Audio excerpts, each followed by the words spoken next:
Hey, what's up?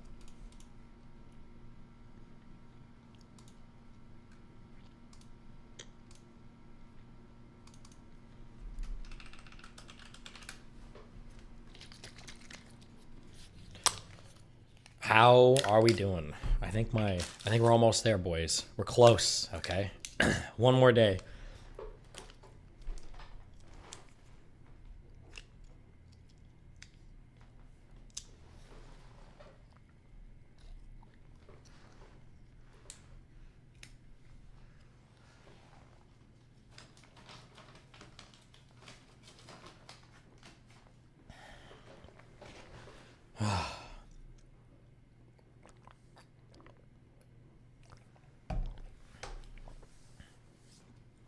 Community notes are about to become a battlefield. Are they? Wait.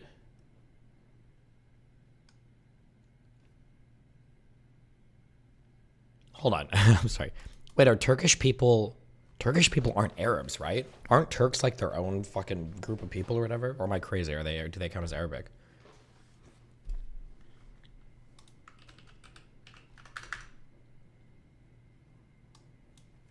Turks aren't Arab? Okay, wait. Okay, can you make sense of this tweet for me then? Wait, what the fuck? The same guy who thinks Gusano and cracker. I'm sorry, I like looking at Hassan's liked tweets every now and then to see how mad he is, you know? The same guy who thinks the words Gusano and cracker are slurs is simultaneously being extremely racist towards Hassan, Muslims, Arabs, and brown people in general. Okay, Hassan is not a Muslim. I don't believe Hassan is Arabic. And he sure as fuck isn't brown. What the fuck does this tweet even mean? What the fuck? What are we talking about?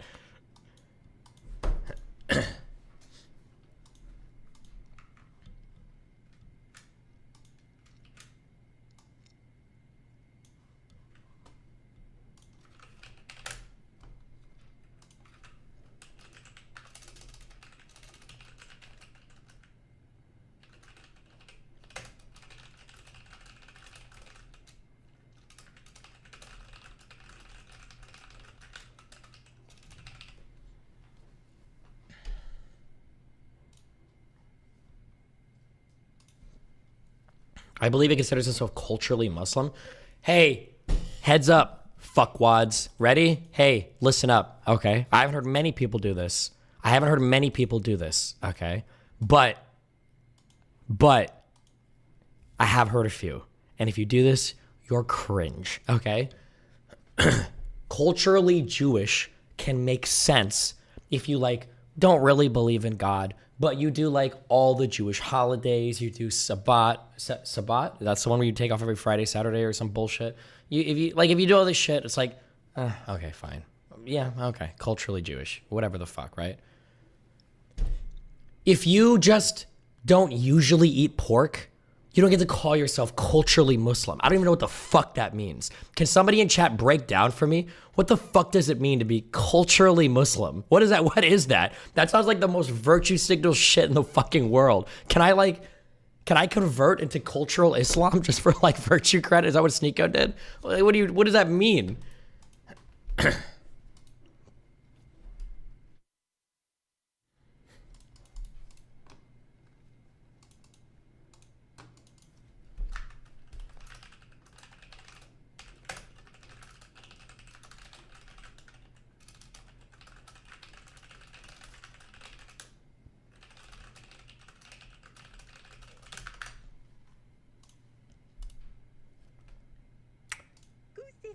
Sorry. Stop. Okay. Anyway.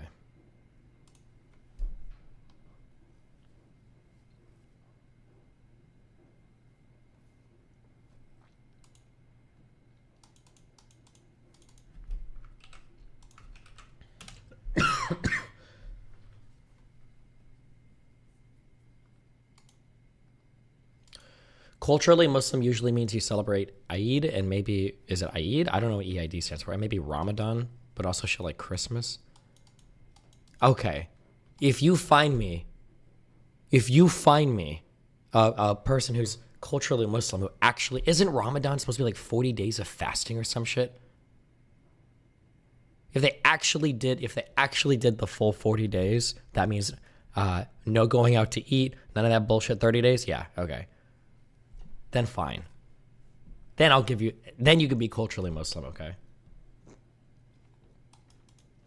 But I feel like people would be like, I'm culturally Muslim, and then they would go out to eat and they'd be like, oh, it's Ramadan, so I can only order like 3 things instead of 5, you know? Fuck you guys. Fuck all you guys.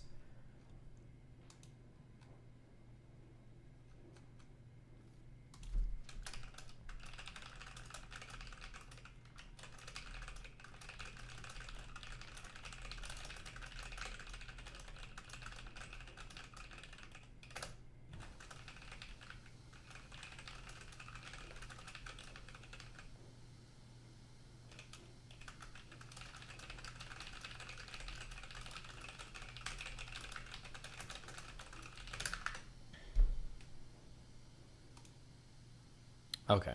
How are we doing today, guys? I feel like I don't even think my throat is fucked. I think I just have like I got weird boogies on my vocal cords.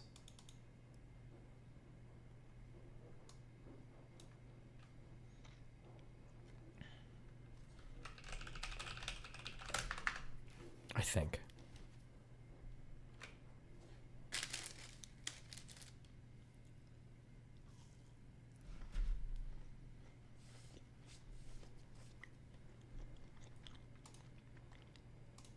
All right. What are our dailies? Let's farm some more Twitter clips. Oh, Lebanon to Liechtenstein. Okay.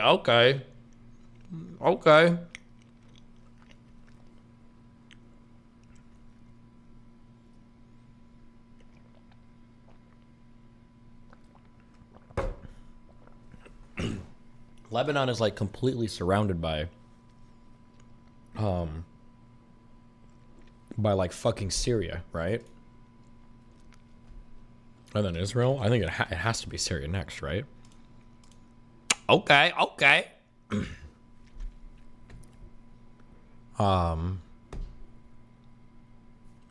There's nothing between Syria and Turkey, right? No, Turkey flies during the whole civil war. They were like flying bomb shit in Syria. There's no countries between these two guys. Okay. All right. Oh, now it gets tricky. Is the only way into Europe through Turkey? Do you have to pass through Greece? Or there's not going to be some weird like go around through Russia shit, right? I think it must be Greece. I think it must be Greece, right?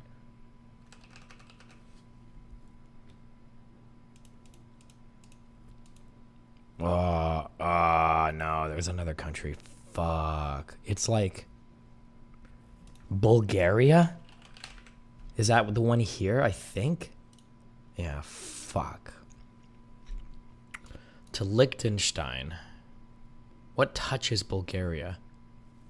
I think there's above it must be Romania, and then to the west is maybe Serbia. Romania's a big boy. Do you think we would touch? But we got to go west more. I'm gonna guess Serbia. Let's try it. Maybe. Okay. All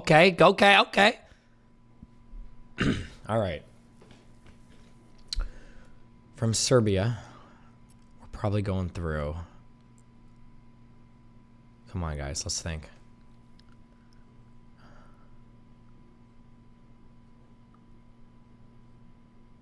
I actually have no idea.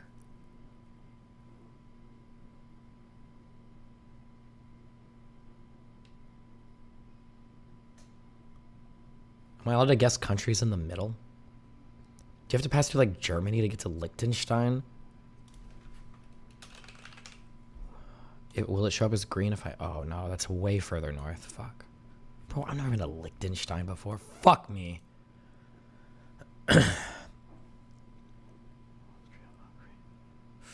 Does Austria come all the way over here? Or do I have to go through Hungary? Oh my god. I don't. Oh, at least there's part of it.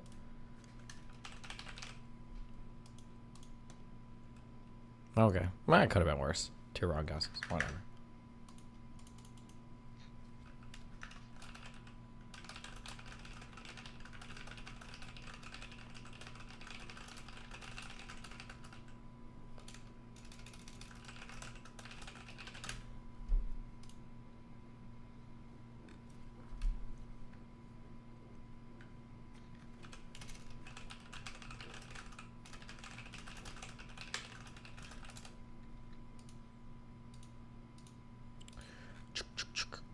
Okay.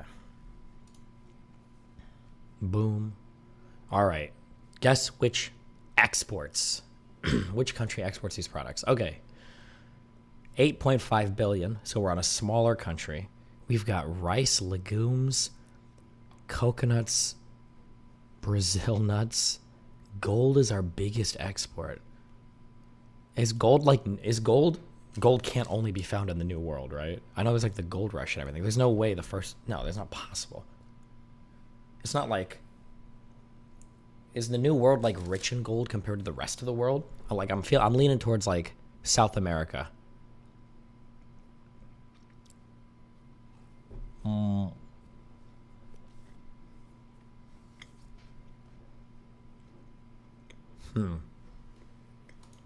Let's go ahead and throw up a good old Paraguay. See where we're at.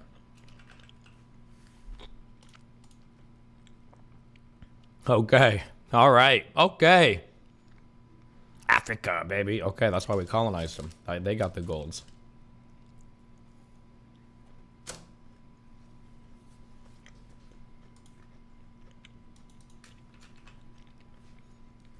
Equatorial Guinea, that was a small country over there.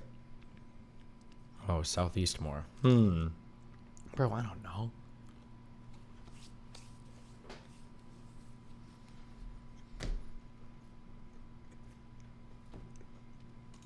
What else is down here and small?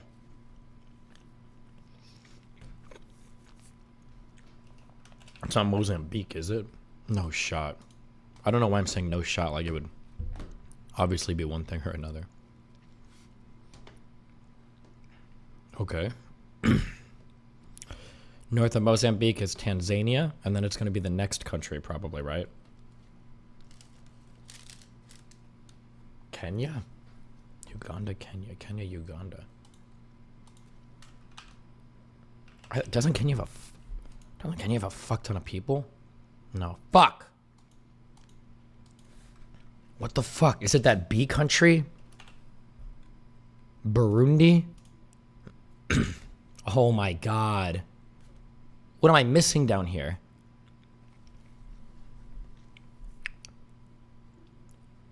Rwanda and Burundi they both border. What is this stupid fucking country called? It goes Madagascar, and then Mozambique, Tanzania, and then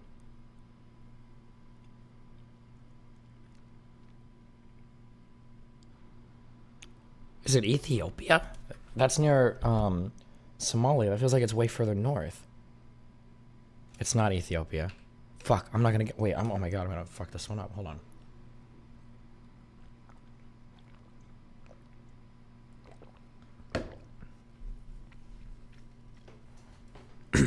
Okay. There's a blank spot in my mind where a country should be. Let's scroll through and check. Okay. Anything ringing any bells here? Oh, I can't scroll through.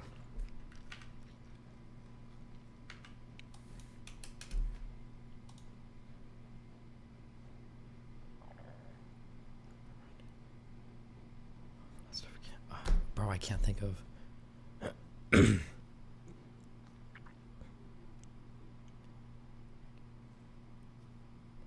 There's a big ass. I feel like there's a big ass country there, but I'm not.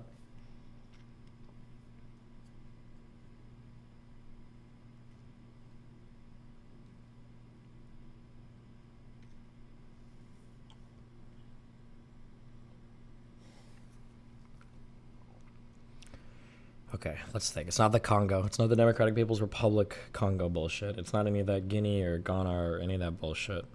It's not Niger, Cameroon. It's not Chad. We know it's none of those. If we go south more, okay, we got South Africa. We've got Namibia, Botswana.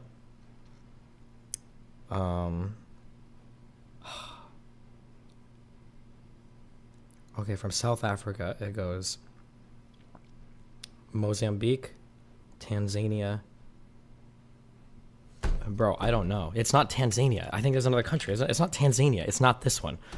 It's not this one. It is this one. What?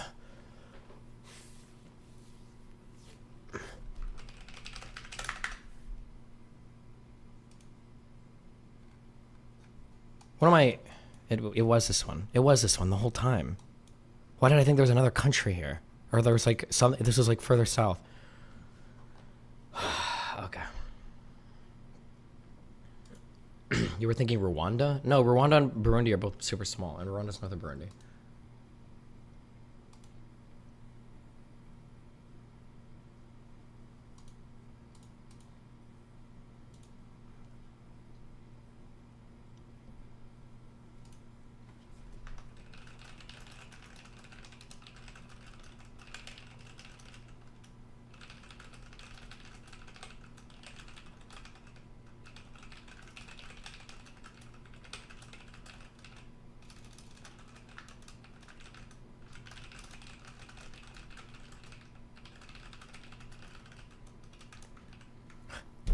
Happy Thanksgiving, Deuterino. Thanks for arming with talking points this family dinner. Thank you. Okay. Okay, we got that.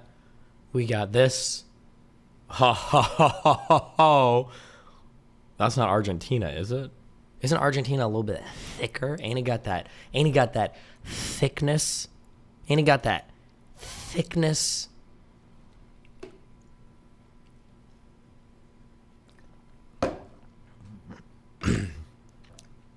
I don't know. We're going to guess it.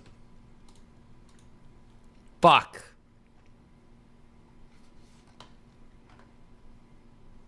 Bro, are we on some crazy African shit again? No shot. It is. It totally is. Bro. It's not one of these like fucking thin... Oh, wait. Maybe it's not. Hold on.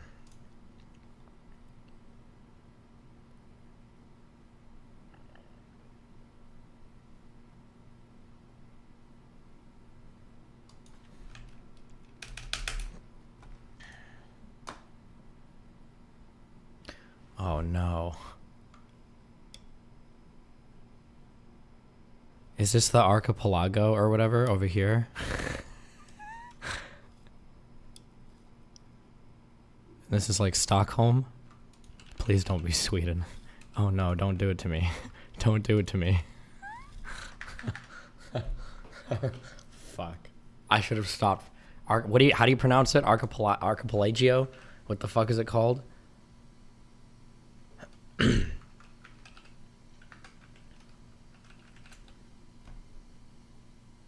Archipelago. Oh, archipelago. Hang on, close enough. How do you not recognize the penis shape? Bro, there are like 50 countries that are shaped like a fucking penis, okay? There's a lot of them are really small, all right? Don't look at that. You're gonna tell me Benin over here is not the perfect cock and balls? You're gonna tell me this isn't... You're gonna tell me Togo here isn't a little rightward sloping penis over here? Fuck you. There are dicks everywhere, okay? There are dicks all over the map. You're gonna tell me Madagascar, all right? Don't have a dickish shape? You're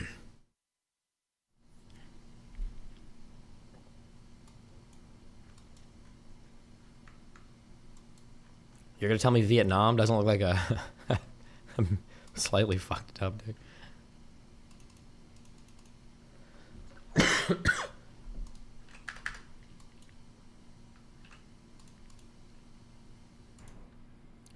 Dicks everywhere. Dicks on his mind. Yeah, they are everywhere. I can't help it. The east coast is marked by the Gulf of Bothnia, which separates Sweden from Finland, and the southern part features a less jagged coast compared to Norway's western coastline. Bro, I ain't gonna remember all that shit, okay? I'm not remembering all that bullshit. Okay, final one. We're going from Rhode Island to Wisconsin. Oh. I feel like Massachusetts is going to get us. Yeah, because I could do Connecticut, but like it's the same shit. Does Massachusetts touch? Oh, bro, the border's up here. Does it touch Pennsylvania? Bro, I don't know how any of these dumb fucking states connect. Probably not. It's probably cock-blocked by, like, New York.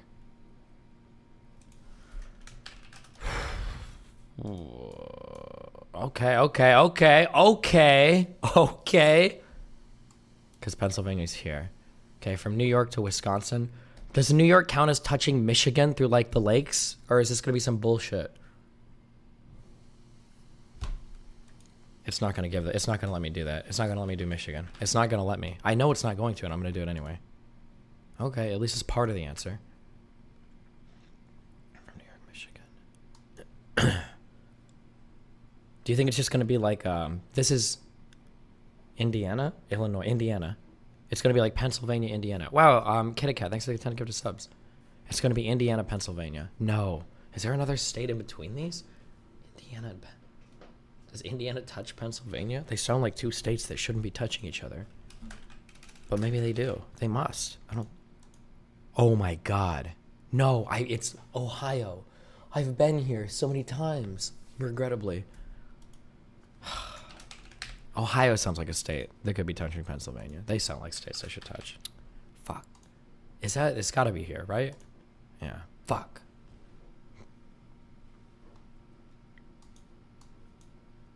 It's Illinois is here, Indiana.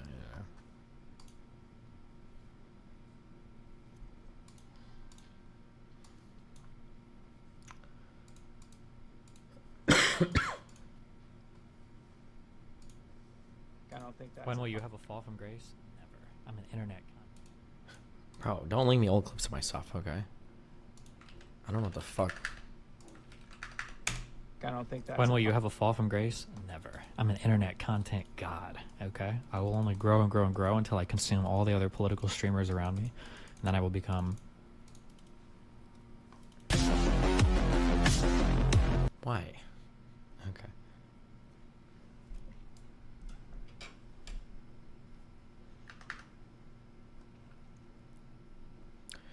XQC doesn't believe that Pokemon is bigger than him. Does read chat? Probably not. I never read chat. I hate my chat. I think outside of Ninja, she's probably the most famous streamer alive. I would argue more famous than XQC. Maybe not after the recent drama, but she definitely... Oh, true, actually, check. I recognize all the time. Chat. I had some guy ask me to flex on him, dude. Shut up. I had some guy pull up chat with a Snapchat and said, yo, can you flex on my friend? And I did it, bro. I don't give a fuck. Was, all right? And I that's flexed on further that bitch backed ass. up. If you look at Google Trends, Yo, I flexed on that bitch ass. there was 1 week in the past... Wait, hold on. I just noticed this. I saw people bring this up in chat yesterday. I just noticed it. Wait, why does Ludwig compare his full name to Pokemon? What was the point of this? What was the point of this Google Trends thing?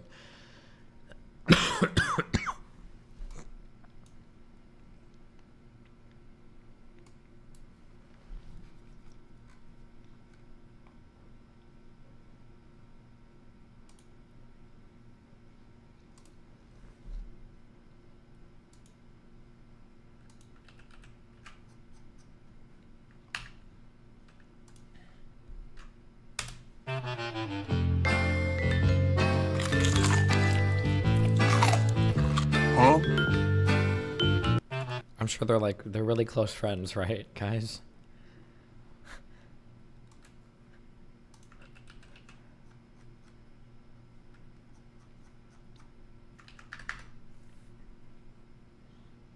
Oh yeah, the Ludwig graph is pretty squarely ahead of Poke. Her boyfriend asked him to do it. He's in the back laughing. Oh, okay. Okay.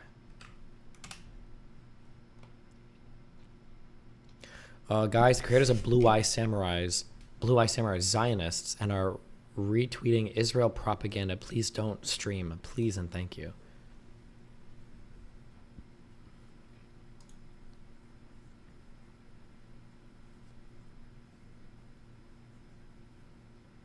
Wow.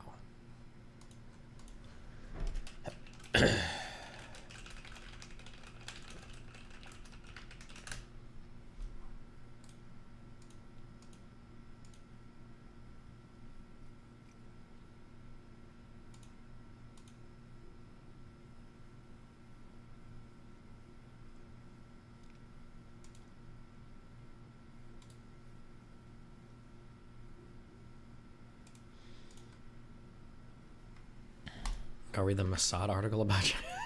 And listen. Originally, I didn't want to do it because I'm like, George, you know that people are going to realize that I'm on your guys' fucking payroll if you're actually having me like do media rotations in Jewish media. And he's like trying to tell me that the only way that we can actually show solidarity and earn our fucking new shekels, okay, is to start making commentary to the fucking Jewish media. And I'm like, all right, George.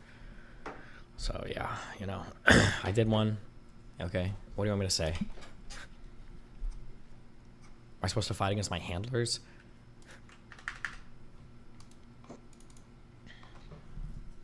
Soros isn't super pro-Israel. Wait, is that true? Asset activated, yes.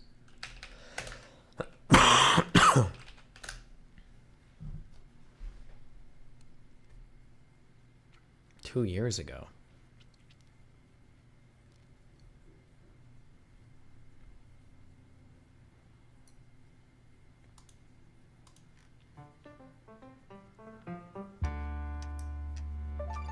Billionaire hedge fund tycoon George Soros is best known in the UK as the man who broke the Bank of England by betting against the pound.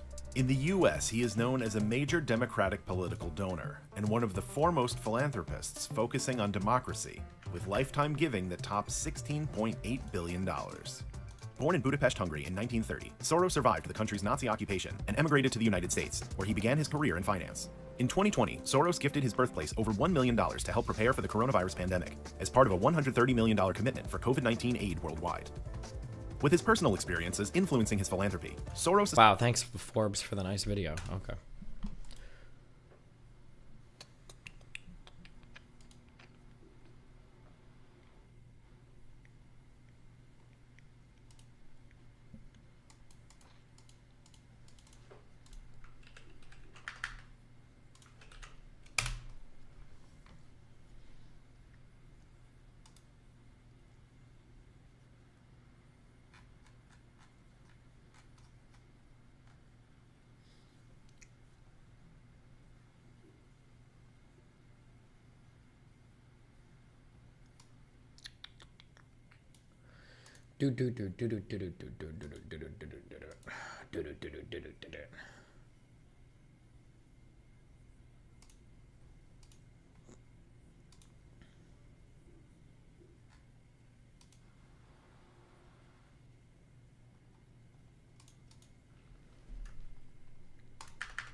Well, I don't care about these, okay? Listen, I don't think we need to know the fucking regions of...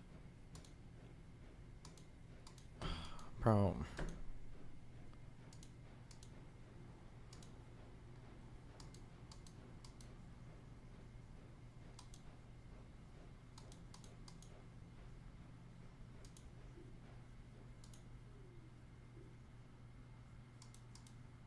Also, borderless? Who the fuck cares?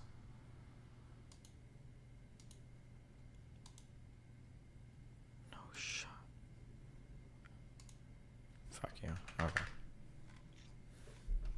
I'm trying to think if I can read today. Well, she contacted for that article. Yeah, they emailed me. Okay.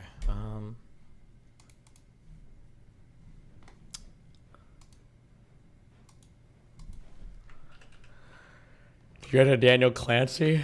Bro, this guy, I don't think he cares. I don't think he cares, my duders.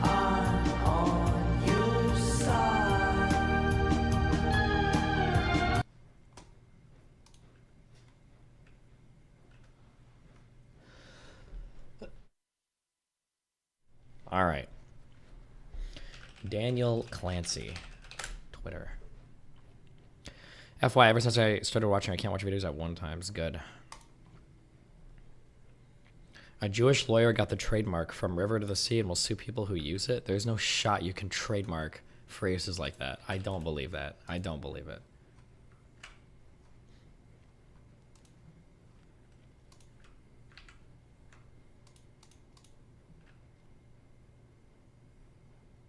Feel free to reach out to me on Discord. This guy's probably got 1 million friend ads.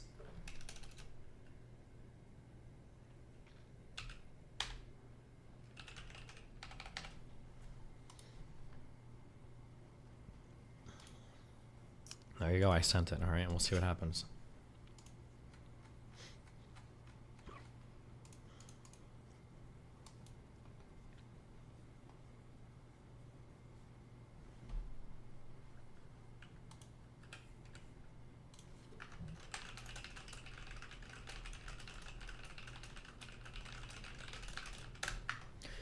All right.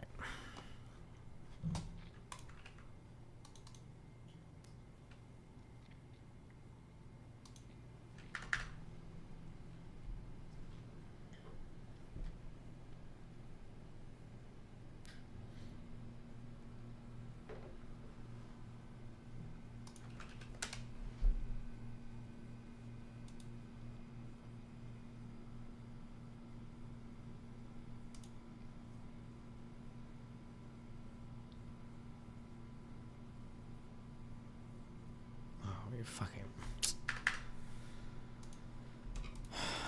Okay.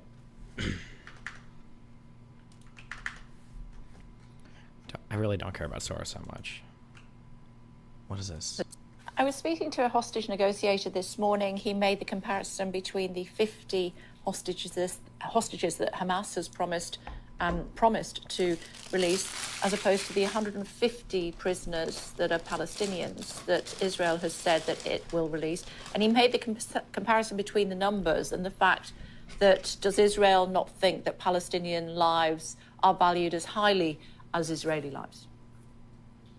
That is an astonishing accusation.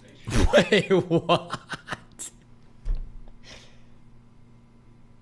No, who said that? No shot.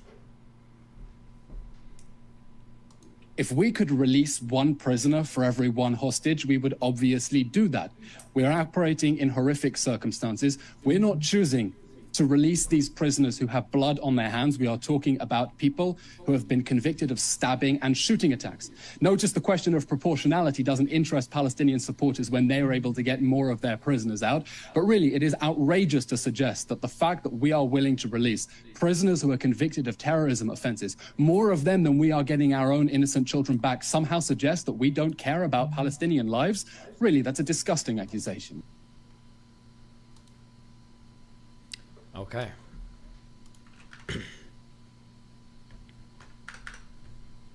Speaking to a hostage negotiator this morning, he made the comparison.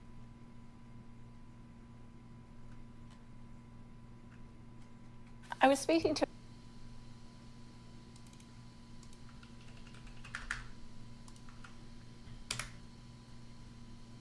Sverige och EU står enat i att Israel har rätt till försvar inom ramen.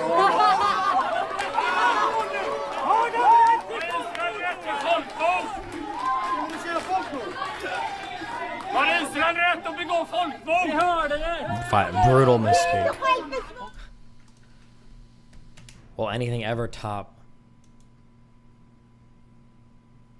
Damn, how does this guy who doesn't use his cell phone and doesn't know how to do digital anything, how does he set up all these Zoom interviews? Can somebody figure this out for me? Crazy how he's able to do all these random Fox 11 Los Angeles. By all the great powers.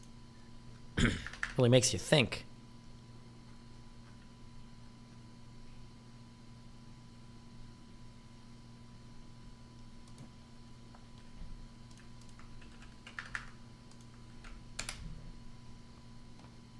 That's crazy. 6 spins, 20 spins is 6 fucking, Scatters. Other day you were Oh my god, please do it. Please do it. Nice. 50x, that's 50,000. Almost put it there. However, you never called out Okay. your own destiny for calling Arjan and I quote, literal, terrorist. Why not? Maybe you agree or don't care. It's not really a slur. What was Nice. this, Dono? The other day you were calling out streamers for their hypocrisy, and yesterday Azan for using a derogatory slur. However, you never called out your homie Destiny for calling Azan, and I quote, literal terrorist. Why not? Maybe you agree or don't care. Damn. Scatter.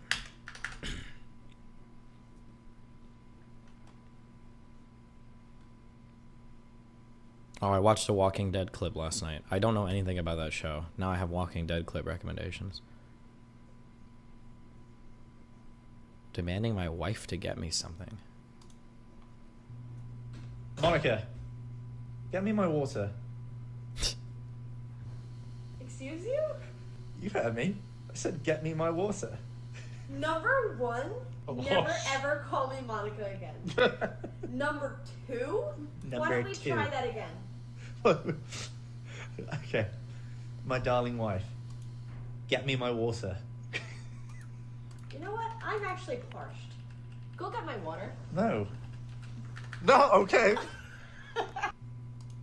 Monica. Wow, domestic abuse Get me my situation. water. You could tell by the way she looked at him. In contrast, You look up shit about Nicholas Cantu, who was on The Walking Dead. Nope. He applied for it, but he applied for it. You can look up on the official trademark website. Oh, I'm sure you can apply for it, but there's no way that you can prevent people from using like a slogan like that just by trademarking it, right? That'd be wild. in contrast, This was so good, dude. Oh my god. In contrast, Russian elections are rigged. Political opponents are imprisoned or otherwise eliminated from participating in the electoral process. The result is an absence of checks and balances in Russia and the decision of one man to launch a wholly unjustified and brutal invasion of Iraq. I mean, of Ukraine. Iraq. Anyway. 75.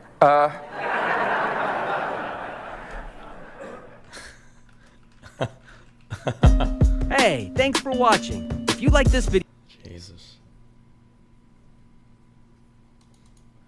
Did he say Iraq too? Yeah, but I think he was trying to spin it as a different, like... I'm not even sure what he was referencing there. Yeah. Because I think when you go back, just based on some of the interviews I've seen Bush give, I don't know if Bush actually recognizes that the invasion of Iraq was a mistake. I'm not sure.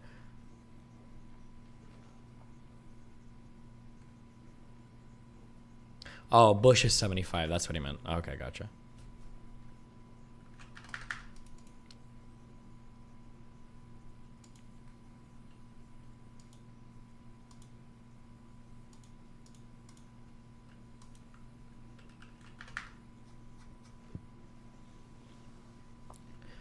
Are you going to continue our talk tomorrow? I feel like my voice... I think my voice is fine now. Fuck it. Let's talk. Let's chat. Go ahead.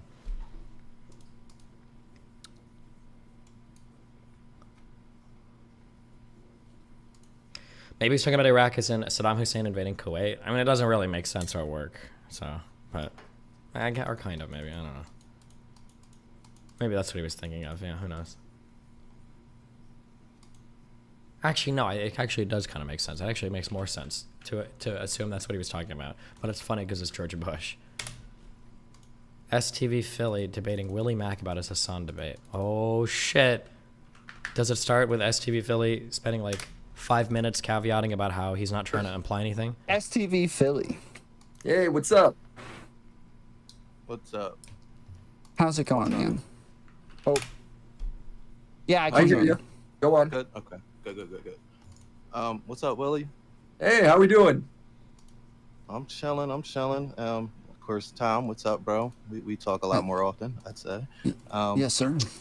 So, Willie Mack, we got you here. I figured it would be best to ask you these questions myself because a few nights ago, Tom was going over your debate with Hassan, and I called in and sort of got in a quasi debate with Tom over, how well I thought you did in that debate.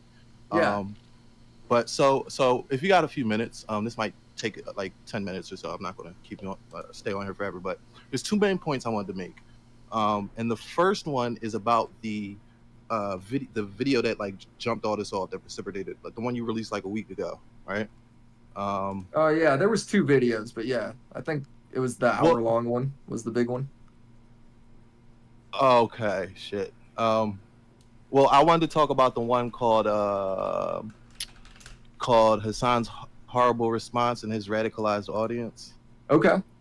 Yeah, there was a few points you made in there that I didn't agree with, but just to put all my cards on the table, like I've been called yeah, can you hear me? Hello? Yeah, my bad. My audio cut out for some reason. I don't know. Would you say there's a few points I made there? Yeah, so there was a few points that you made in the video that I disagreed with. Okay, what is it?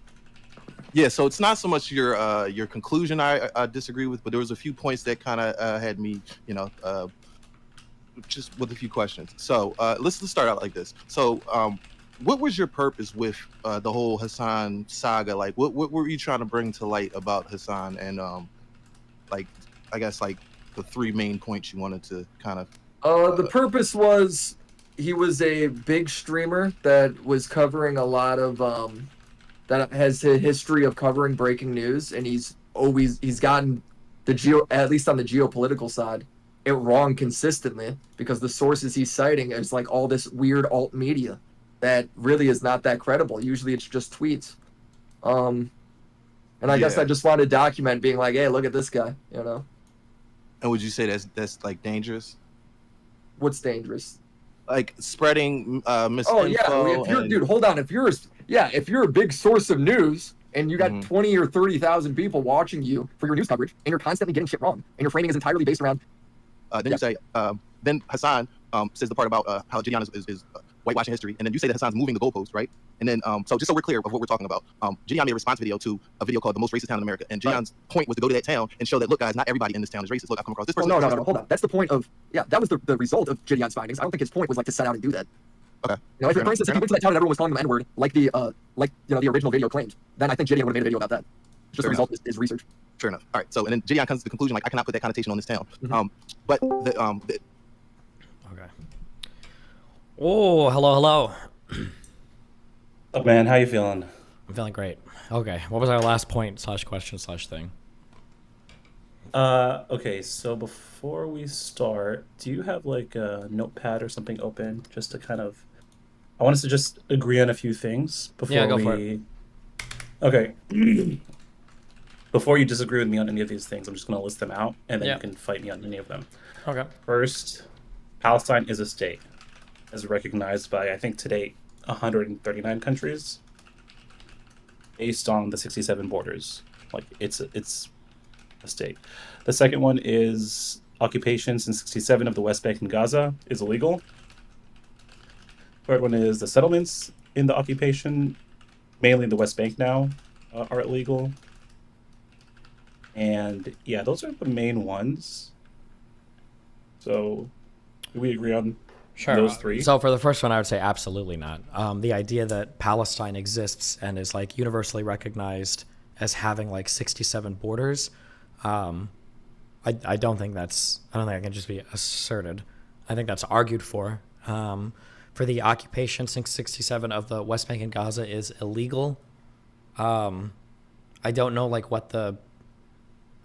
illegal by what standard, I would have to ask. And then the settlements in the occupation are illegal. I'm also not sure like illegal by what standard. I don't know. When we say illegality, I'm curious what we're appealing to here. Yeah. So for legality, I would say the legal occupation, I believe it's resolution 3314, that kind of outlines how it's illegal. I can send you a link if you would like. Does a UN resolution confer legality or illegality of a given action, or is this just condemnation by UN members? I do not think this is just condemnation, but where is it? Also, real quick, you said it was resolution 3314. Yes. Maybe a different number, or yeah. Or am I? Hold on, maybe I'm looking at the wrong thing. Hold on. I can send you a link if you'd like. And the part I'm referring to, it says reaffirming also that the territory of a state shall not be violated by being the object, even temporarily, of military occupation or of measures of force taken by another state. Oh, okay. Why is this formatted so fucking weird?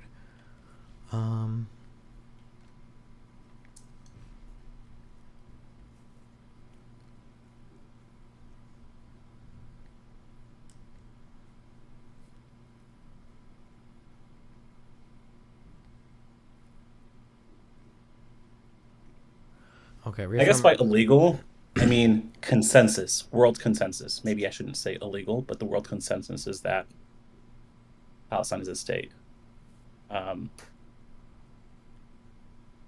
Is recognized by a lot of countries. I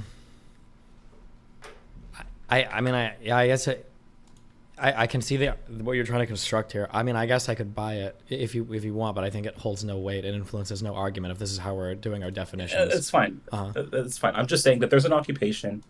Like, we don't even have to call it illegal. There's an occupation if you're fighting against the illegal part. Mm-hmm. And the settlements, I believe, are clearly illegal, as agreed on almost everybody. And you can refer to, I think there's a resolution 2334 for that one. You said 254? 2334. 2334. Okay, hold on.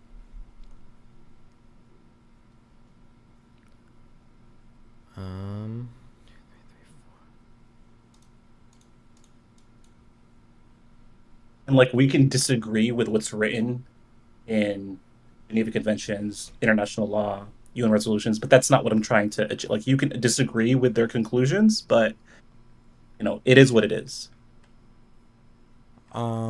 Sure, hold on. Yeah, I probably wouldn't even necessarily disagree with like the opinions and everything stated, but it's just especially now as international law gets brought up, if we say something's like legal or illegal, I'm just trying to have an understanding. Forget of, like, those words. Oh, yeah, if we want to say like wrong or like it shouldn't be happening, I probably agree with you on this. Yeah. Okay, sure. And I think the Fourth Geneva Convention also prohibits the transfer of civilians from an occupying territory to the occupied territory. Article 49. But okay. Anyway, I think you don't really heavily disagree on these points. Not in terms of like what's right or wrong or anything. Probably not. No, I don't think so. Okay. I also, are you familiar with resolution? I know this is the last one I throw at you. 194. In regards to specifically the refugee problem. Let me check. It's a pretty important one just to keep in mind if you're going to. The United Nations General Assembly adopts Resolution 194, resolving that refugees wishing to return to their homes and live at peace with their neighbors should be permitted to do so at the earliest practicable date, and that compensation should be paid for the property of those choosing not to return or for loss of damaged property, under which principles of international law equity should be made good by the governments or authorities responsible. Sure. Okay. Okay, like we can talk about how practical that is or not, but it's there. Okay. So first, I saw a tweet of yours the other day, and I want to know if you were just like trolling or you believe that. So let me look up that tweet. You pretty much said something like Palestinians just like always walk away from deals and are influenced by like terrorist orgs or something like that. Yeah. So can you give me the list of deals that the Palestinians have walked away from?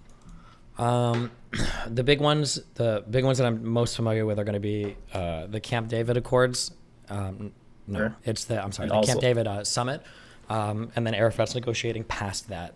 Are the big ones that I'm familiar with. You could arguably say the Partition Plan of 47, although you could argue maybe they didn't have good reason to accept that. And then for like terrorist orgs, I would say definitely from like the 60s and onwards, I think the Palestinians have been more concerned with like fighting for like an entire state than trying to negotiate any sort of two-state solution. Yeah. So when you say that, we need to look at the evidence. Like, let's start with each one, right? You said 47. I agree that there was no good reason to accept that.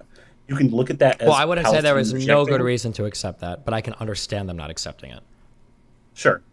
I would start with Oslo, if that's fine with you, in terms of like real peace attempt. Sure. Or do you think there was others before then that we're missing? Let's see. Let me think. Because I know the Madrid conference kind of led to Oslo, Mhm. and but prior to that, I don't think there was any even recognition of like. Let's see. I think at 74. I think 74 is when the observer status was granted to Arafat and the PLO for Palestine to be able to talk at the UN. I don't think. know. Okay, yeah, I don't know what that means because I know in 2012 there was they were recognized as a state, but maybe they recognized them as just like the voice of the Palestinians. I don't know. Yes, that's what I mean. Like, I think that was the first time Palestinians had a voice. I have this written as in November of 1947. I mean, we can check what this means. I accept that. Okay. Granted observer. Yeah, I don't think they were like, I don't think they were recognized as a state or anything like that, but at the very least the PLO had a seat for observer status. I agree. So that yeah, okay, so Yeah, representative of the Palestinian people. Okay, yeah, that makes sense. Let me see. I'm just trying to think of like where any other two-state or any other peace with Palestinian peoples thought of post. My guess would be nobody's really thinking about that at all until post 73. My guess is going to be that. Okay, I'm just going to talk a bunch and cut me off if you think I'm wrong at some point. In 48, Palestinians are not looking to be recognized as a state. They're trying to expel the Jewish people from Israel because they don't want to ever separate that. I disagree. What? I disagree. I think Jews lived in Palestine and Arabs there weren't trying to expel them. That's not what we're talking about. We're talking about all the new ones that showed up, right? Okay, yeah, just the Europeans. Yeah, I agree. Yeah, well, they wouldn't have won. Which would have been like 90% of the Jews at that, or 95% probably the Jews there at that point would have been from Europe, right? Sure, but I wanted to push back because this isn't like a Jewish thing. It's a European, colonizing thing. I agree with you. Go yeah, ahead. It feels weird to say Israelis because it wasn't a country yet, but I agree with what you're saying. It wasn't. Yeah. So in 47, 48, obviously they're not looking for two states. In the 6-Day War in 67. They're not looking for two states. They're still trying to push them out. Agreed. For Yom Kippur, they're obviously not looking for two states. They're looking to push them out. And then wait. 73. I don't know if Egypt's goal was to push them out as it was to like kind of get their shit back. We can talk about that in more detail. I don't think it's super relevant, but I don't think there was an attempt at two states between Palestine and Israel at that time. So at least that we could probably agree on. I think that didn't start until, like you said, the PLO was recognized as a speaker in 74. And then the first real peace attempt at the Madrid conference in 91 led to Oslo in 93. Sure, yeah. I'm just trying to think of like what Palestinian attitude and surrounding states' attitudes would have been. And in 73, it was still very, very, very, very, very hostile towards Israel. I don't think people are thinking at the same, like, okay, we're going to Yom Kippur, we're going to get them on this day, and then afterwards maybe we can negotiate it too. Like, that's not, like, at that point, Egypt, I agree with you. Well, no, hold on. I'll say this. If they would have won harder in Yom Kippur, if they had the opportunity to conquer the entire state of Israel, they would have, right? Do we agree with that? Maybe, yeah, I would agree with that. And like, as the Arab states as a whole, you're saying during 67. Or sorry, during Yom Kippur. 73 they would have, yeah. But they obviously... They would have taken it over. I would push back on they're going to expel the Jews argument. I would say maybe, because at that point, I don't know what the percentage of the Jews in Israel were. I would say that at this point... Ashkenazi versus... I would say that at this point, there is enough like global violence against Jewish people from Arab states as a result of Israel's victories in prior wars. It would have been bad. It would have been bad. It would have been bad. I don't know. I don't know if there would be like a mass expulsion. I also don't really see that you're still in Yom Kippur. I don't even think you're 30 years away yet from like the Nakba, right? So the idea that, and we've got pogroms across every Arab state following the 48 victory, following the 67 victory. If the Arabs would have conquered all of Israel, I think there'd be a big explosion. I think it would happen. You're narrativizing this a lot. What part of that do you disagree? I don't think that every Arab state expelled Jews. I don't think that's a factual statement. You can find me examples of where that happened, but I think there's other examples where that did not happen. So Sure. you can't just blanketly say every Arab state. Yeah, if you want, we takes can go back and look. But my understanding is that, yes, in every single Arab state, there was a mass, there was like a mass departure of Jewish people. In response, Departure, I agree. Push and pull, as Benny Morris kind of cites, that happened. And I don't doubt that there was a lot of violence post 48 against Jews in those Arab countries. I don't want us to be like super like blanket statements like that. Like, okay. Well, sure, Arab but I'm country guessing wanted to you would make a expel super Jews. blanket statement about El Nakba, right? That was just a mass expulsion.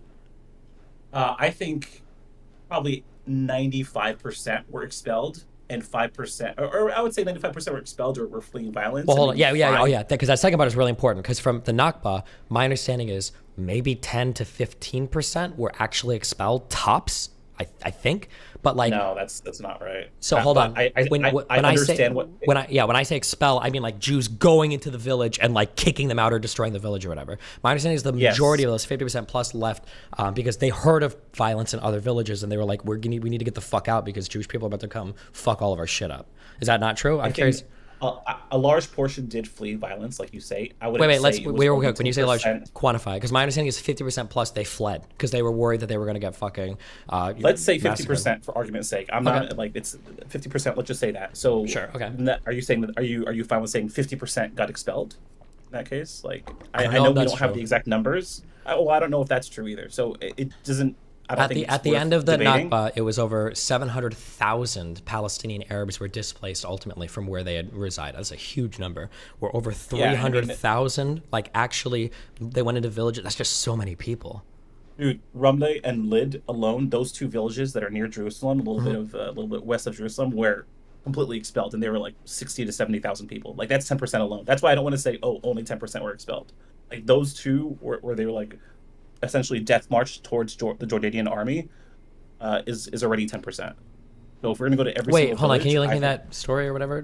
Death march to the Jordanian army. Ramle and Lid expulsion. Let me see if there's a Wikipedia article on this. This could be from some like book that I've read, to be fair. But yeah, there's a Wikipedia article. I'm pinging it to you.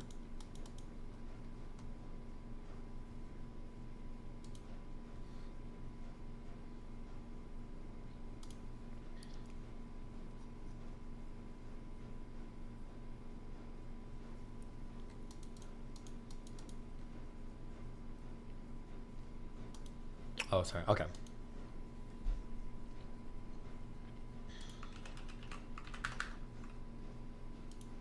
At the very least, I can show this guy my notes.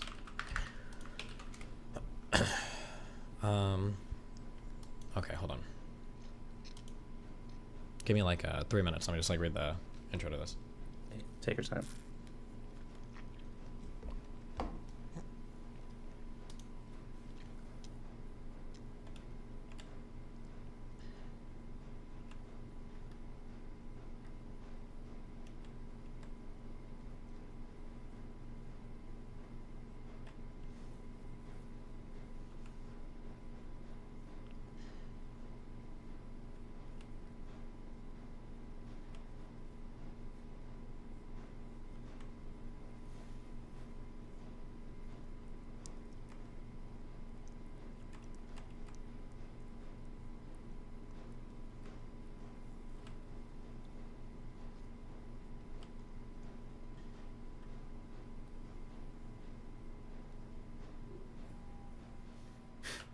Okay.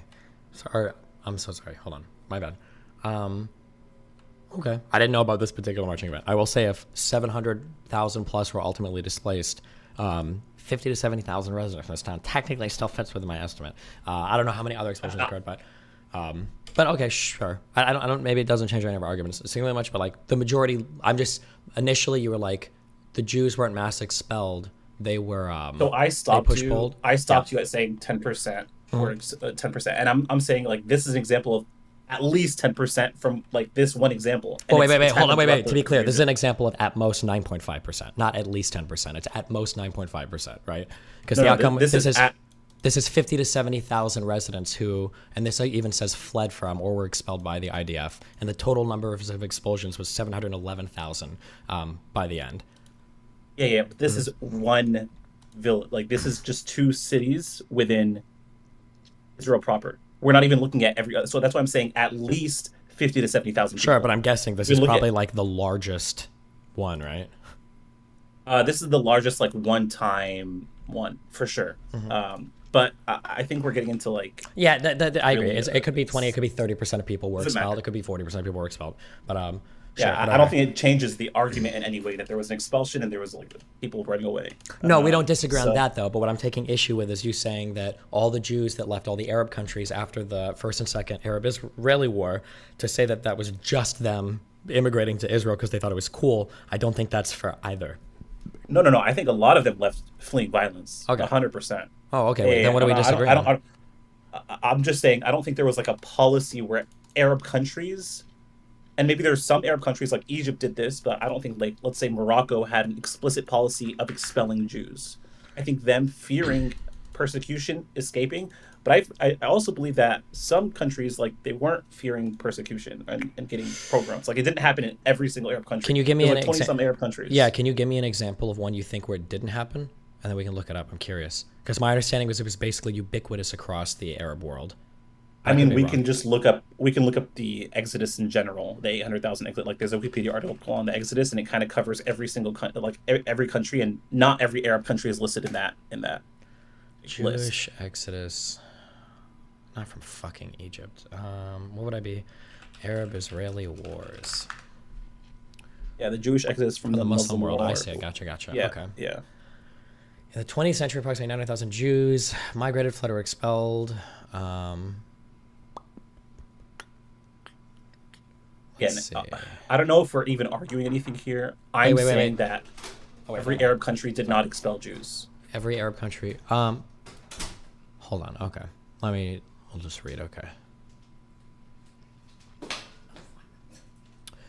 So I see Exodus by country. I see we've got Morocco, Yemen, Iraq, Egypt, Lebanon, Iran. I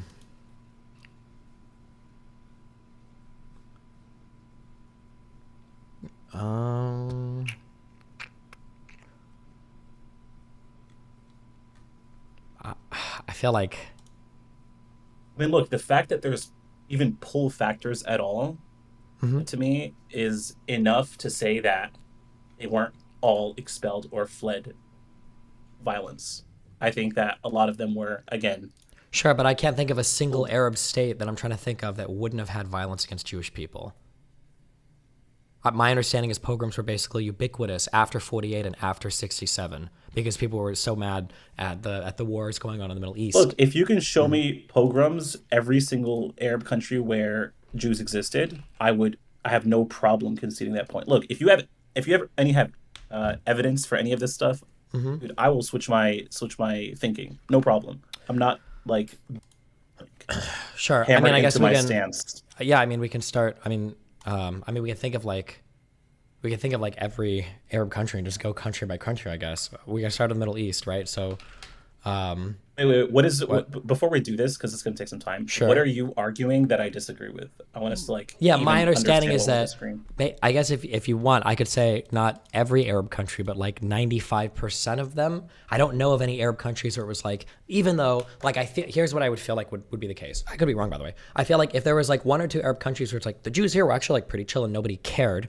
then I feel like, oh, okay, that would have stuck out to me. But I felt like after 48 and after 67, it was basically like ubiquitous that every Arab country started to experience violence against Jews, pogroms, and then the Jewish people, obviously they saw, Israel and they're like, fuck this, we're just going to leave, this sucks. And then they started fleeing. Okay. Yeah, go ahead. So what I would say, and I think we can both agree on, is post 48 and post the expulsion / flee of the Palestinians from the region, there was a lot of violence against Jews in the Arab world, which led to a lot of them fleeing to Israel. I think we can just agree on that statement. I don't know if it's necessary to go into like exact semantics for how many in which countries. Like obviously there was violence in like 50, 51, and obviously a lot of them fled there were some pull factors, right, that Sure. Benny Morris talks about, but there was some shift in population due to violence. Sure. I'm Okay, happy yeah. to concede that point, so we can just move on. Sure. Okay. Okay, so I don't know where we were talking about Oslo and jump to this, but do you believe that Oslo was undermined by the Palestinians, or it didn't work out because of the Palestinians or because of the Israelis, or both? I'm leaning towards both. Okay. Yeah. Okay, so you don't think the Palestinians are at fault for the end of Oslo? Solely. Something. Here, this is my intuition right now, and I could be. It's just an intuition. I could definitely be persuaded. It feels like I'm trying to think. 93 was Rabin, right? 93 was, I believe, Rabin. Yes. Yes. Okay. I think he got So Oslo massacred Accords under because of Rabin. Oslo, or killed because of Oslo. From 95 to 2000, was that Sharon, or was that Netanyahu's first turn? I think Sharon came in 2001. I think Ehud Barak was right before Sharon. Israeli prime ministers. Let me look up the dates on this. Let me just hold on. Oh no, these. Okay, some of these names I don't remember. So, okay, Begin was here for a while. Wait, what the fuck? Term in office. Wait. This is my fucking earlier. My bad. This was earlier Begin. Okay. All right. Netanyahu's first term was from 96 to 99, and then Barak was for a couple years, and then after that we've just been fucked. Okay. Okay. So from my reading and the vibes, that I have is that Netanyahu didn't really want peace to work. He didn't really want any of those negotiated things to work. So like the Oslo Accords, he was like not a big fan of them. However, when I'm pretty sure that if we go to from 96 to 98 or 96 to 99, if you look at the amount of settlement expansion in the West Bank, I think it slowed down dramatically, even under Netanyahu. I believe that process was still happening. That's one number that I remember. We can go and look up that specifically. So even though Netanyahu might not have wanted it to happen, because secretly he's like, fuck the Palestinians, I hate these motherfuckers, it still basically was. But my understanding is that like Arafat was like intentionally sabotaging it and didn't want anything to be permanently settled. So whereas Netanyahu might have passively been like, fuck this, whatever, we're doing this shit, Arafat was like, oh no, absolutely fuck this, we're gonna fight. That was my understanding of this. So I would say both are kind of sort of at fault, but if both of them would have acted like Netanyahu, it probably would have been okay. But Arafat is the one that's like tanking a lot of these deals. I could be heavily aggressing against Arafat right now in an unfair way as well. Maybe there's better stuff out there that I haven't seen of him, so, but okay. Yeah, I would say you're absolutely, like, you have a narrative, and I think you're sticking to it. So I want to push back on that narrative. Yeah, go for it. One, both before, during, and after Oslo, the building of Israeli settlements in the West Bank never stopped. To me, that alone undermined the entire peace process. Because if you're planning on withdrawing at some point, as agreed on, from Area C, you wouldn't be continually building settlements. And I can tell you the consensus at that time, the consensus in the Arab world was like, these motherfuckers are trying to make peace with us, but they keep building in our land. How does that make any sense? And that's what gave power wait. Let's be like real quick. Let's be very clear here. When we talk about settlements, are you talking about like brand new settlements, or are you talking about like construction within settlements? So if you go to the Oslo Accords Wikipedia page, and you just look through continued settlement expansion. Before Oslo, 91 to 92, 13,960. After Oslo, 94, 95, it was 3,840. Oh, yeah. Okay. Oh, thank you. Yeah, so these numbers are what I was talking about before. Yes. So these aren't new settlements. These are constructions within settlements, right? But Destiny, this completely undermines the perceived plan to eventually withdraw. It makes absolutely no sense. It's like we're deciding on splitting a pizza, but you still keep eating a part of mine. Like, part of my half. It makes no sense and it undermines it. I agree with you on one thing. I think Ehud Barak absolutely wanted peace. I think Netanyahu absolutely did not want peace. I think Ariel Sharon did not want peace. Let's be very clear here. We can just read this paragraph. We can dig more into this if you want to, okay? While Perez had limited settlement construction at the request of the U.S. Secretary of State, Madeleine Albright, Netanyahu continued construction within existing Israeli settlements and put forward plans for the construction of a new neighborhood, Har Homa in East Jerusalem. However, he fell far short of the Shamir government's 91 to 92 levels and refrained from building new settlements, although the Oslo Agreement stipulated no such ban.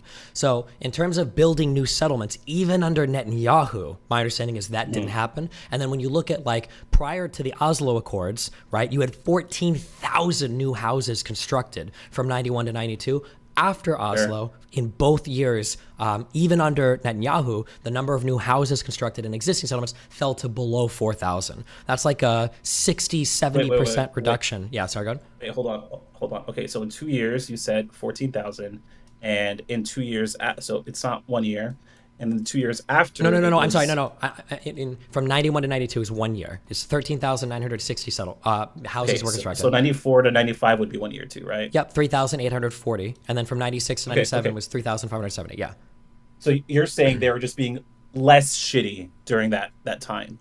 No, hold on. I'm saying there's one is the construction of new housing has dramatically fallen, which is good, number one. But number two... This isn't new housing, Destiny. This is illegal, this is illegally building land on what you know is still being negotiated on. Whether or not they even agreed to pull out, there were still things to be negotiated through. Sure, hold on. Let's just so we can understand what we're talking about here. Because I'm trying to make sure we're on the same page. If you have an area, okay, if you have, let's say we've got an area with four settlements, okay, in occupied territory. All right, we can either build a fifth new settlement. This would be building a new settlement. Or we could build more houses in our current settlements. These are two different things. Do you acknowledge that, or is this the same? Okay. So I acknowledge they're, yeah. So there are no new settlements made post-Oslo Accords for several years.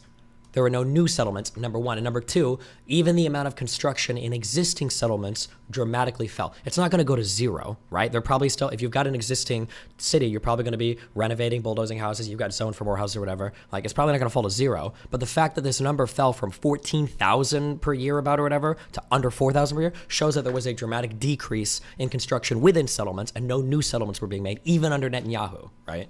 That's what I would push back in the whole, like, I agree, right? Housing units were being built, still illegal. Like, I think a would stop building of new house. Like, a good faith negotiation is stopping of building new houses. And the final point I'm actually trying to make here is not that, there was. I think there was just like lack of agreement in this negotiation. So it wasn't the Arabs ever walking away and saying, "Fuck Israel, we don't want to make peace." That's what I'm saying. Because according to your tweet, Arabs have constantly walked away from negotiation table, and I'm trying to find wait, let's go back. Okay, wait. Just on this particular argument, what I'm trying to show you is that, or what I'm attempting to argue for, is that even though Netanyahu secretly, or not secretly, openly was like, I don't want to do peace with the Palestinians, blah, blah, blah, it seems like his actions were still showing follow through on trying to maintain the Oslo Accords. He didn't try to disassemble the Palestinian Authority. He didn't try to take power back from them or anything. My understanding is that all that transference and everything was still happening, even under Netanyahu. Whereas on the PLO side, Arafat was consistently walking away from a more permanent deal at the end of Oslo. Because remember, Oslo was supposed to be temporary, right? Which deal he walked away from at the end of Oslo? I'm very curious. Sure, fuck. Okay, I have to do better notes on this. I don't know if you've been... and also, I totally admit, okay, it could all be like lies and fucking propaganda or whatever. No. I'm just asking for like. No. I'm happy to be convinced. Yeah, no. I'm saying that because this is coming. Some of this is starting to become single source because I'm drawing a lot of Arafat's personal stuff from the interview series that I watched with the Saudi Arabian foreign minister to the United States. I think. Have you watched any of that on my stream? Have you watched me watch that guy? I have not. So one of the things that he talks about is that multiple times. Him and other Arab leaders are trying to bring Arafat and I think. Oh, you're talking about the Saudi guy? are trying to bring them to the table to get them to like negotiate deals. And consistently, Arafat will take a jet and disappear for a month, or fly somewhere else and go talk to somebody else, or just dip on discussions. And there never really seems to be real follow through on anything to actually get anything solid in writing. And so I'll say on one end, right, it's literally coming from arguably a Saudi propaganda channel, okay? So, and it's the Saudi Arabia foreign minister, right? So those could be biased. I totally admit that, number one. However, number two then, what I would look for is, has there ever been a point in time where Arafat or the PLO or any Arab leader was like, look, we had a really good deal on the table and Israel walked away? I have never heard that claim in my entire life. Has that ever happened? Or I threw a little bit in there, but go for it, yeah. Okay, yeah, first of all, I agree on that one source you're calling is biased. If we go through this Wikipedia article, I'm curious to see at what point Arafat walked away. I think what happened is there was like disagreements about Jerusalem and some other things, and they just never came to an agreement. I think to say that that's them walking away is disingenuous. That's one. Two, I would say every single Israeli proposal and Israeli proposal for peace that has happened, that has come from the Israeli side, has never been defined as 67 borders, no settlements, and a just resolution to the refugee problem, which is what the world consensus is based on 242. Well, so, okay, on that thing, what you just said is that's never happening, right? That's a non-starter probably. It doesn't it doesn't matter whether or not it's a non-starter. Like, look, I'm not trying to negotiate what the international consensus is. Like, you can disagree with that all you want, but it is what it is. Okay, so for you to say, oh, they're rejecting, Israelis aren't making concessions. They are, they are making concessions, kind of, in terms of like land swaps and everything. But if you're saying that like the conversation... That's not a concession, Destiny. That's not a concession. Like, those land swaps are happening because of the settlements that are being built. Palestine wasn't building settlements within Tel Aviv, and they're saying, okay, we'll keep this and give you a piece of Ramallah. That's not happening. That would be concessions on the other side. Sure. Concessions are... If we're going to treat this like Israel is just a hostile occupier and took over random land for no reason and now holds it indefinitely with no other extenuating factors, then fine, I can agree with you. But no, we're talking post-67, post-60, or even post-73, after the wars are over, right? Israel that becomes a hostile occupier. Wait. You can't just say it becomes, after all of the other times where we tried to completely ethnically cleanse and eradicate you, now you guys are just occupying us hostily. That's kind of an unfair... Yeah. Who was ethnically cleansing who, right? In 48, who was ethnically cleansing who? Everybody was ethnically cleansing each other. What do you mean? There were Arabs. Exactly. So if everyone was ethnically cleansing each other, like... Sure, and then in 48 and 67, the stated goals from, at that time, Nasser would have been to cleanse fucking Israel of all of the people that had come from Europe. So that was the stated goal, right? They failed like 3 times. Which is fine, by the way. I'm not even like an anti-ethnically cleanse. I think ethnically cleanse is based sometimes, okay? When Israel ethnically cleansed all their fucking people from the Sinai, when they gave the Sinai back to Egypt, I think that was based. When Israel pulled and ethnically cleansed all their people out of the Gaza Strip and they pulled them out, I think that was fucking based, okay? I'm not even saying it's necessarily a battle thing. I'm just saying that, like, it's weird. This is, and I feel this, okay? Because every day, okay, my blood becomes 2% more Jewish, okay? I can feel the inner Jew in me cringe when people are like, we just want peace. After we failed to eliminate you in 48, we failed to eliminate you in 67, and we failed to eliminate you in 73. Now you guys are just big bullies occupying us, and we just want peace. Like, well, yeah, no shit. You failed murdering them 3 times. Sorry, God. Okay. First of all, let the record show that I don't agree with any ethnic cleansing. Okay, I just want that. Wait, hold on. Do you want all the settlements removed from the West Bank? I don't want any ethnic cleansing. Wait. Do you want all the settlements removed from the West Bank, though? I want one state. So we can talk about that later. Okay. Wait, so you don't think any of that? So you would, if Israel today was like, we're going to remove all the settlements from the West Bank, you'd say, no, I don't like that. That's ethnically cleansing. I would want that if the Palestinian people want that. So then you support some kind of ethnic cleansing, then, right? No. Let me be absolutely crystal clear. Okay. I have no problem with Muslims, Jews, Christians living from river to sea, with no one getting ethnic cleansed, everyone having equal rights. Okay, but this is a fantasy. Is that ever going to happen? Yeah, exactly. So let's stop the fantasy. I mean, in that case, like, my goal is fuck one state. My goal is one nation. I think the entire world should just be one country, and we could all live together happily ever after. I'm on board. Okay. Anyway, so back to your like, they tried to like eradicate us. Oh, also, hold on, wait, real quick, and then you can do this. I just want to clarify, I'm sorry, because everybody doesn't know, I didn't know the definition of this until like a month ago. I'm going to be totally honest. What does ethnically cleanse mean to you?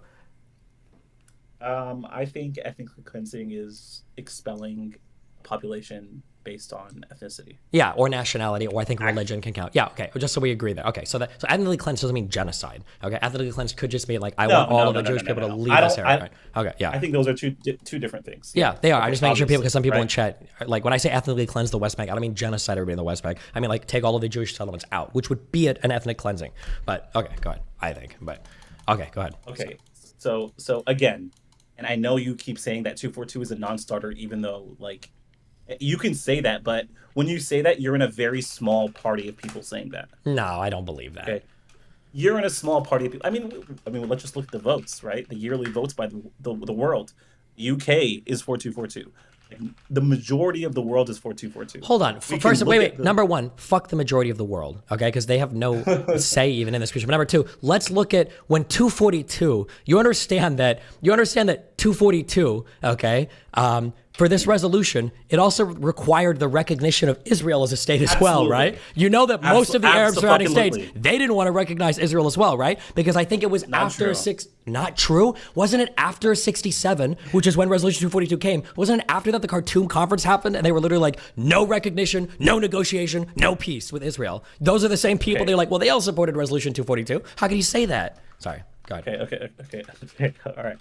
So let's step back a little bit. When 67, the 242 brought down, and it's been pretty much renewed every single year since. Look what both sides have to say. This is the international consensus. That's my argument. This was the international consensus. I don't disagree with you. The Arabs are like, no, fuck this. Well, too bad. This was the international consensus. Okay, that's one. Wait, what do you mean too bad? As of 2002, the Arab League has proposed. We want security for Israel. We want everything for Israel based on 242 and 67 borders.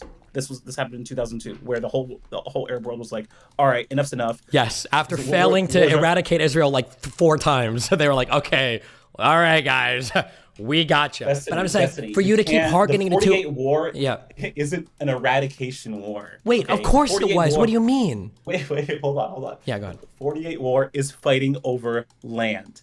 Now, did they want to expel the colonists? Probably. Yes. Right? Okay. The colonizers probably. Okay, yeah.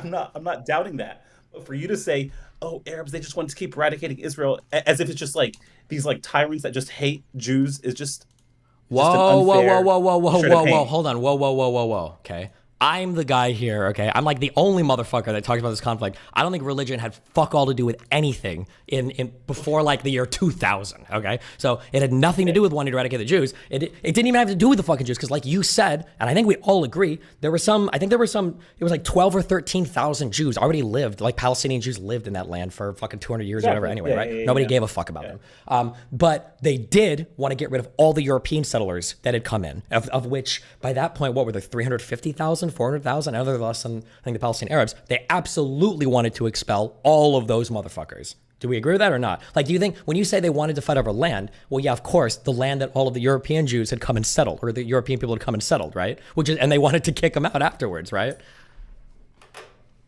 Yeah. I don't know if they wanted to like kick out every single European Jew. I don't know if there was like a written policy, but I do agree that they wanted to like essentially destroy the state of Israel and create a state for either them, like a bigger Arab nation state or a Palestinian state. We can argue that, but okay, sure.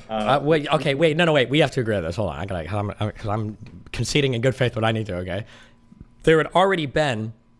You've got boatloads of Arabic people, fleeing their villages. You've got people walking down roads. You've got all this shit, and then you've got all the other Arab states who feel like, rightfully so, the Brits said we could have an Arab state here. And now you brought all these Jewish motherfuckers here, okay? The ones that happen to crawl away from the fucking Holocaust. Now these motherfuckers are coming down here to steal our shit. I think it's reasonable that they wanted to expel them all. Like, I'm not even saying that they're not justified. Like, bro, they should have fought as hard as they could have. Like, fuck, I don't even necessarily disagree at that point. It's 48. They're literally losing land here themselves. Yeah. I'm just saying to pretend. I'm just saying to pretend that no, they just wanted to live with them peacefully. Yeah, as much as like Pocahontas wanted to suck John Smith's dick, and the natives wanted to live with settlers peacefully. No, of course not. They're being invaded by a foreign fucking European colony, right? So I'm not even saying it's unreasonable, but I'm saying to pretend. Why do you use that as an excuse? As like, oh, the Arabs, they've been trying to eradicate. Like you like put this narrative in a way that, like you just said, it was just what they were trying to do in 48, right? But the way you way you tell the story, it's like the way the other side tells the story. Like, oh, they were trying to eradicate them, and you imply that it was for no reason at all. You don't specify that it's just they justly tried to defeat them and expel the colonizers, right? Then we can agree on that. Yeah. Okay. That Hold on. Let me. I don't know how much of my shit you watch. Okay. Listen. Okay. I think that your take. I haven't watched a lot. Yep. So, and that's so fine. And I think that me. your assumption of what I'm saying there, I actually think is totally fucking fair. Okay. Because when I hear people say certain things, okay, my assumption would be like, oh, you're saying that, oh, they tried to eradicate him 3 times for no reason, Destiny. Well, why are they so fucking mad? I agree with you. Okay. That if you just hear me say that, you're probably grouping me in with like the Ben Shapiro's or whatever. Listen, I think probably up to fucking 73 at least, I can sympathize with the Arab states. Definitely up to 67. Okay, I can sympathize with them being like, ha, we're gonna fucking kick you motherfuckers off this land. Okay? They had area that was promised to them by the Brits that they'd lived in it for a really fucking long time. Okay, that they backstabbed the Ottoman Empire, hoping to gain control of, and all of a sudden, a whole bunch of fucking white people start showing up from Europe to resettle the land. I can totally empathize with that. I think in 48 that first war happens and it sucks, and I think that there's still 20 years later, not even, of course, at 67. I'm also empathetic towards them trying to go to war. I think that that Saudi Arabian, what's his name? Badnir or fuck, I should remember his name. He said it really well. He said that throughout all the history of Israel-Palestine, Palestinians had a really good cause with horrible advocates, and Israel had a really bad cause with amazing advocates. And I think especially from 48 to 73, you see that, where the moral authority probably was with the Arab states, but Israel just did a good enough job at defending their shit that like eventually they've established themselves, and now we're here today and we need to deal with what's coming after. The only reason I'm saying all this though is I'm just saying that like it's not fair, much like me saying, oh well look, all the Arabs are trying to kill the poor Jews for no reason. That's retarded. I don't even bring up anti-Semitism. I think it's retarded. But it's also not fair to say like, oh, like Jewish people won't even settle peace with the Palestinians and all they've ever wanted is peace. That's bullshit too. Both these groups of people have been at ends with each other for at least the first like 50 years of Israel's existence. Okay, go ahead.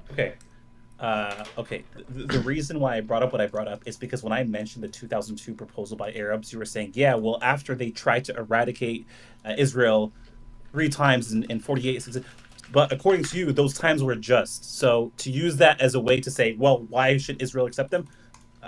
Like you said, you said that their proposal was like, well, yeah, well, it's because they failed. Yeah, they failed. Like, what are we supposed to keep going wars forever? You said that those. Well, I know that's a difficult thing. Attempts were. Yeah. You said those attempts were just, right? To 48 and 67. That's what you just said. Right? Sure. Okay, well, but hold on. But also, I've said this before too. People can feel just on both sides, and I think there is a strong argument that Jewish people I wish there was a better way to say it, because I don't mean Jews. I'm not talking about fucking Jews. No. I'm talking about Israelis.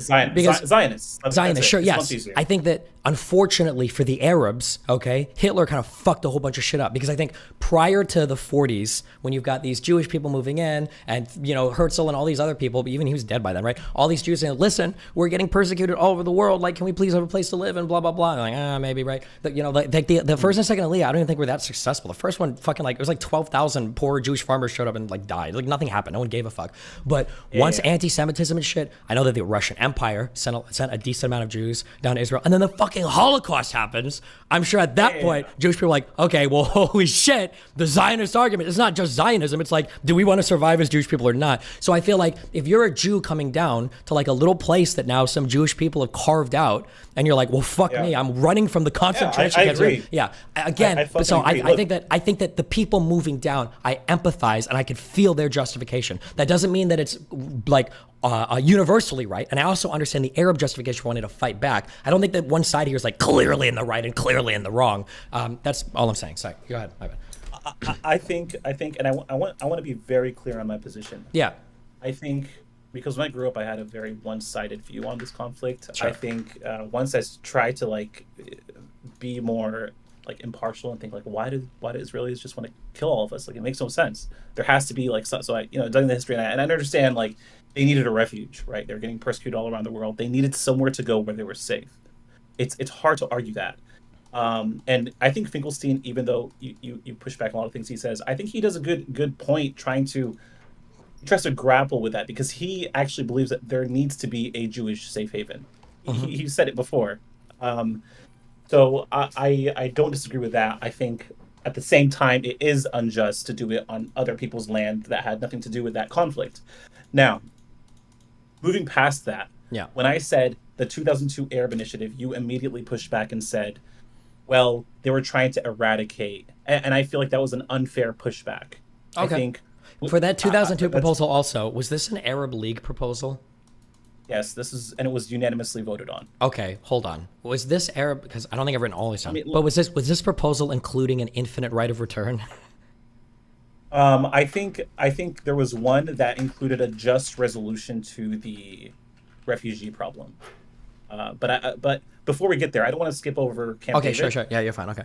Let's just go in order. So my point for Oslo was essentially the Arabs didn't just walk away. I think there was mistakes probably made on both sides, and I think there was fundamental disagreements.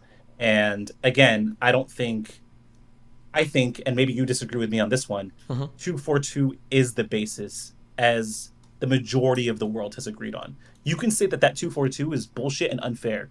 I'm not trying to argue whether or not it's fair. I'm trying to argue that's the world consensus. Okay, there's a distinction here.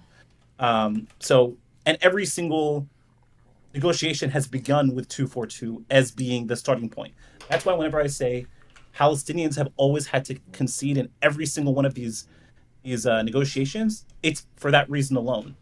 This is the starting basis. If Palestinians were saying, okay, well, give us a piece of Haifa, right? Then I'll be like, okay, now we're asking now the Palestinian side is asking the Israeli side to make concessions. That's not what's happening here, right? And the land swaps, again, I don't believe are concessions because it was forced upon the Palestinians. Okay, you know what? By these settlements. You know what? Here you go. You know what?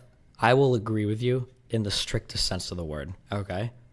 I would accept UN Resolution 242, okay? However, we have to go back to, okay, you know the meme where the guy's like, show me a car, no, a real car, no, and then it's like that meme? We need to go back to the real 67 borders, which means Israel withdraws everything from the Gaza Strip, the West Bank, and the Golan Heights, and the Gaza Strip goes back to fucking Egypt, and then the West Bank goes back to fucking Jordan, because those are the 67 borders. And then once they've re-annexed those territories fully, then they can figure out if they want to separate those into a country or have the Palestinians declare whatever, and then they can figure that shit out. Because it feels weird to me that Israel. That's not what 242 says. 242 says that 67 borders are with Palestine. But Palestine didn't exist in that doesn't make any sense. See, you're arguing again. You're now arguing 242. I'm not here to argue 242. I'm saying 242 is there and it's the world consensus. I don't care. Then the world consensus is wrong. This is a fact of the matter. I'm sorry. Wait, you don't even disagree with this. In 1966, who owned the West Bank? In 1966, who owned the Gaza Strip? Jordan owned the West Bank. Yep. Gaza, that they conquered in 48, and Egypt, and Egypt owned the Gaza Strip that they conquered in 48, right?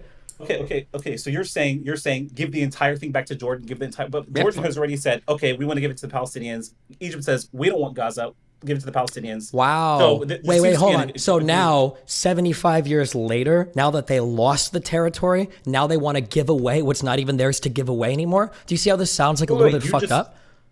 Wait. Okay.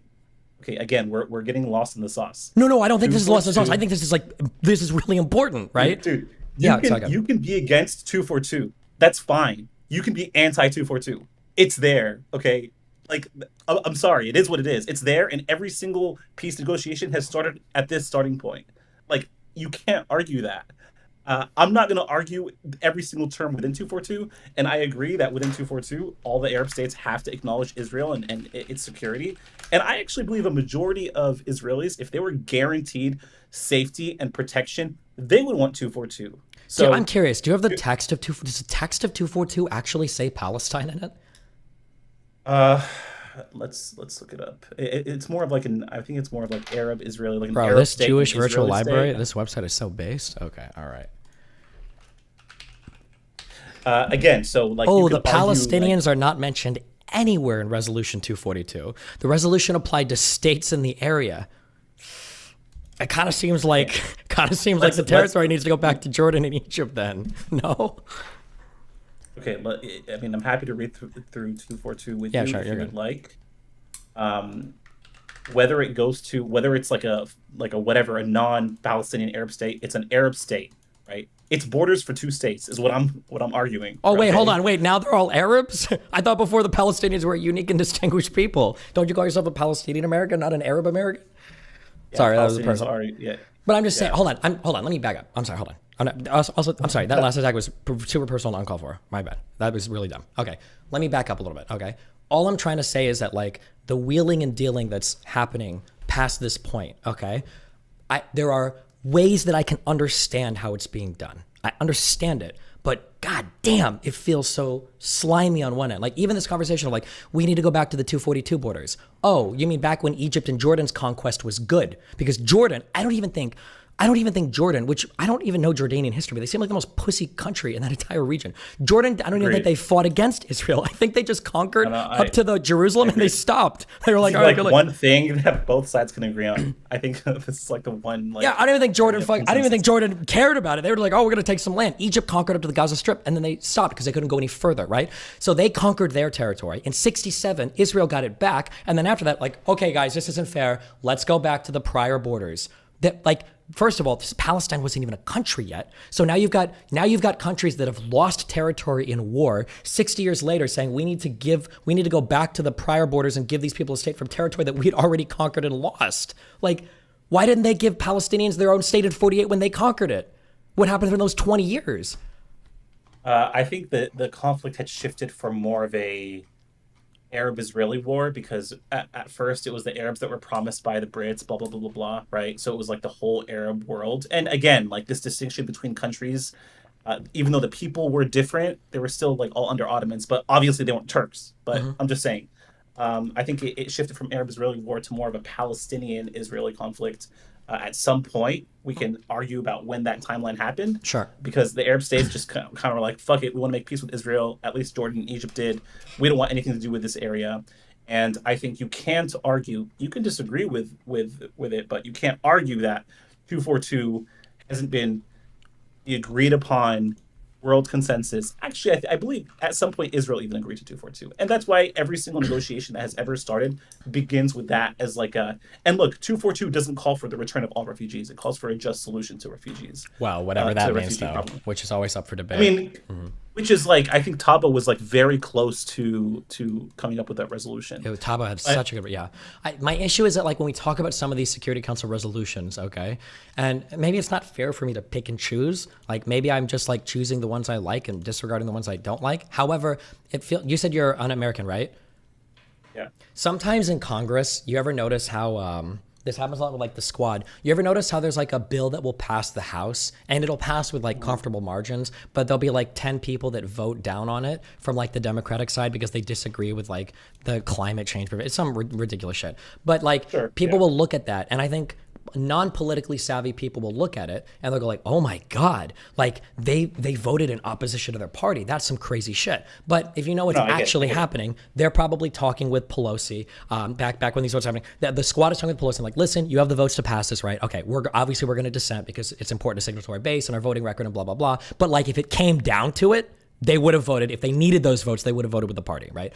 For some of these Security Council resolutions, the reason why I'm not as concerned with them sometimes is sometimes they feel like a virtue signal. Like when you're getting Security Council resolutions that are clearly non-starters, that involve a lot of states with like no understanding or interest in the region, and then like even the text and everything is like kind of ambiguous or weird. So for instance, in 67, this resolution 242, I don't even think it mentions the state of Palestine. All of the language is like very vague. I don't know that like appealing to, well, look at 242 as like some codified legal doctrine in terms of how to separate out the Middle East. I just don't think it carries much weight. Is just like my feeling on it. Not to say that I don't think Palestinians should have a state, but yeah, go ahead. Okay, go ahead. 242 is it's not like was like a one-time vote. It gets renewed, to my understanding, on a yearly basis, and it's not like this like just some banana republic states that are voting with against two. It's like a lot of Western countries, right?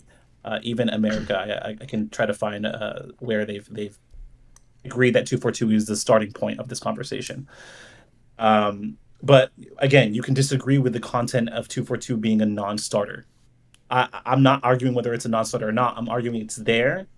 That's it. And that's the starting point of every resolution or every attempt at peace that's happened. And I'm also saying, kind of going back, because I have like one more hour. Oh, yeah. Oslo, the Arabs didn't just walk away.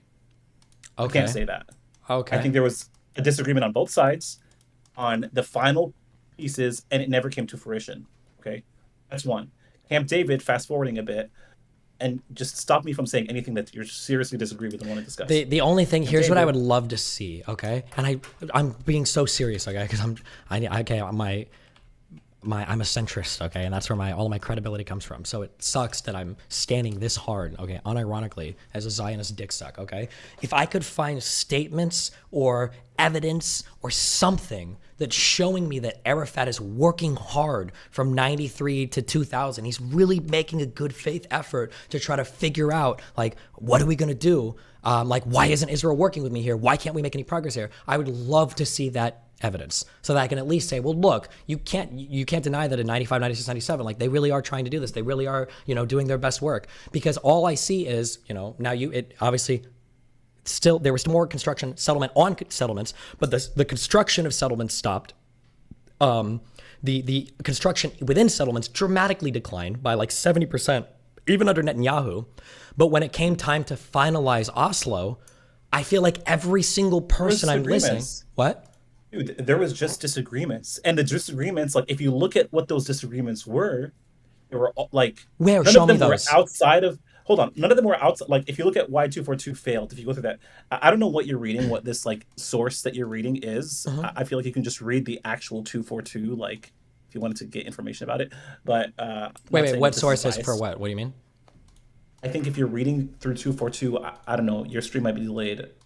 If you're reading through 242, I think we should actually look through 242, the actual resolution. I don't know if you want this is to, yeah, but it's like a virtue sig. There's like nothing here. Here, I'll link you the actual text. There's like nothing. It's like 20 lines. We can read this in like 2 minutes if you want.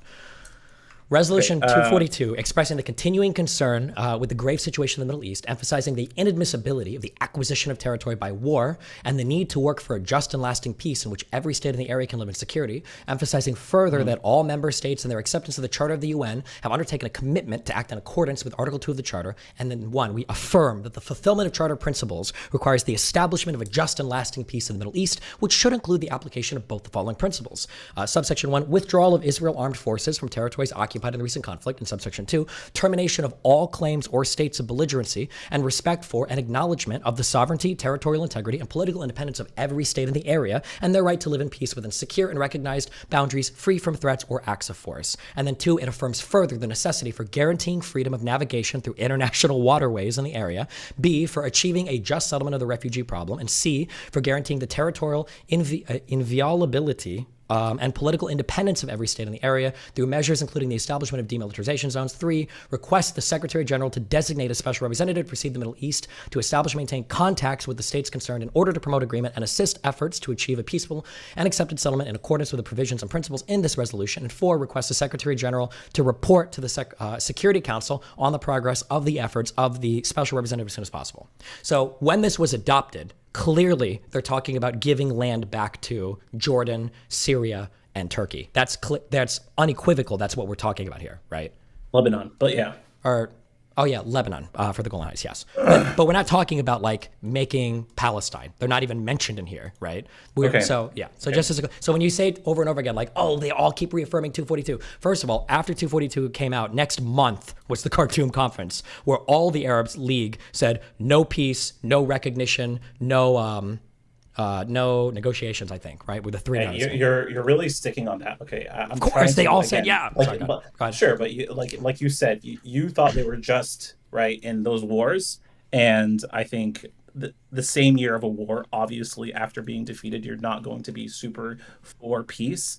That's why I think we're harping on history when we don't need to. Okay? Sure, I agree. We can back away from this if you want, but I'm just saying that you keep harping on. Everybody keeps agreeing to 242. Yeah, it is what it is. It is, but 242 is the ass pain of 3 Arab countries losing a fucking war to Israel and wanting their land back. That's what 242 was. This recoloring of 242 is, no, 242 is about making a Palestinian state. That's bullshit. That's not what 242 is ever about. 242 is the starting point for a resolution between Israel and Palestine. No. It's not. It has nothing to do with that. Hold on. I need you to know that 242 had nothing to do with Palestine. 242 was to give land back to Jordan. Give the land back to Jordan and Egypt, and whether they want to give it to Palestine, you're saying, okay, that's fine. That's up to them at that point, yeah. You're getting to the same so like if Israel didn't believe that 242 was a starting point, they wouldn't start there at all, like as those borders and land swaps. Like everyone, that's what I'm saying when I say everyone agrees with it. I'm saying that's what has been the basis of every negotiation.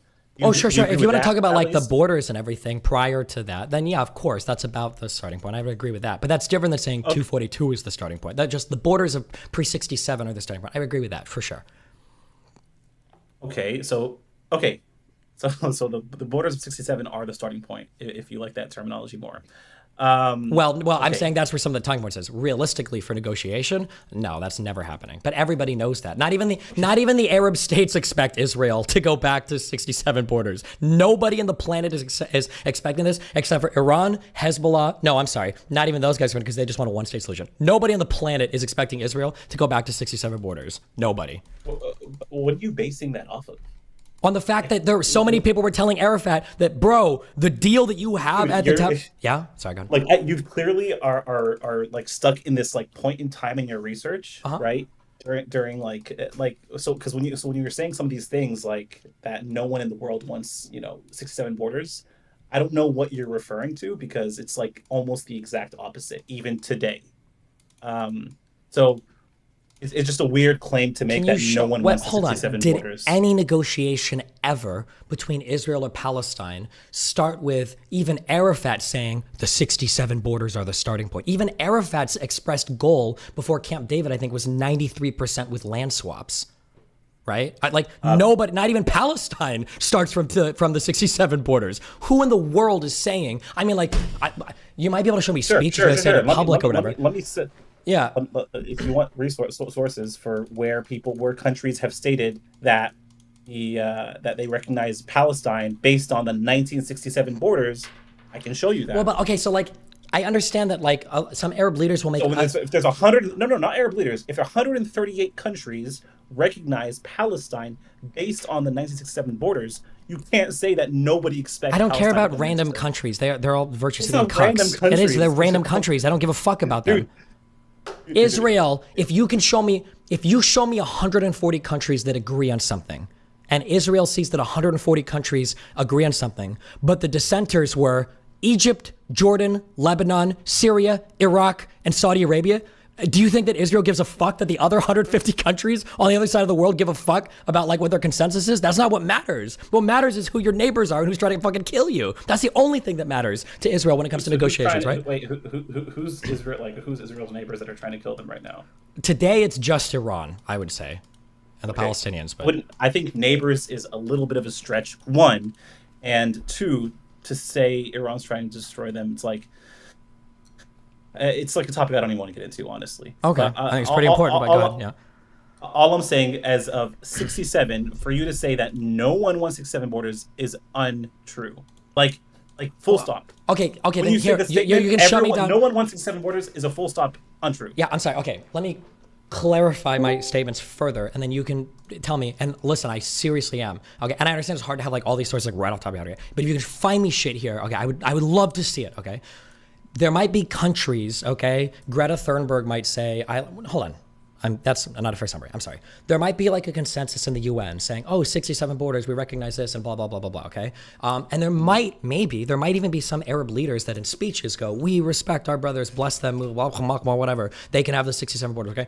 But when it comes to actually negotiating any of these deals, I have never in my life heard any Arab leader talking to Arafat. I haven't even heard Arafat himself. None of the Israeli, nobody has ever started those negotiations. All right, guys, we're starting with 67, goddammit. Now let's go from there. It's always been. Why would there be, okay. Why are there land swaps? Why would there be land swaps if that's not the starting point? Why would Israel agree to give pieces of Israel to them for that 6 or 5%? Yeah. If they're agreeing to land swaps for a couple reasons, okay? Yeah, and you can tell me if I'm wrong on any of these. One is the West Bank needs to be a contiguous state. okay, this autistic fucking roadmap for peace or whatever the fuck came under Kushner and Trump, this crazy smattering of like cum spraying onto a fucking map is ridiculous, okay? So contiguous land is important, number one. Number two, okay, because Jewish people are fucking insane and they've built so many fucking settlements past like the Greenland or whatever, they've clearly encroached on some of that West Bank territory.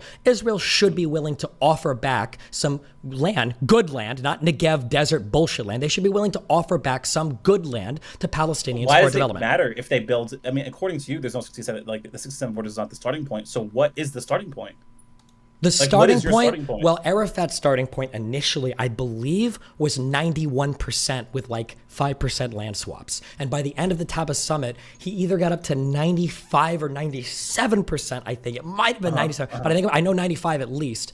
And then he walked away with no counteroffer because he just wanted to fight in the second intifada. So for another resolution, sorry, I didn't want to throw another resolution. You're good, go for at it. You, but Keep throwing them resolution out, the more the merrier, yeah.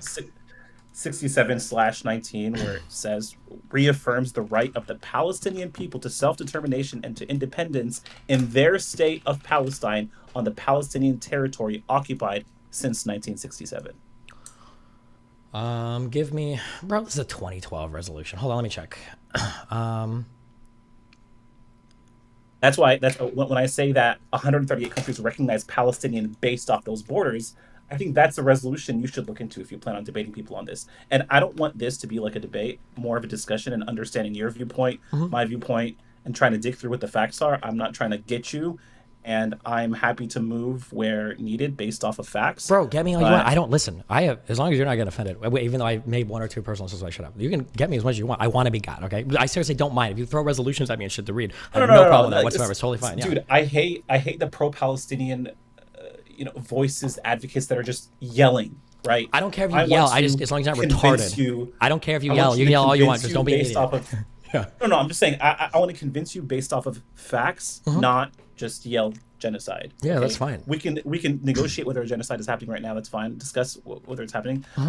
All I'm saying is for you to say, and I think you're going to get a lot of pushback on this, at 67 borders isn't the starting point and isn't recognized by a majority of the world. You can say the majority of the world is wrong. You can say like only the 7 countries that disagree with it are right, but you're in the minority.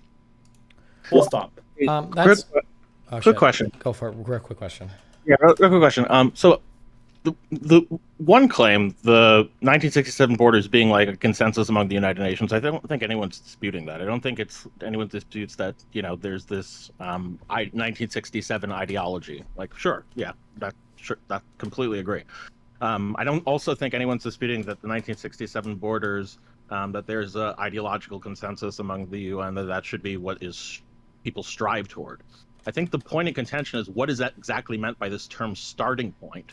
When you say starting point, do you mean that when Israel negotiates with the Palestinians, be it the PLO, or if they plan on negotiating with Hamas or whatever, with any land swaps, is the claim that what Israel is going to do and what they have been doing and what they've always been doing and what they will continue to do is say, oh, well, when we look at all of the land swaps, well, we give you this land, you give us this land, we're just going to redraw the starting point, as in before we agree to anything, we're going to pretend that we have this land, you have that land according to the 1967 borders, and then make the land swaps. Is that what you're saying is the starting point?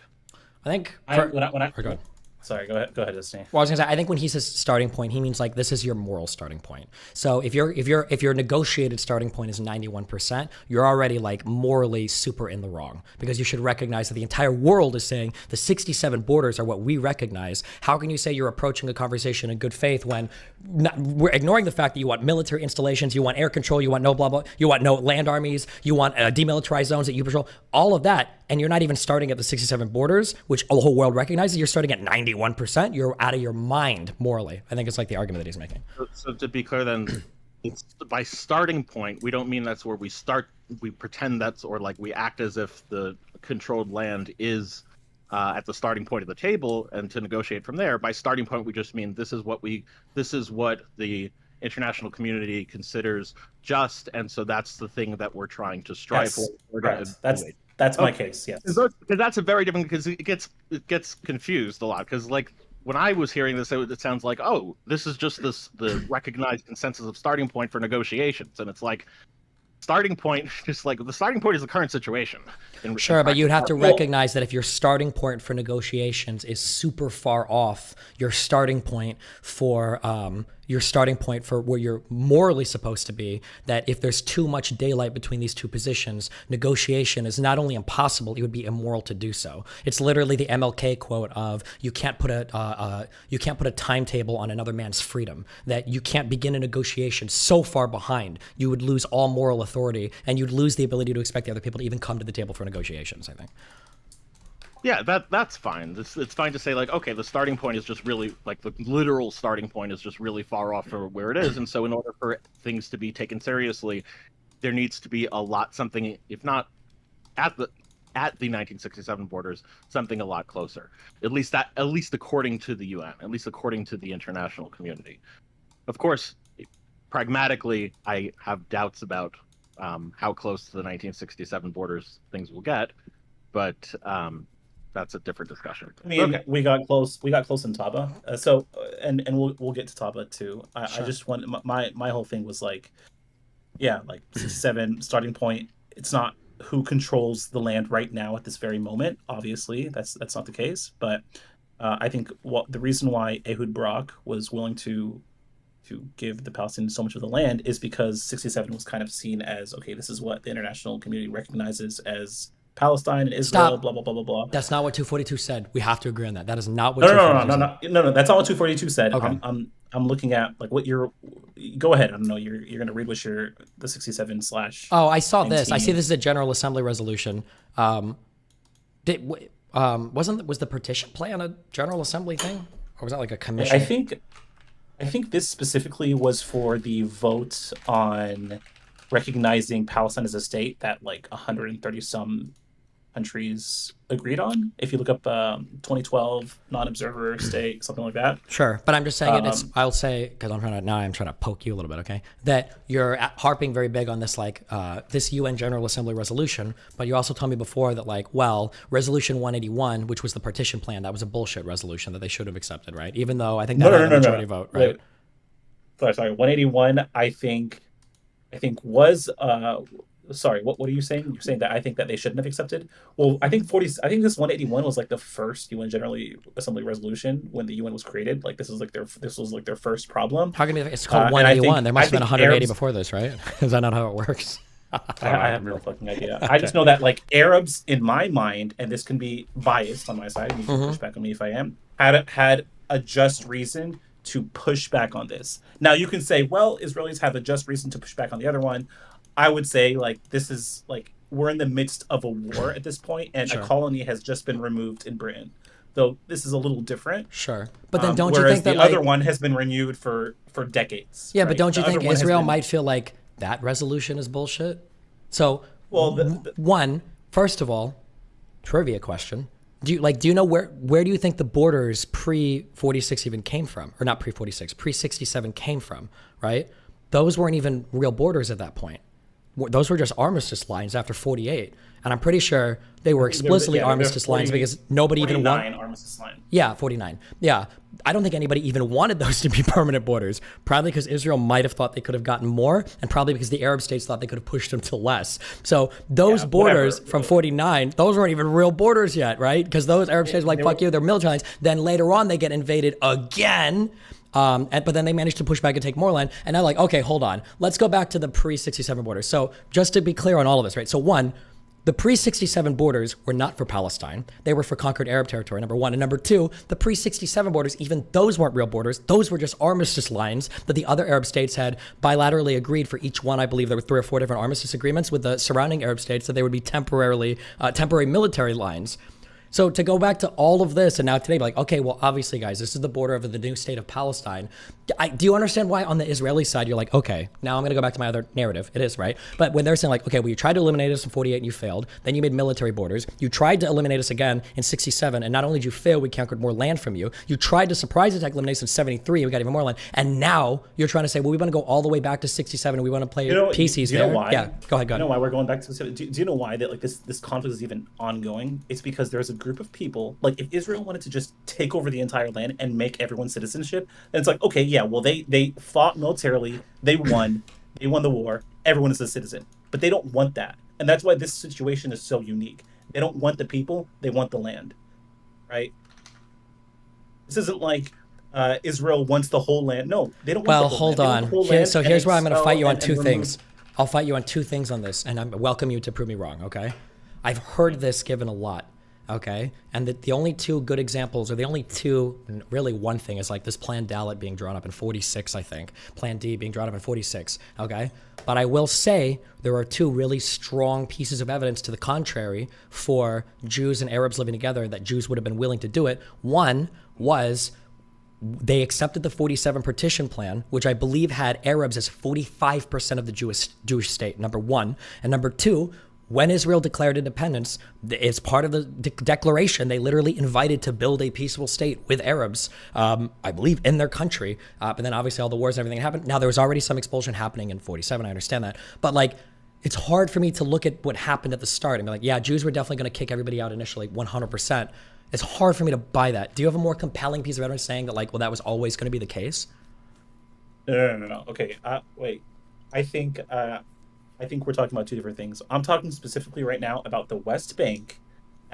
If Israel wanted to, they can annex the whole thing, as well as Gaza, and just make the whole thing Israel. And guess what would happen?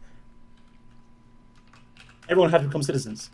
Why will that not happen? I mean, this has been discussed by, I think, the last prime minister of Israel. They wanted to annex Area C because they said, oh, we will only have to take in 90,000 Palestinian citizens. That's why they wanted to annex it and kind of further enclave the Palestinians into whatever is left. That's why they don't want to, because the demographic problem. Yes, right? probably. Most likely, for sure. Yeah, I mean, they call it in the Knesset, like, demographic time bomb or something like that. Yeah, that's why they pulled back. As much as people want to give Israel credit for it, my understanding is the whole reason for pulling back the settlements from the Gaza Strip were to shore up the demographics, possibly in preparation for annexation of places in the West Bank. It wasn't. They didn't leave the Gaza Strip to be nice to the Palestinians. They wanted to shore up. I think Sharon and I think Netanyahu. I think there's a whole bunch of people on record saying that, like, yeah, of course, this is our goal, is to shore up our demographic strength in Israel. Yeah. Okay, so we agree on that then. For sure, and I think that's what makes this conflict unique. It's because you can say, well, they lost the war, get over it. Well, okay, they lost the war, make them all citizens. Imagine the Native Americans in the U.S. like not getting American citizenship. It wouldn't make any fucking sense. Well, hold on, wait. When you say that, because we have to talk to the uniqueness of the situation. Has there ever in the history of all of mankind been one country that conquered another that had a demographic majority over them and then made all of them equal citizens? Well, there's ever been a minority. I don't think there is. Which because I don't know if that would ever happen ever. Like when the German Empire was expanding, I could be. I'm trying to. Hold on, I'm thinking if I'm about to say something really retarded. When Hitler was expanding, because technically they weren't even a real democracy at that point, I guess, so maybe not. Because I was going to say, let's say that like Hitler expanded and he conquered, the height of I don't know if you call it the German Empire. At the height of Hitler's empire, he had a whole bunch of fucking land. Let's say that the borders like ended and it stopped there and he won and all that. Do you think he would make all of those other countries equal citizens in terms of like their like huge federal elections or whatever? If they were all subjugates of the Third Reich, do you think that would happen? Not familiar enough with that. Sure, that's kind of a bullshit question. I understand, but like I don't think anybody would ever do this. I don't think anybody would ever be expected to do this. That if they took over some territory, if there was like a country of 1 million and they conquered a country of like 3 million, and then they made all 3 million people citizens like the 1 million. Like I don't know if that's ever happened ever in the entire history of all the world. So I think it's a little bit strange to accept like, oh well, obviously Israel should just annex the West Bank and make them all citizens when they've all been terrorists attacking and trying to kill them for 75 years. Right. Which I would push back on so heavily. Okay. Trying to kill them 75 years. Okay, so. Like again, I want us to get back on track. Yeah, go for it. In this like last 40 minutes. Wait, can I grab I want to grab a Red Bull real quick, like 15 seconds. Okay. Sure. Okay, go for it.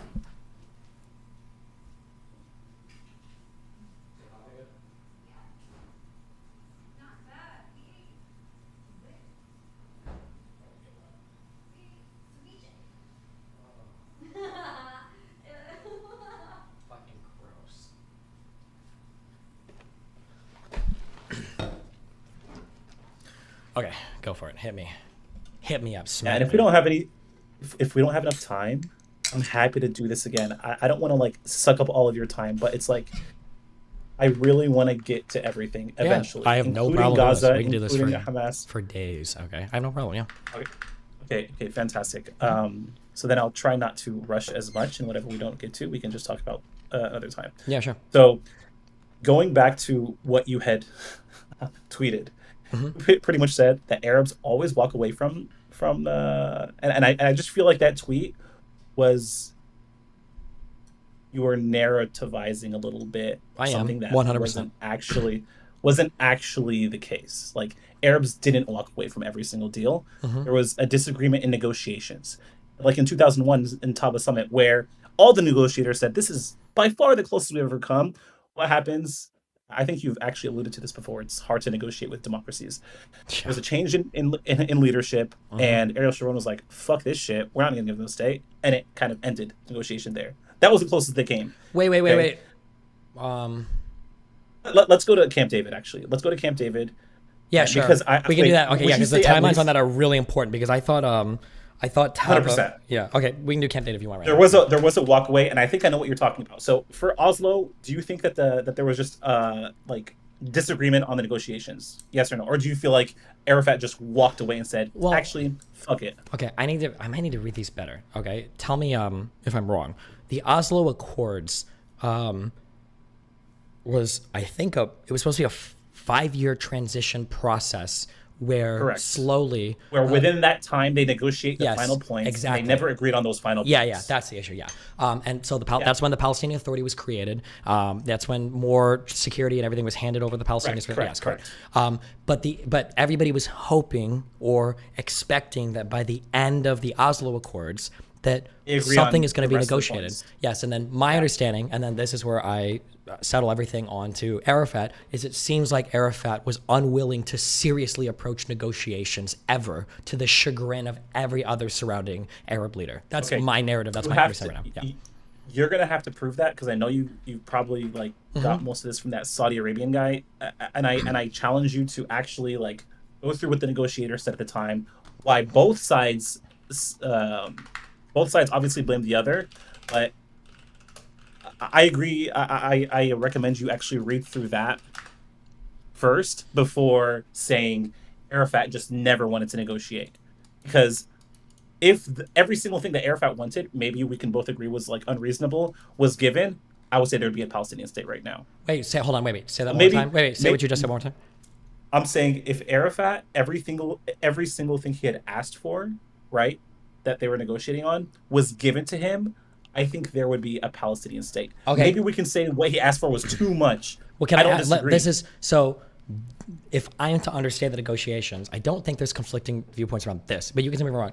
My understanding is what you just said did happen, and that's why there was so much frustration. That I think initially, when he went into Camp David, I think he was looking for either 91% or like 93% with like 3 to 5% land swaps or something. That's what he went in. But as the negotiations progressed, every time Arafat got more, he wanted more, and the goalpost would move on what he ultimately wanted. And that by the end of, I think it might have been the end of Taba Summit, maybe we don't want to jump in there, but by the end, the offer was so unbelievable, in terms of what he had gotten, that the fact that he still walked away made everybody feel like this fucking piece of shit. He's not negotiating good faith. He's not actually looking for a deal, because he came in. He's getting way more than he even initially asked for. I don't even know if Jerusalem had been gotten up to yet. And then he didn't make a counteroffer and he walked away. And I do have like 6 or 7 different quotes around other people that he was basically, I don't want to say planning the second intifada, but planning the second intifada. That he was always planning on like going to war basically with Israel at the end of Taba Summit, after Camp David.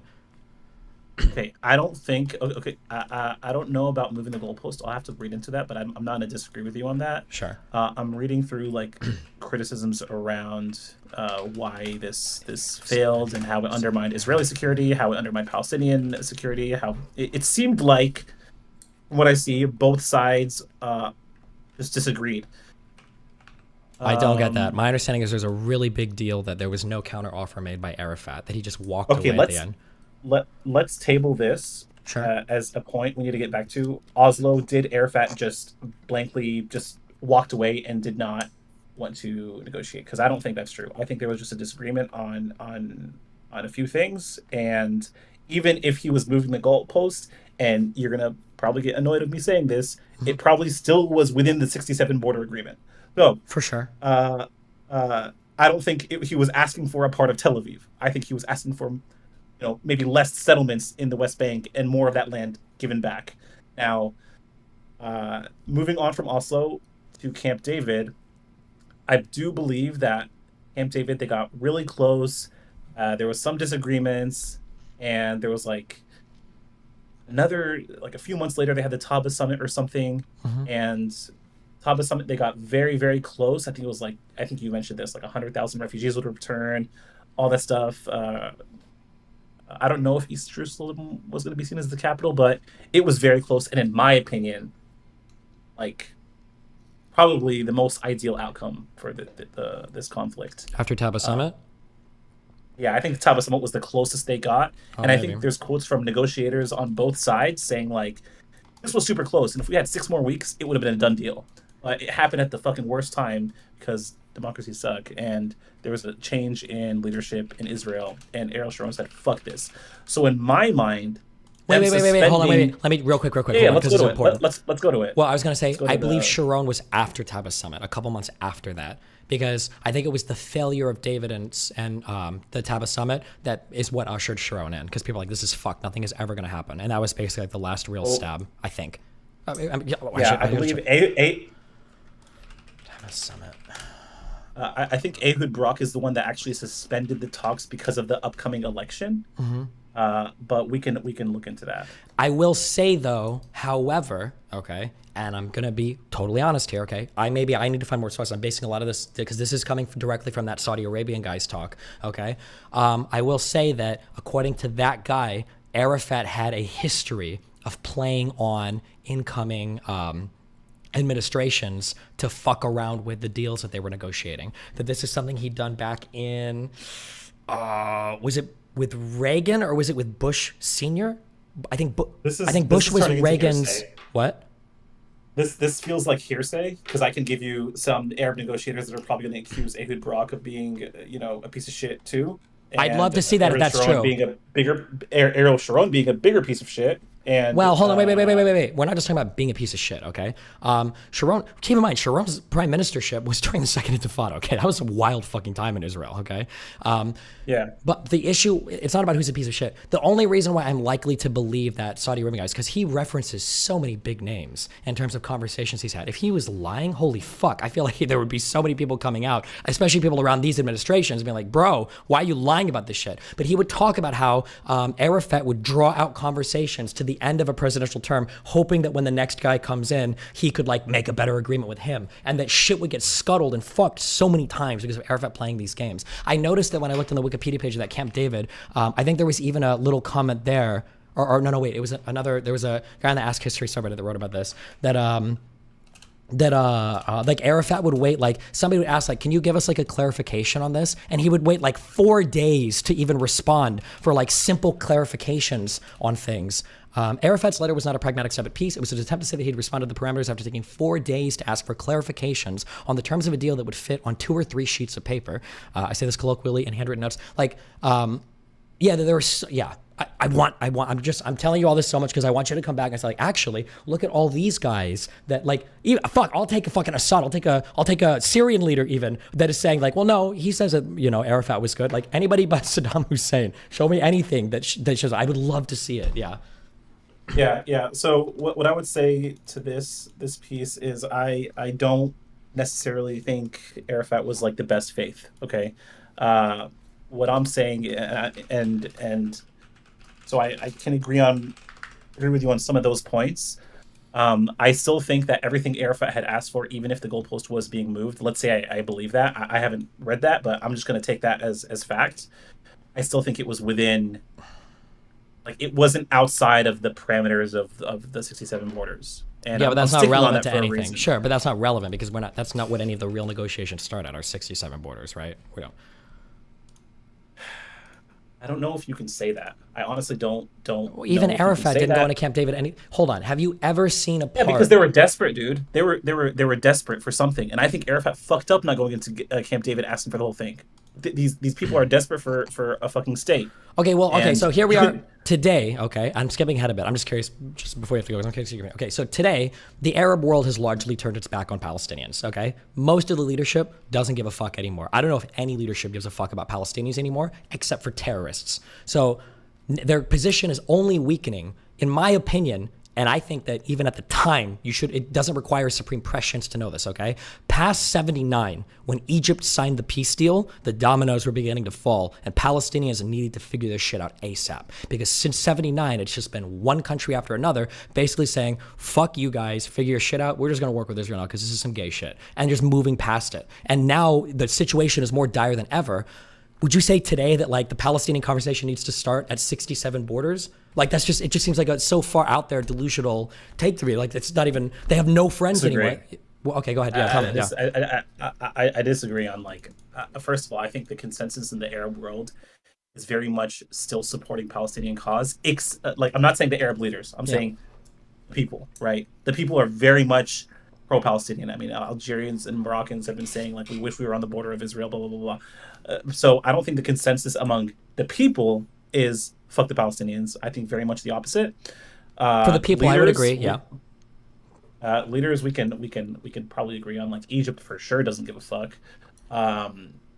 Jordan tries to give a fuck politically because 70% of their population is Palestinian. The king's wife is Palestinian, so they try to like pretend they care.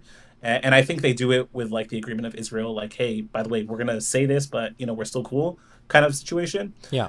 I think that the leadership is walking a tightrope right now, where they're trying to appease their population with these statements of like I think some of them withdrew their ambassadors after October or after the Israel. Yeah, but like largely, I think the leadership is over it. They were signing deals, they're doing shit. They're like, this is fucking retarded. We're like moving past it, unless. Maybe in the next like month or two, Israel happens to kill 10, 20, 30, 40, 50,000 more Gaza citizens, then maybe you'll start to see leadership change because the public pressure becomes untenable. But I mean, they're all fucking monarchs, so who knows? But pretty fucking wild that we're almost at 20,000 dead in Gaza. That's roughly 1% of the population there exterminated. Pretty crazy. But I want to talk about Gaza as like a whole separate thing. Sure. So, yeah, I mean, you don't agree that 7 borders are the starting point. Next time, I'm going to come with you with like much more clear evidence on why it's a starting point. I still think it's a starting point. I think the resolution we saw in 2012, clearly the countries think it's a starting. Other countries believe that it's a starting point, and they recognize Palestine within those borders. From what I understand from that resolution. Wait, which resolution? Say that again. Sorry. In 2012. 67. Oh, the 67. Yeah. Okay, sorry, my bad. Yeah. I think most of the countries still recognize Palestine as a state within those borders. You could say, well, fuck those countries. Those countries are just trying to virtue signal, whatever. Mm-hmm. But it is what it is. It's there. You said you don't believe the occupation is illegal because I remember last time you had mentioned that, well, it's not technically a state, so what are they occupying? My pushback to that is, well... Or sorry, I'll let you finish, go ahead, yeah. I was going to say, well, when a majority of the world believes that Palestine is a state and recognizes them as a state, so I think that counters the argument to, well, what are they occupying? And I don't know if you were just like thinking or trying to like, I don't know if that was your actual stance that it's not an occupation of. Yeah, I'm sorry. The only thing I'm focusing on, I'm being a huge legal dick here, is just because we've done now a little bit of international law. When I hear somebody say illegal, I'm looking for like a fucking like an ICC ruling or like an actual not just like a UN resolution. Although UN resolutions can indicate illegality or whatever. But like I think I largely agree with you. Obviously, the occupation is wrong. There probably should be a state. When I hear terms like illegal, I want to be really, really, really careful. Yeah. Okay. But there is an occupation at least, whether or not it's illegal. Of course, yeah, obviously, yeah. Okay, and the occupiers are Palestinians on future Israeli territory. No, I'm just kidding. I'm saying, go ahead. My bad. And the settlement is the settlements are illegal. You would agree on? I've read I think I've read legal arguments on both sides. It seems to me like it should be illegal, but I don't fucking know. It seems like it should be. Fourth. Okay, I want to read the Fourth Geneva Convention for you. Prohibits the transfer of civilians from occupying powers territory into the occupied territory. Very clear, like close, like open and shut case to me. Okay. If you can find me references to international law saying that these settlements are illegal, would love to see it. Okay.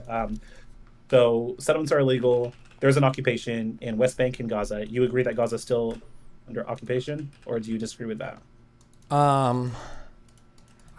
I don't know if that's illegal. To me, like it seems like in all but name, it's an occupation. It seems to me like it is. Some people say that since they put the actual military out, it's not. But I mean, like it. I mean, yeah, it seems. Yeah. The argument is there's three components for an occupation. One of them being military presence. So the people that argue it's not an occupation is because the military presence is gone. So there's like arguments going back and forth on that. But there's definitely a blockade, and according to international law, a blockade, as was the Suez Canal by Egypt, is an act of war. Okay. So well, but you need but there. I mean, you can have a justification for a blockade, right?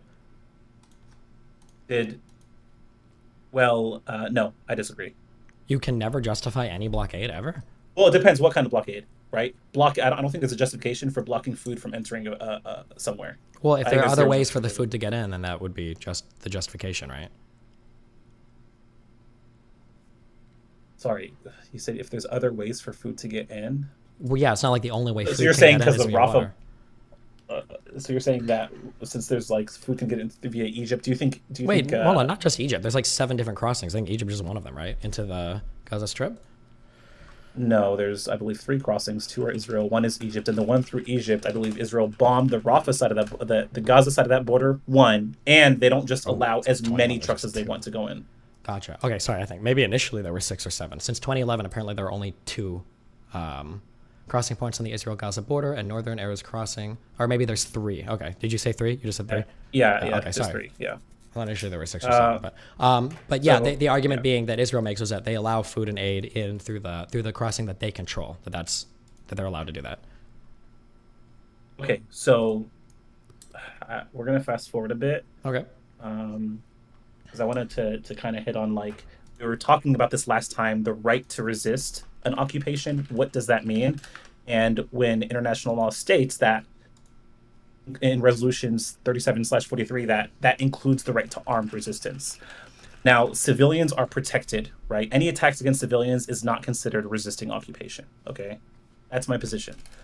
I think attacks on military outposts is a different story. Now, do you disagree with that? Do you agree with that in the West Bank? Attacking any kind of military infrastructure is legally allowed under, I don't want to say legally allowed, but like considered armed resistance according to international. My understanding is the answer to that is yes. That's my understanding. Yes. Okay, so then any attacks on Israeli soldiers. So there was a debate about whether settlers are fair game or not, and I think the consensus is that settlers are not fair game unless they're participating in hostilities. Sure. Would you agree with that? Yeah. Like if they're like burning homes. Like, do you ever do any utilitarian shit or whatever? Yeah. I'm trying to think of like how this plays out in the macro sense, because I'm saying yes to this, but I feel like this can't be the case. Okay, let's say that the military, we'll say in World War II, let's say we're occupying Japanese islands or we're occupying German territory or whatever. Let's say that as we go in, since the United States would be occupiers there, the civilian population has an internationally recognized right to resist militarily. Doesn't that mean that if you're moving in, you're basically incentivized as a military to start killing all the population or cleansing them or rounding them up and putting them into camps? Because why the fuck? Because if you think that they've got like an why would you let them? Yeah. If they're allowed to attack you, like why would you like let them live? Is kind of what you're saying, right? Yeah. Can I get a link to the language of this? Because now I'm curious. For when we say resistance, does this mean like random acts of I don't want to say random acts of violence against an occupier, or does it just mean fighting against like an invading army? Let me try to find something on this. Mm-hmm. So you'll have to give me a second. Yeah, no problem. I just gave you a link. Something I just found. I believe this specifically calls out the armed resistance piece, and that had given an example as well.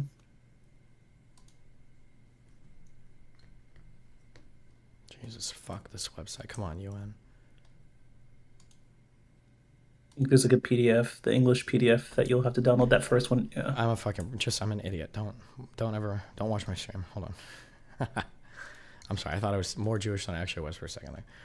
All right. Or Arabic, I guess I was. Okay. Did you just open the Espanol one? No. My mom is Cuban. Okay. Okay.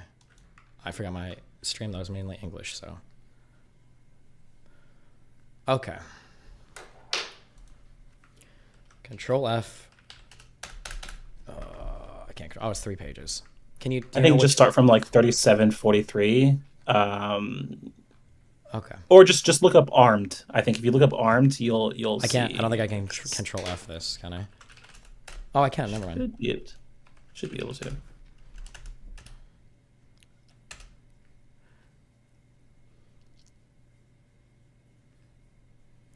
Including armed struggle.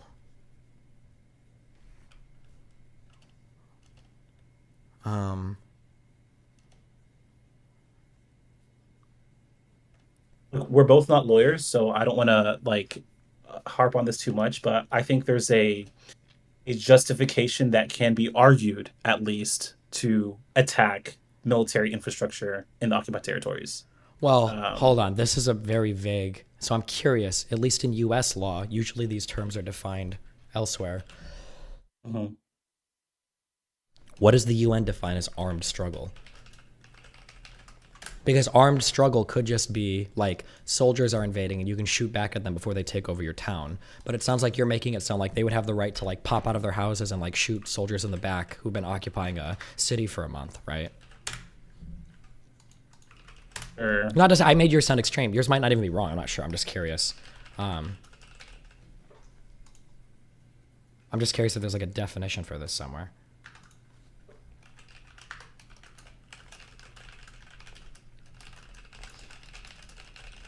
Okay, you like personally, do you feel like if people are under occupation, they should have the right to resist via like attacking the military that's occupying them?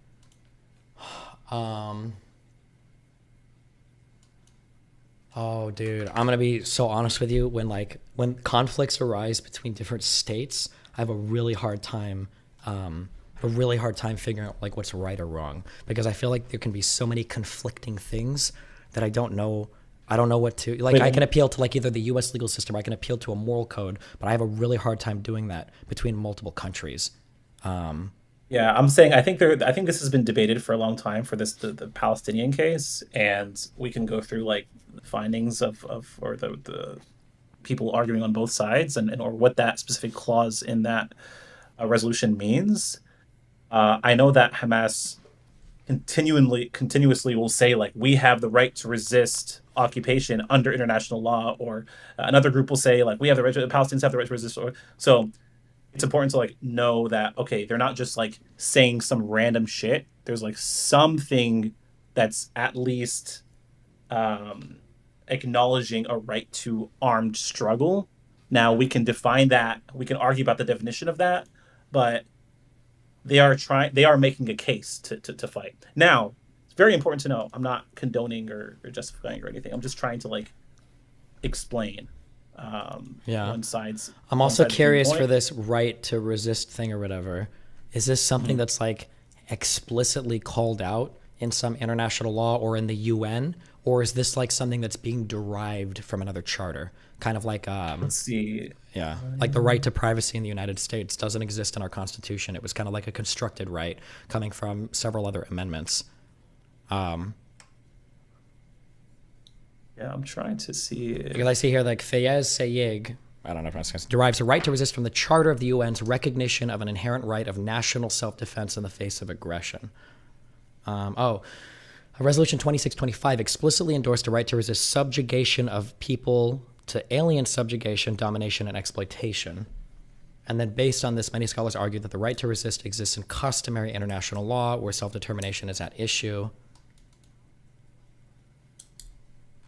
Okay, before we get stuck again. Yeah. And we're gonna come back to all this. I just in-laws are having a Thanksgiving dinner, and yeah, I you're fine. need to go to it. But so I want to make sure you understand how brutal the occupation is. Let's say when there's no conflicts going on, because it is so brutal beyond what a lot of people understand. Like, for example, there's military codes that the settlers don't have to live by that are living in the West Bank. They live by Israeli law, whereas the occupied live by it. It includes Military Code Order 101, where if you are gathering with a group of people, 10 or more, you need a permit from the Israeli military. And if you don't have that permit, it can be seen as some kind of political participants, and you can end up going to prison for it. Another one is throwing stones. You can end up going to jail for 10 years in Israel. So when we're seeing this hostage negotiation unfold, you have to understand that the 150 that are being released, many of them first have never gotten a trial, right? I thought all the ones being released right now had been convicted of crimes. Am I wrong on that? So none of them have been. So they're all children. I think the youngest was like 14 up until 18, or up until 17. I want to say under 18. That's not true at all. And some are women as well. Well, and also even if they're children, I don't know if I care that much. I'm just because they've all been convicted of like certain crimes. Like there have been convicted under military law. As Okay, opposed that's to fair. Okay, Israeli law. Sure, Right? okay. They're held to a different standard, is what I'm saying. Okay. Just as a real quick point, they're not all children. They're 18-year-olds in there also. It's under 19, which is what they did, and some of them are 18-year-old males who have been convicted of terrorist activities. Gotcha. So what does terrorist activities mean? On AP News, it what is the says- definition of terrorist activities? One example could be like walking up to a person and stabbing them in the back. Another example could be convicted of attempting to explode themselves, like in a suicide bombing. Real quick, I see that in exchange, 150 Palestinian prisoners were released by Israel, mainly teenagers detained over the past years for rock throwing and other minor offenses. So that's an AP News article. I don't know how reliable it is, but just as a... No, there's certainly a decent amount of them who are detained without conviction, and there's certainly a decent amount of them who were just detained for rock throwing. That's not all of them, and there are... Okay. I'm curious, one case of one of these 150 that was convicted of trying to blow themselves up or trying to stab somebody. Sure. Just one name. Yeah. No. Wait, do we have a list of names of these people? There's a list of 300 names. Yes. How are there 300 names when 150 are being traded? Because the agreement is it can keep going. Whereas for every one Israeli hostage released beyond the 50, the Israelis will release 3 additional on a day-by-day basis. So it goes up to 100 total hostages released by Hamas. Huh. Yeah, I've seen a list of the ages, the names, and the offenses. I don't have that on hand, but I'd have to get that. But when I did see that, of course, both sides. One side will show the part of the list that only looks at the rock throwing, and the other side will only show the list that looks at the terrorist convictions. Let's look at. I'm curious to see that list and seeing how much we're actually convicted of murder, or again, any kind of attack, stabbing that didn't result in murder, and how many of those were actually just like minor offenses, like waving a Palestinian flag, throwing a rock, gathering in a group of more than 10 people, like anything like that. Just as a heads up, I don't know if these people are confirmed as part of the release deal or why they're saying these people could be released. It could be that the news articles are just guessing, or they've got like a list of the names. But like here's two. One was a Palestinian woman disfigured in attempted suicide bombing, and the other one was a woman who was convicted of stabbing her neighbor. But go ahead. Yeah. Exactly. Although I think it is worth noting, though, that was said was if these people are convicted via military tribunal, that conviction word means a lot different than what it means in the United States, which is like through a fair court and trial with a beyond a reasonable doubt, conviction by a jury of peers. Well, I don't know how that works in. The stabbing was on video. I think the stabbing was on video, though. Pretty sure. Okay, it might be. Okay, sure. I'm trying to listen. I'm doing my best here. Fuck you. Okay. Okay. Yeah. You don't have to look at these now. I was writing 2 examples. But yeah. Okay. Go. No. So out of the 150, I'm curious to. So first of all, to your point, they're all going through military court. They have different laws for different people there. So if you throw a rock as an Israeli settler, you're not going to go to prison for 10 years. Okay. One, and how many of those prisoners are being held without trial, not for just for months, for years? I mean, it's clearly an unfair system, right? You're under occupation, right? It's fucked. That's one. And I mean, you're pointing out this one example, like these couple of examples. I would say the vast majority of these prisoners are, again, for minor offenses, as stated by AP that you just read. I think harping on those, like, the most extreme case is unfair. Yeah, this might not be representative. I was just like finding examples because Avi brought these up and I was curious. Yeah, and another thing is, like, again, it goes back to armed resistance.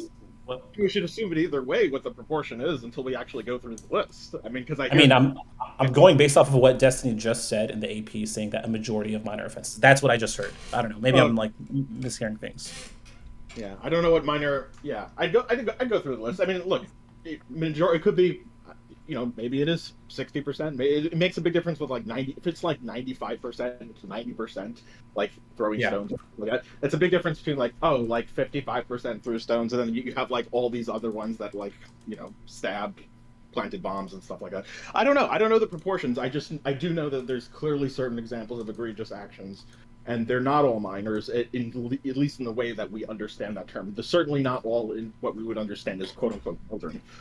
Were they minors when they were actually convicted of these, or when they were arrested for these crimes? Because I'm actually curious on that. Like, if you're 19 and you got arrested when you were 12, like it's kind of I just what's being claimed is that all of the released ones are currently either women or children.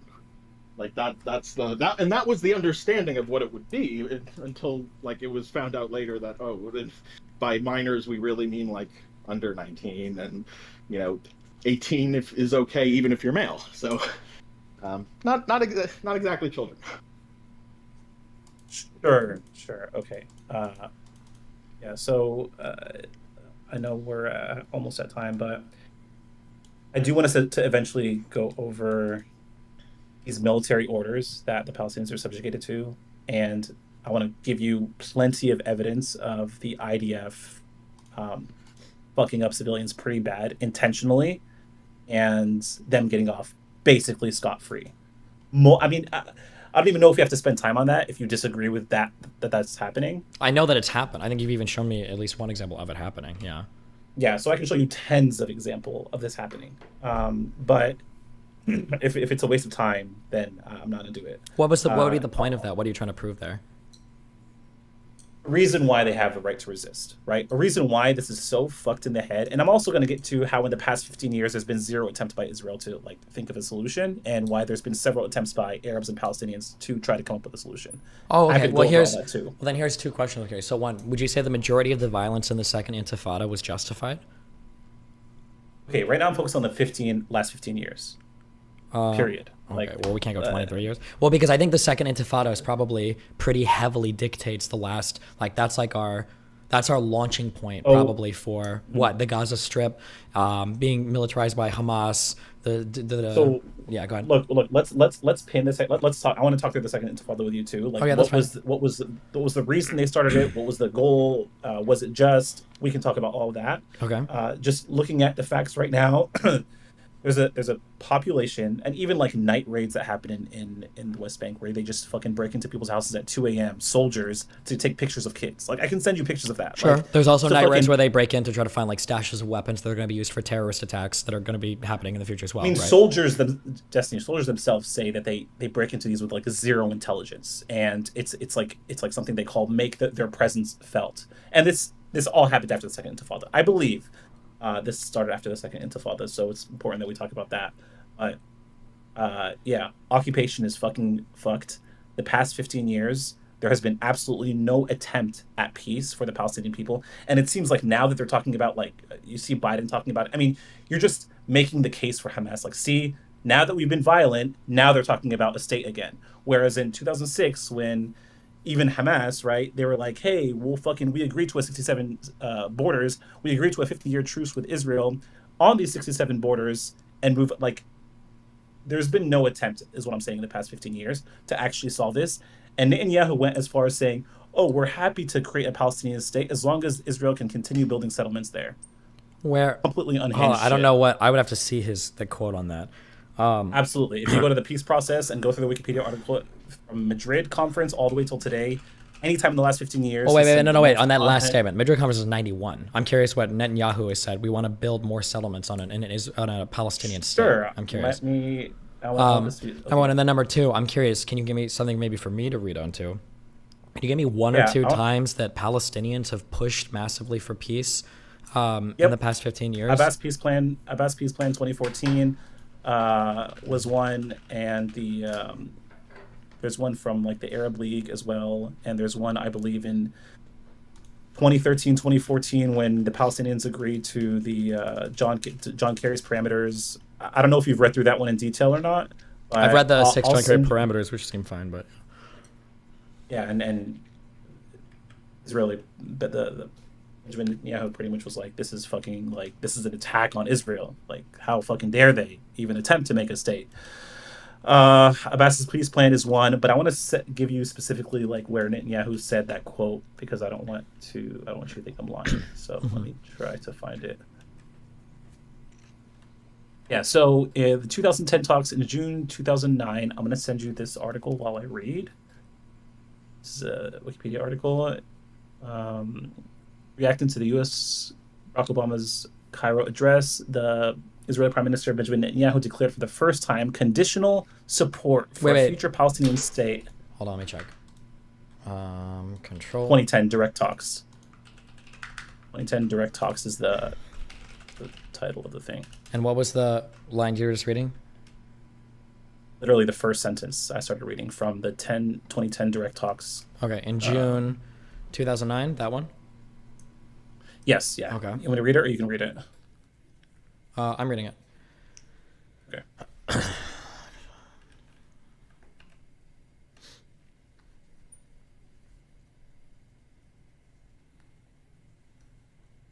Oh, yeah, this looks fucking retarded. Yeah, exactly. So, yeah, Benjamin Netanyahu has zero interest in a Palestinian state, and unfortunately, it's been this case since basically 2010. Sure, although there's been like on the zero fucking attempts. On the front of this, okay, this might seem Weasley, but and we can go into a deeper argument if you want. I would make the argument that there is a severe difference. This is something I've noticed in studying this conflict. There's a severe difference between statements that leaders make to the world versus like what actually happens in negotiations behind the scenes. So like, for instance, if Netanyahu had come to the table with Abbas under Obama or Kerry's leadership to negotiate a plan, and Netanyahu was like, okay, well, here's the Israeli proposal. Okay, you guys are demilitarized. We can keep expanding settlements, blah, blah, blah, blah, blah. I'd be like, this is unhinged, right? But I'm saying that like apparently Barack Obama made an address in Egypt. I don't know what he said, but then in response to that address, Netanyahu was like, well, fine, we'll accept the Palestinian state, but we're gonna do this and blah, blah, blah, blah, blah. That's a lot different than these were the negotiations that both sides engaged in, I would say. I believe that this, and I could be wrong, I believe that this did lead to direct talks. Whether or not like the things that you say public, you're watching that Saudi Arabian whatever guy, right? I mean, it's the same thing, right? It's shit you're saying publicly. Did that actually happen behind closed doors? We don't know. Well, no, it's that like you make statements publicly to like send messages to your citizens and to the rest of the world, but like the actual negotiations that are happening are going to be a lot different. Like, I could be wrong, but I'm pretty sure that Sadat had made many harsh statements about Israel. And I mean, Egypt, you had the Yom Kippur War, which was a war of destruction potentially for Israel. But he was the leader that ended up ultimately negotiating a peace deal with Israel, right? The first Arab nation to do so. It was a really, obviously, a monumental deal. So even though he had made all these statements publicly to shore up support in the Arab world, to make himself look strong, blah, blah, blah, when actual negotiations time came, it looked, what actually was being said behind closed doors was a lot different. I understand. Yeah. I understand what you're saying. I'm just saying, like, there's been some fucking pretty unhinged shit coming from the Israeli government. Sure, I don't deny. I would believe that. Yeah, I would believe that 100%. Yeah. And like literally genocidal statements, where if any other country was saying shit like that, you'd be like, okay, well, that's kind of fucking weird. And yeah, no, I agree. Been like a country invading them, and there hasn't been like other countries trying to eradicate them. Like that was the case recently. In 48, right? Yeah. I can agree with that. But I mean, like again. Just to be clear, because I'm looking for, like, this wasn't Netanyahu responding to a peace attempt, a peace negotiation by Palestinians. This was a public statement that Netanyahu made in response to a Barack Obama public statement that, like, wasn't about, like, a direct negotiation, So, I'm curious, what real negotiations... Barack Obama... Yeah. Okay, so let's like as a real quick thing, I was looking at this 2013, 2014 talks, and I see that like Hamas is saying the entire time that like we reject the Kerry bullshit. Abbas has literally no legitimacy to even negotiate in the name of the Palestinian people. We're the true Palestinian government. Fuck him. So if that's the case, that like the whole of the Gaza Strip is you're in so many different places, and I want to like bring us in. So I asked you to do a few things. I asked you to look into the history of Hamas, okay, and see when they actually started targeting civilians via suicide bombings, because there was like a shift that happened. I encourage you to read about that. I encourage you to read about like what their stances was post-election when they won, when they immediately said we recognize two-state solution. They sent a letter to the Israeli leaders and Bush. I encourage you to read through that. I think it's important when we discuss Gaza as a whole. And I encourage you to like look at peace talks in the past 15 years, okay, and try to understand what's happening in the West Bank and whether or not 67 borders is really the starting point, or should be the starting point based on the last 20 years. Because I think your research kind of stops at some point, right? So I encourage you to like dig through those a bit more, and we can talk tomorrow or the day after, whatever works for you.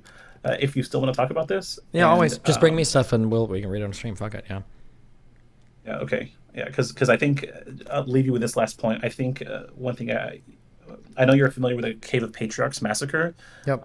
And when that happened, actually, there was reports and eyewitness reports of Israeli soldiers shooting the people that were running away, and Hamas took that moment as an excuse to start suicide bombing civilians. Hold on, that's all total bullshit. I mean, read Number through one. it. I have. I did. I believe that shooting was by Goldberg or Goldstein. No, yeah, he was the initial. I think it was there in was 1993 in response to the Oslo Accords near Hebron, right? It was him. He did the shooting. I think there were one or two people like, oh, we might have seen IDF soldiers, but that I don't think there was any IDF proof of that. soldier. IDF soldier accounts. Go read the IDF soldier accounts in that same massacre. Read through it, and you'll see it. But I agree that Goldstein fucker, he's the one that did like 99% of the damage. I'm just saying. I haven't seen any credible thing that IDF soldiers were shooting at people too. But okay. So there was IDF. So I think there was no disagreement that there was IDF soldiers nearby. One, they could have shot his ass down. Right. That's the argument that's being made. Two, some of them actually said there was shooting, but the shooting was in the air. To like kind of, they weren't sure what was happening, right? They were like kind of freaking out, like why are all these people running out? Didn't know what was going on. So okay, link me that when you get it tomorrow or whatever. We can go over it. Yeah. I feel like if you just look up the entire like Wikipedia article on Hamas, like from front to we can like talk about that. And and like they're saying like we agreed to stop targeting civilians if Israel agrees to stop targeting civilians, and obviously Israel's like fuck Hamas, we're not talking to you guys, and they're like all right, well then fuck you guys. So.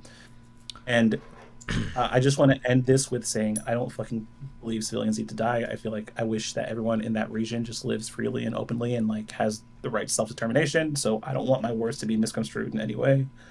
Well, yeah, but you're also a one-state cuck, so.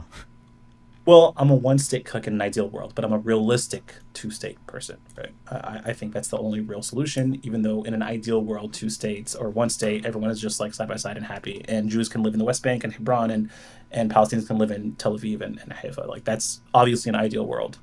Okay. Can I, as a broader thing, and I'm probably going to start building, because my arguments tend to be more destructive instead of constructive, okay? That's something I need to work on, okay? Something we might do either next argument or the one after.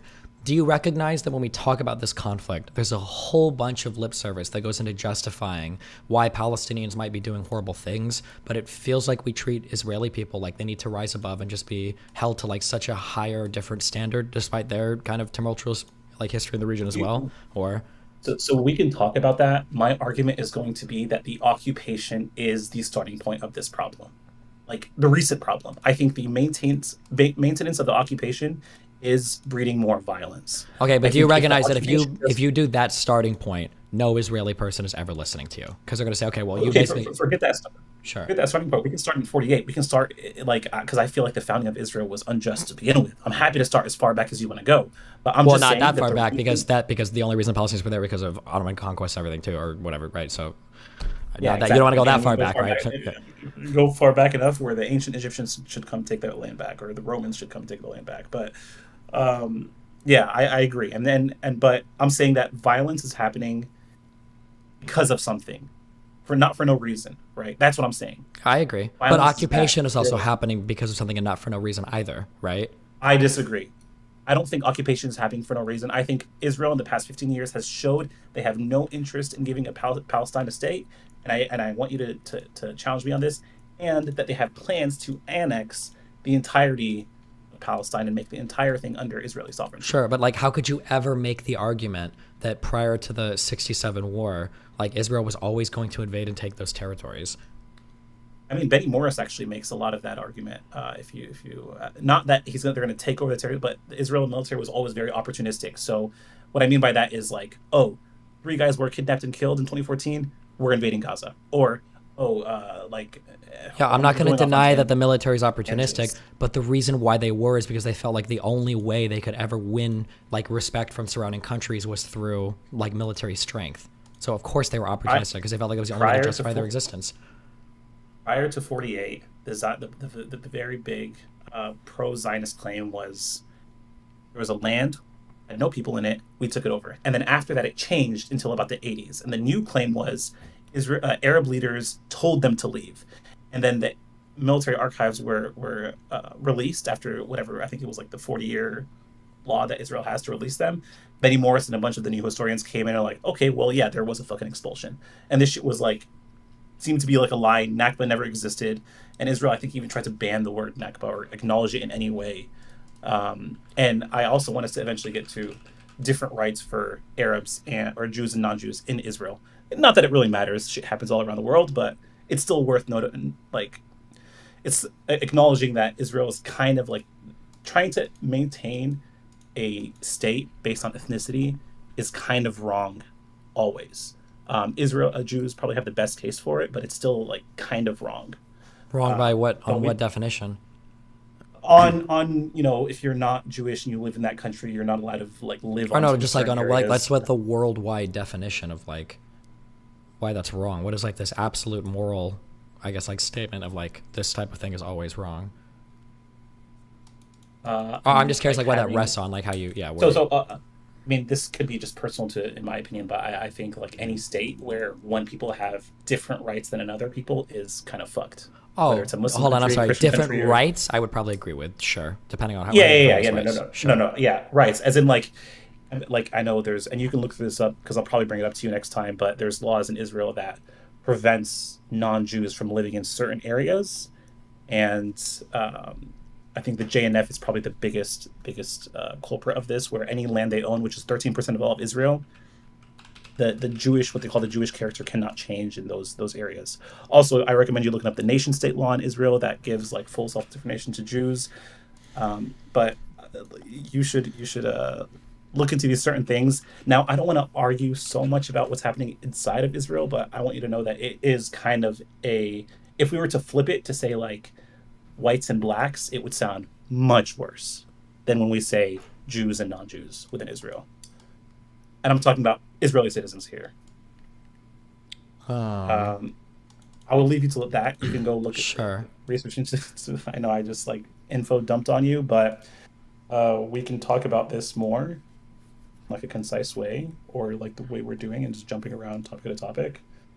Yeah, whatever you do, whatever you bring. Yeah, you can like make a little outliner. You can have like notes and sources that we can stay on whatever particular topic you want, and yeah. Yeah. I think the main thing I'm gonna fight you on is the 242 being a starting point, and I know you disagree with that, but yeah. Okay. I'll bring things. Feel better. Yep. I love you, buddy. Be careful. Take care. Bye-bye. Bye. Oh, you're still... Avi, are you actually even fucking Israeli or Jewish, or do you just do this shit to troll on Twitter? Oh, I'm just trolling it. No, I'm Jewish. Oh, okay. I don't fucking know. Why is that funny? How am I supposed to know that? What? My name is Avi. Is that a... Oh, Avi Shlam. Oh, never mind. You're right. That is a Jewish name. I don't know. Okay. I thought it was like fucking short for Avatar or some shit. Jesus. Okay. Fuck you. My last name is Bitterman, by the way. Oh, true. That's right. Is that a Jewish name? Yes, I have the most Jewish first and last name, like one of the most, like short of like Schmeckelstein or something. Like, I mean, come on, dude. Okay. Yeah. I guess a couple of things. I think I don't know if he was referring to the new Hamas through its documents when he talked about like. Oh my god! I just had a fucking brain blast, Avi. But sorry, I'm sorry. I just keep newer. When people argue against an ethno-state because they think that it's bad to preserve a certain type of character or whatever, I wonder how those people feel about what do you call it when a whole bunch of gentrification? I'm so curious how they reconcile those stances. I'm sorry, that's okay. That just blew my mind apart. Okay, go ahead. Tell me what you were saying. Hamas charter. Go ahead. No, I can touch on what you're saying, like a little bit. So wait, is what you're talking about? Well, just complete that thought that you were getting at with the ethno state with gentrification. Like what?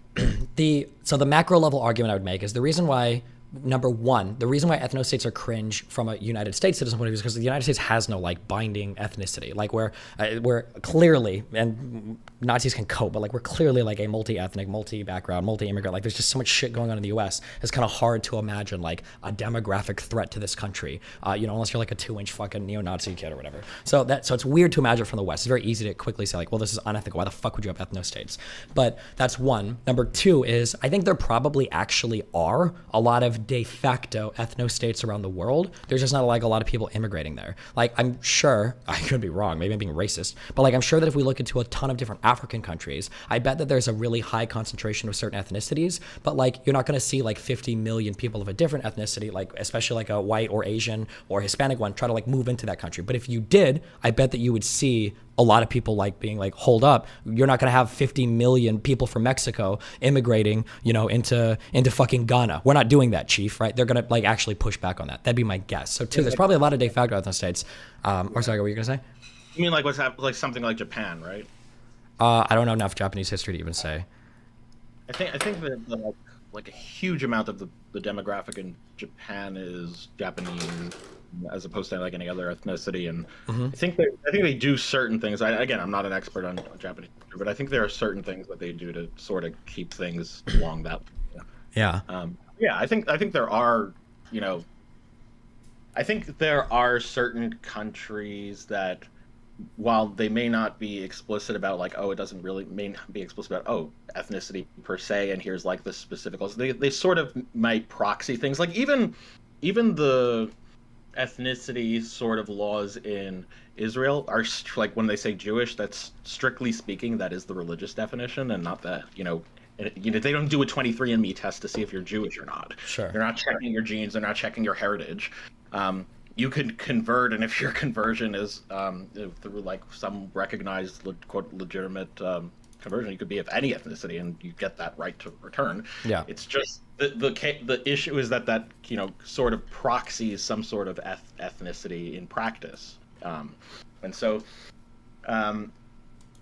really what's being proxied in a lot of these cases is some sort of set of beliefs or something, like some sort of value, some sort of set of beliefs with respect to how one behaves, how one acts, what one's allegiances are to a given state. And I suspect a lot of countries, if they found these proxies that were so, concordant with just diametrically opposed values that they want to have and diametrically opposed beliefs that they want people to have, and then it started really becoming a huge demographic issue, there might be more sympathies to things that we would consider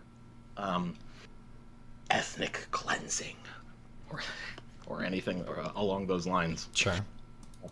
Yeah. So yeah, no, okay. I see where that's coming. But the point is that it's what's ultimately being targeted here. I don't think is like someone's genes. I don't think it's like, well, we really care about like this base pair sequence, like, and it's like if only, or even like someone's like skin color or anything like that. I don't think that's the ultimate thing that's being targeted here. I think these things are, to whatever degree they're targeted, they're targeted as a proxy for something else, and they're just used as a proxy for something else. And what people see is like, oh, well, in practice, this just means that those features are just going to be acted upon, and that's like a really bad thing, right? Yeah, I think I kind of agree with that. Yeah. Okay. I don't know if you've read this. So one of the things that was mentioned, I don't know if this was being referred to, like Hamas's statements right after they won the election. Have you read? I think that I'm not sure, but I think it might be referring to A New Hamas Through Its Documents by Khalid Rube. I don't know if you've read that one. Or if not, but go ahead. Yeah, and basically, like, the argument I've heard is that basically, okay, well, they signified like an agreement to like some sort of like two-state solution. They've signified some. It was like basically a little bit less of a radical type of statement than their initial charter that they came out with. Yeah, which was unhinged. Yeah. Yeah. It's not saying much. Of course, the issue with all of that is that if you actually look at their new quote unquote charter, it's not a charter. It's their new statement. Yeah. There's a lot of sentiment that they're doing these sorts of agreements, and you could read this yourself and judge for yourself. It's called A New Hamas Through Its New Documents. That's the title of this. So you can make that judgment for yourself when you read it, but there seems to be a lot of lip service to like, well, we're really just doing this for pragmatic reasons, but it's like the moment like we have like this opportune time to like go for the full one state, and from the river to the sea, blah blah blah, all Palestine. We have that right to do so, and we will do so, basically. So yes, it's true that technically speaking, yes, they begrudgingly or pragmatically agree to this two-state solution. It's kind of like the JK type of agreement. Like, just kidding. Like, once we have the opportunity, we're going full one state. Sure, that might be the case. I would need to read the statements. Yeah. Read that. That was my impression. My impression is like, okay, well, yes, you're agreeing it for pragmatic reasons, but there's also like a number of statements in there that are just like, no, we still have the right to all of this shit. And then the other thing I just wanted to touch on, a couple of things. First off, the 15,000 number you mentioned, I think we're basically there. So I don't think that number. We're at 14,854. So I mean, yeah, we're at 15,000. I don't think it's 15 or 20. So there's that. But that's whatever. It's tiny. The other thing I wanted to mention is like when people say international community, they're generally referring to the UN. And I don't think you'll disagree with this, but the sentiment of the international community of the UN, you can have like a consensus of the UN on a given agreement or whatever starting point, whatever that means. That being the consensus may play into its being pragmatic, but it certainly doesn't mean that it is pragmatic. Sure. Or I don't even know necessarily if like UN statements or resolutions are supposed to even necessarily be pragmatic, right? It might just be like sending a statement or making an opinion or something known on something. Yeah. So like when people say this thing like, okay, well, 1967, because I'll just be honest about like my view on 1967 borders. I think 1967 borders are like, they're certainly worse borders, but the 1967 borders I think are really stupid. I don't think they're conducive to peace. I don't think they have a track record of being conducive to peace, and they also just like, for my priors, they just don't make sense. But that's a different conversation. But I think people have like an ideological attachment to the 1967 borders based on the international community, UN. But if you look at the UN resolutions in terms of how like Israel is going to look at that organization, they have a whole bunch of reasons to just see them as a hostile entity at this point. Overall, the UN the UN still does not recognize Hamas as a terrorist organization. The UN, if you look at their resolutions, unilateral condemnations, there is no shortage of unilateral condemnations of all sorts of actions of Israel. If you look at the Wikipedia page of UN resolutions concerning Israel and UN resolutions concerning Palestine, on both of them, all of the unilateral resolutions of condemnation are against Israel. There is not a single UN resolution that they were able to pass unilaterally condemning Hamas ever in the entirety of their history for any of their terrorist activities ever, even though they were voted on.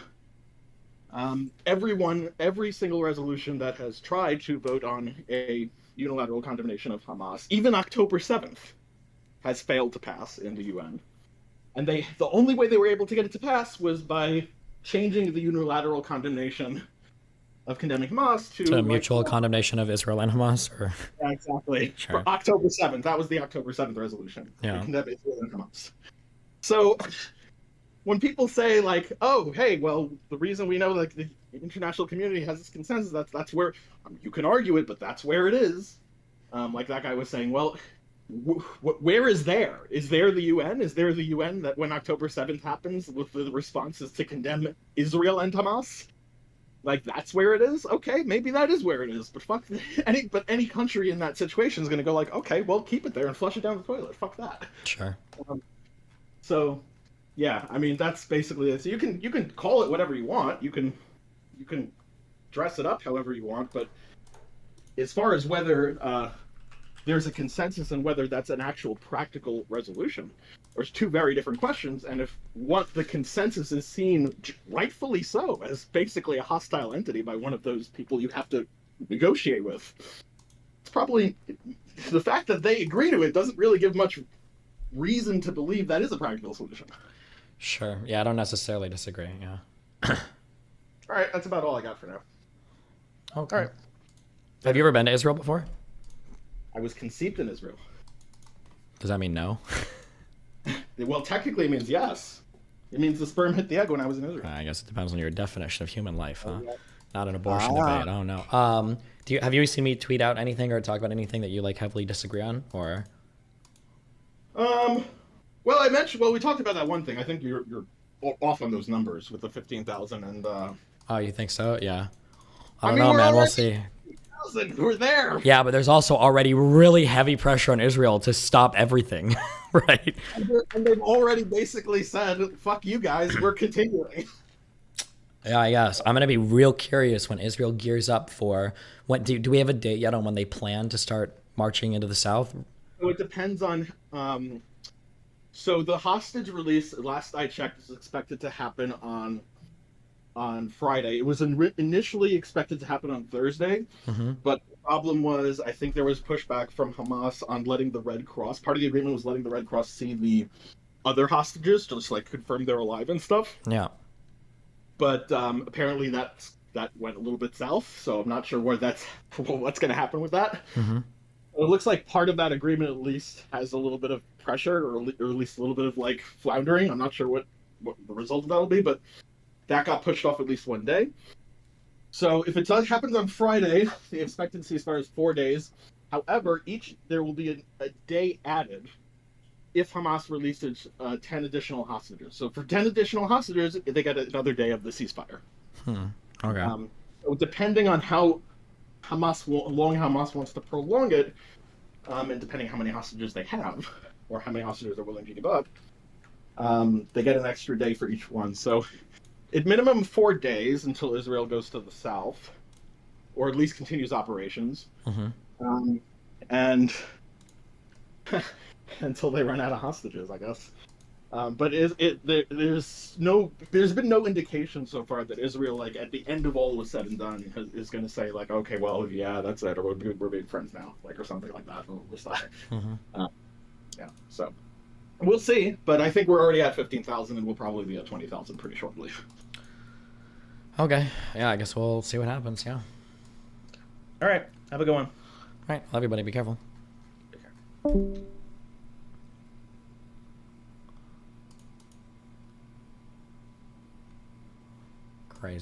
Crazy times.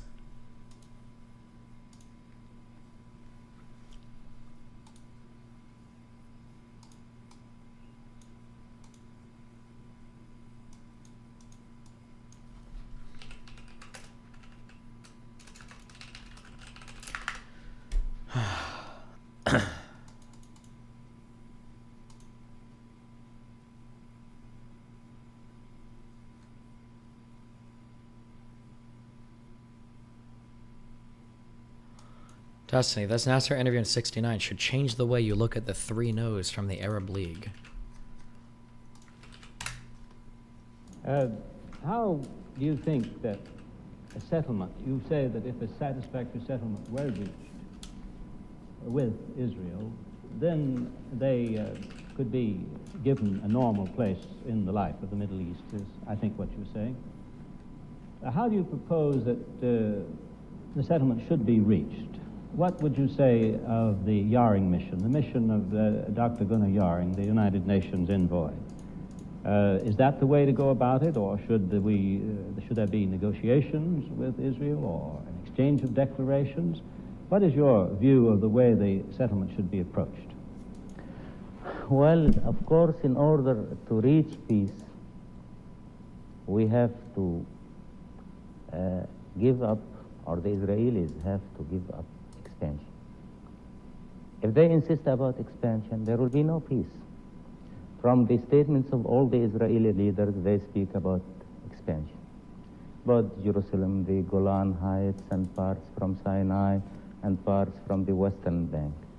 So, if we want, or if the world community want peace, they must feel that peace don't mean expansion to any party. Then after that, Israel was created by the United Nations. So in order to achieve peaceful settlement, this must be through the United Nations. Through the United Nations? Yeah. Through the Yaring mission or through other means? Any means. It is the same. The Israelis, as you very well know, have repeatedly said that they want to sit down face to face with the Arabs. They prefer that method of approach, or keep saying that they do. What is wrong with that from the Arab point of view? I have just been in Paris, for example, where the United States is sitting down with the North Vietnamese and the Viet Cong. What is wrong with direct face-to-face negotiations? I might add that the negotiations in Paris are not proceeding very rapidly, but nevertheless they are going on. Well, of course, the question is different. Israel was created by war, not the UN. I think the Arab narrative is that the only reason, I've heard a couple people give me this argument, so I'm guessing this is the Arab narrative. The only reason that Israel was able to declare independence and fight was because of the UN partition plan. I've had a couple people say that. I would say that's not true. They established themselves through war, not through the UN, but the Arab narrative, I think it's pretty important for the Arab narrative to posit at points that like Israelis are outsiders, they're established by another body, et cetera, yeah. From the meetings of Paris, now there is a nation, country with their armed forces occupying... Didn't almost all countries establish themselves via war? No, not... I mean, yeah, no, it depends on how you view it. In the Middle East, after the fall of the Ottoman Empire, Britain and France established mandates for different territories, and after a particular period of time, they would hand over control of those territories to people. That's what happened. Okay, I should just know all of these. I'm pretty sure this happened with Iraq, Jordan. There was a mandate for Palestine. I think it happened for Syria. Was there a mandate for Lebanon? Can I look up like British, French mandates, World War I? Can I find like all of these mandates? Was this just all later? Maybe this was in the Sykes-Picot Agreement. Hold on. Oh, because this is where I don't know if this is where like the actual mandates were established.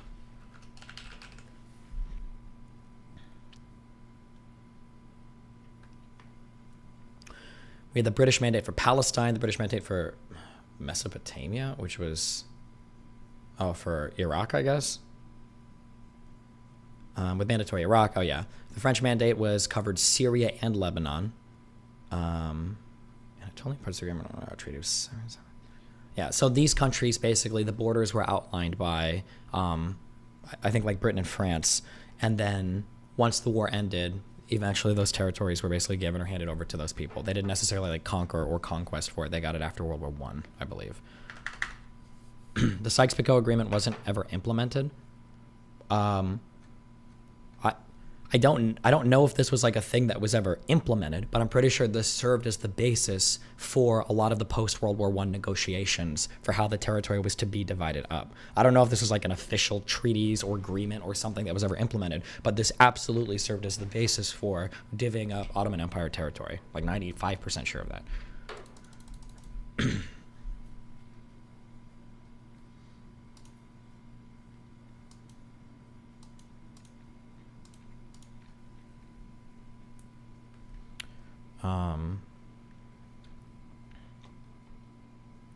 Okay. I don't know why we can't throw this way. Of the Arab territories, Sinai, the western bank of Jordan, the Golan Heights in Syria. So if we sit with them on a table to negotiate terms for peace, we'll be sitting on a table of capitulation. We'll be in the strong situation. And, well, they will ask, either we accept their terms, they will be in a position to dictate, or they will not leave the occupied territories. And, well, that's what they say today. They say today, either the Arabs do so and so, or will not evacuate the occupied territories. So, as I said, Israel was created by the United Nations. The United Nations was responsible about all these developments in this area, about all these troubles in this area. So we think better to have the peaceful settlement through the United Oh, remember also when he says the UN is responsible, I believe even to his death? Did he die in 1970? No, I don't think he died. I think he expelled from the country and came back and then died under house arrest or something, right? Am I wrong on that? Let me check. Hold on. Did he die in 1970? He might have been assassinated in 1970. I don't remember. Fuck, let me check. Or was he just in office until 1970? Oh no, he died in 1970. The CIA killed him with a heart attack gun. Oh wait, was this the guy that... Okay, heart attack. Okay, never mind. When he says the United Nations was involved in all of this, I believe that up until his death, somebody correct me wrong, but I believe up until his death, he still believes that when Israel was flying the initial sorties on June, the Six-Day War started on June 5th, right? Or is it 6th? I think it was June 5th.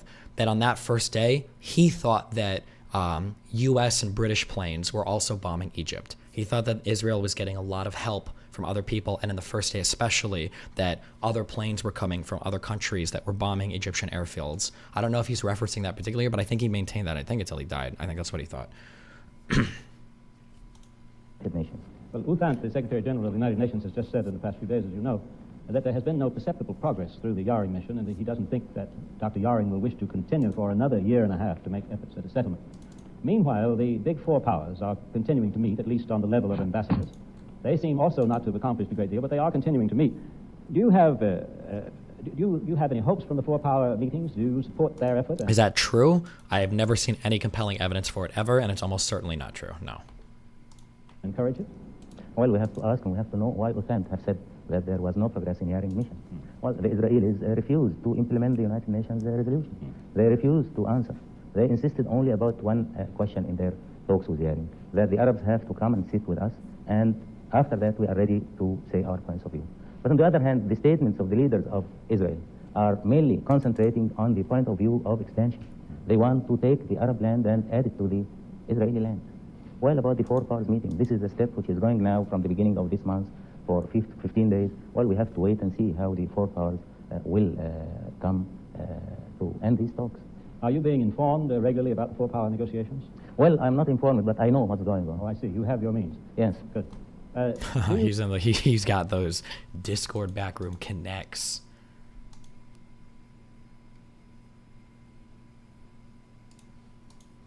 Feel that a four-power guarantee of any settlement reached with Israel... Have you learned about the USS Liberty? Wait, Jordan, what's that? At Jordan. Destiny, Finkelstein is on with Piers Morgan. Dude, bro, I hate listening to this guy. Oh, video not available.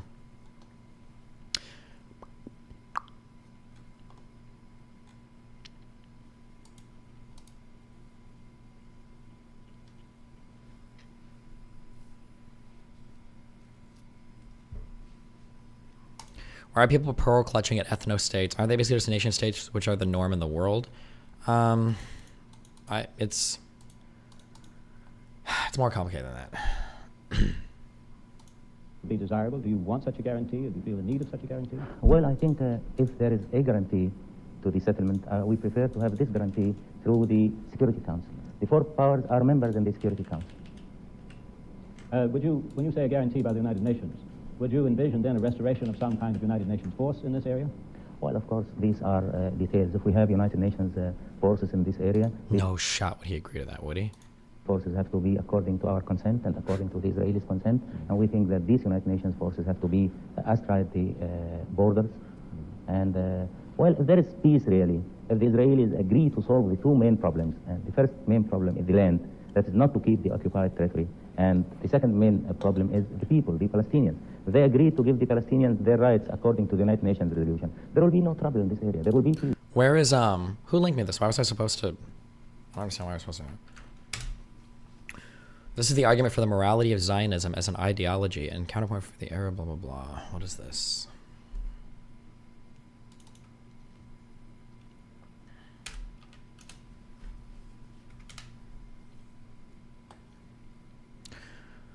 The just cause of Zionism pre-1948 and Arab colonialism in Palestine. Jesus Christ. Oh, this guy's going hard.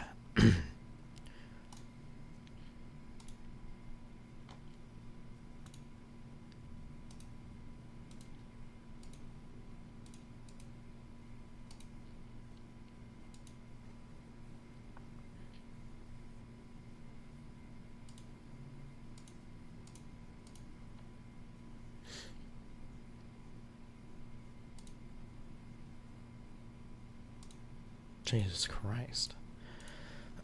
Okay, no more links. That's what I did. That's what Destiny's doing. It's what anyone with a basic universe level is capable of doing to educate themselves.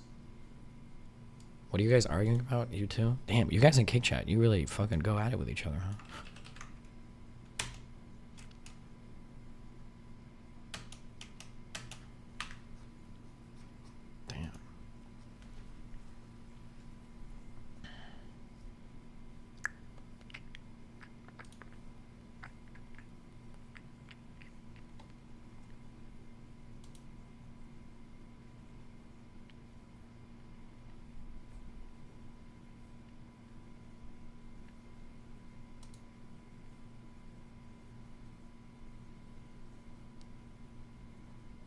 Apparently, the IDF minister said today they expects the fighting to continue for at least another 2 months. Oof, we'll see.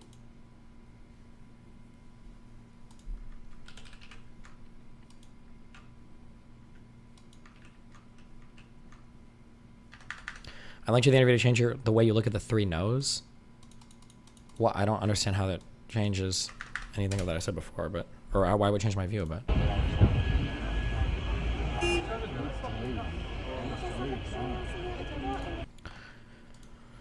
Subreddit disagreeing with Destiny. Destiny shouldn't tell you you're gonna be HIV. I don't think you can tell if you want. I just don't think it's a big deal. People will. This is always gonna be a hot take. I know that people are always gonna disagree with me, but like, let me just plant the seeds of how retarded people are over this issue. Like, you guys, people will say some shit in here. I saw a thread in here. Hold on, what was it? Oh, like, people will say shit like this. If I was hooking up with someone who said they were on HIV meds, but don't worry because they're 100% sure they're taking them correctly, I would not be 100% confident how reliable they are, and I would choose to pass.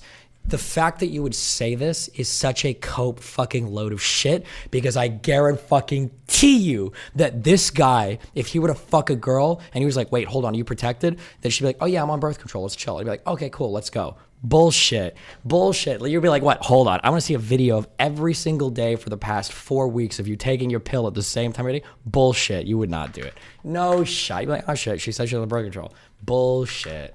I don't believe it. Listen, if you have your things or whatever that you want to know, whatever, that's fine. But don't like delude yourself into thinking you're using some consistent moral fucking standard. You're using some consistent bullshit standard. It's bullshit. You're not. You're absolutely not.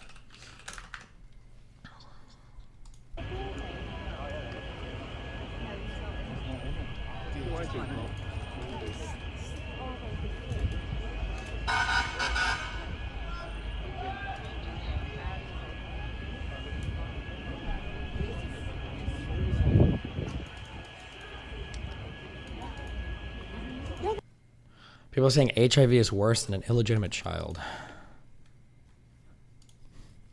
I'm not sure. I don't know about that. I would have to think about that. I don't know what would be scarier there. I don't know if that's true. My immediate intuition is like, at least if you have HIV, that's a situation that is technically fully within your control that you could do shit over. But if somebody else wants to fucking give birth, whew, goddamn, what if it's twins? What if it's fucking twins? I don't know, man.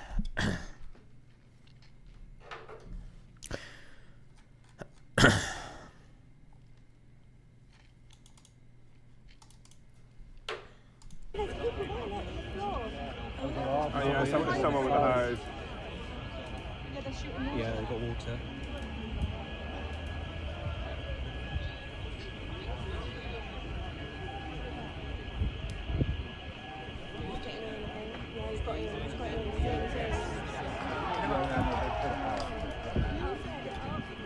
Okay, dramatic. Okay.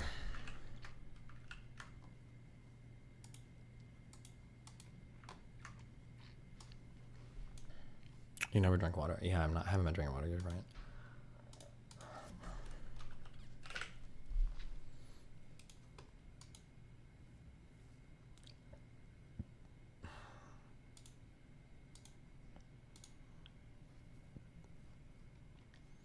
Yeah, we have to do all of our nut shit today. I will get to that. Are you saying kids are worse than AIDS? I'm saying that HIV is controllable with medication in a way that where it won't affect your life ever. A child is a massive change in your life.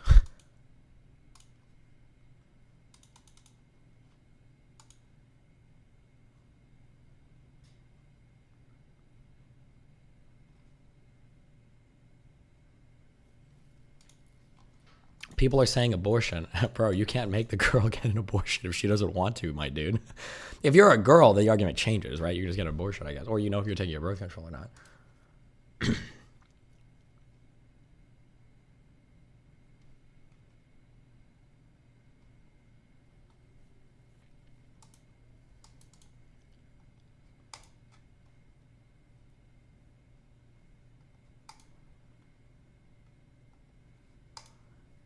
Hold on.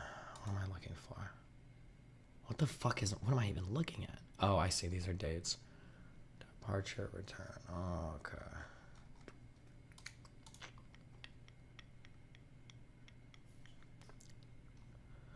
Just curious if any of the talks with people have changed your mind on anything. I'm hoping they will. I'm trying to get them to, but I feel like I'm running into this pattern. I feel like I'm running into this pattern. Sometimes people will bring up things where it's like, oh, that's a bad thing. But the bad things that people usually bring up are going to be like one-off events. Like, oh, well, here was a time where an IDF soldier did this or that. I was like, okay, yeah, these are bad. I agree these are bad, of course. Nobody disagrees.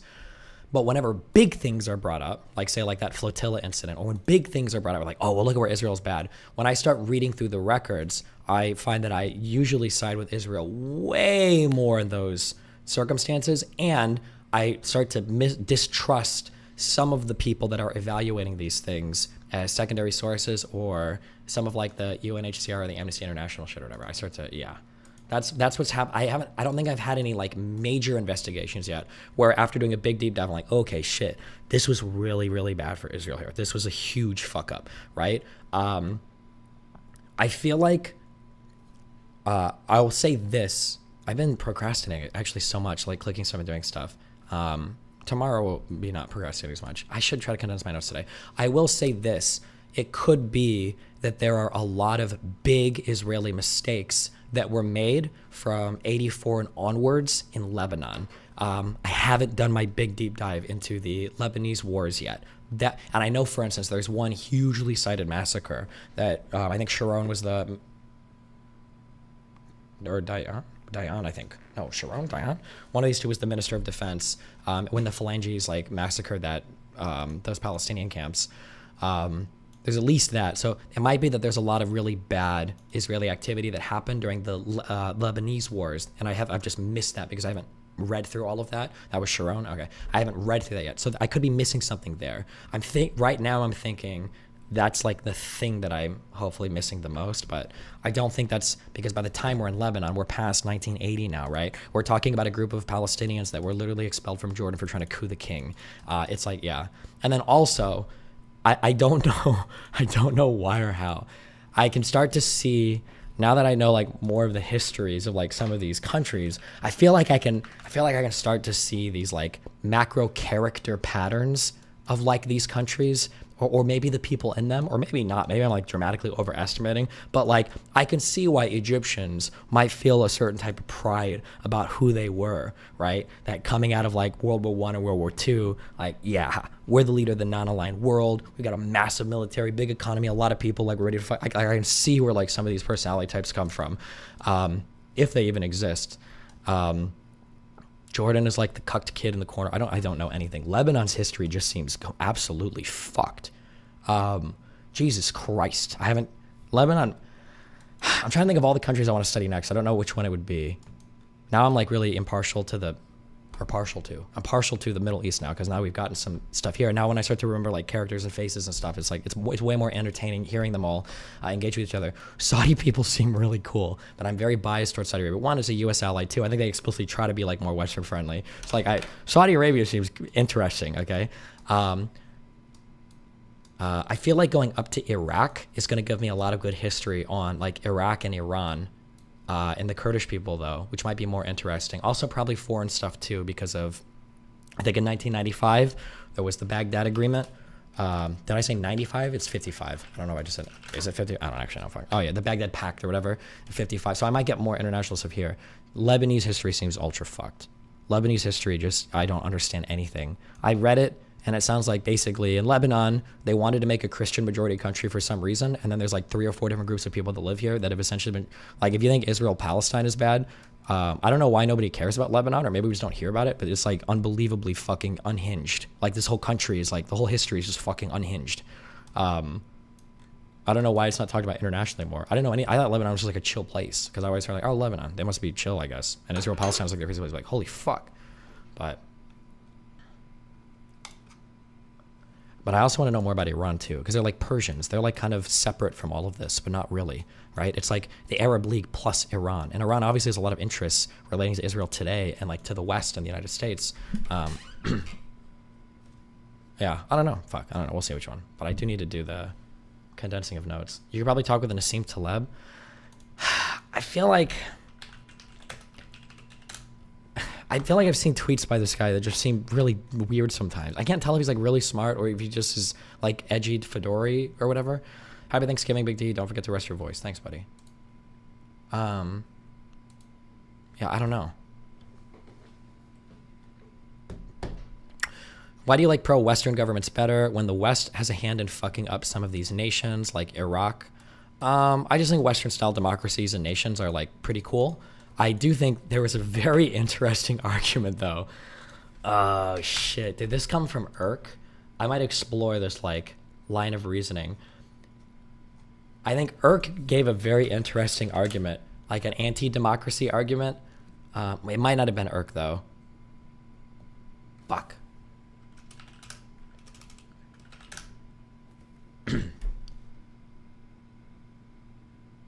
No, fuck, it wasn't Irk. Or maybe it was. I feel like it was Irk, but maybe it wasn't. Maybe it was somebody else.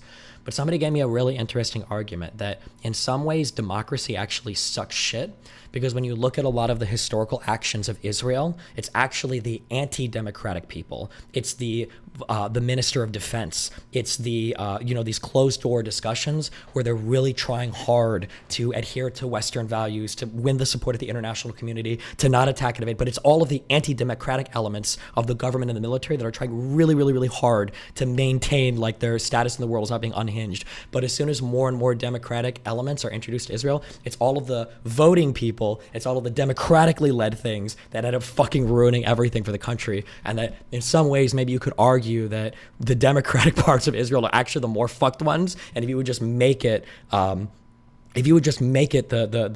autocratic, military leaders, whatever, if you had them like doing diplomacy and all this shit as well, maybe the country would be like a more moral place. I don't know. That's turned out. Fuck. I wish I could remember who made this argument to me in DMs. I thought it was Irk, but maybe it wasn't. If Gisticle made it, he'd be spamming in chat with joy that I referenced it. I don't know if that's even a good argument though. I just think I thought it was really interesting. I thought it was a really interesting argument to make.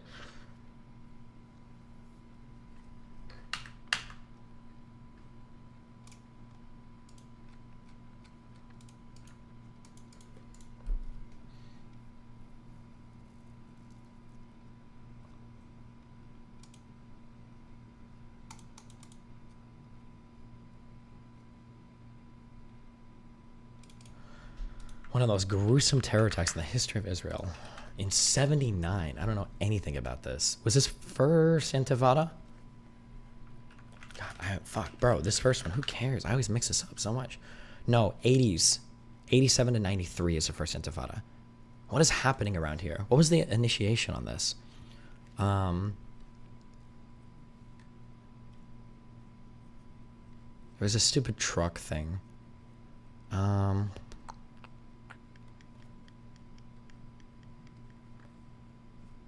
Okay, maybe it's just general Palestinian discontent, I guess.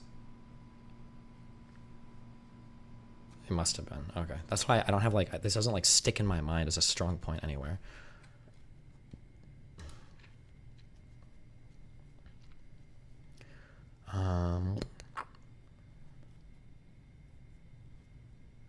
Led by 16-year-old Samir Kuntar. Jesus.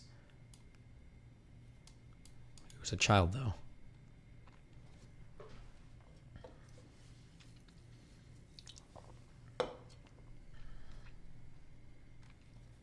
Wait, why was I linked this? 3 Israelis were killed, or 4?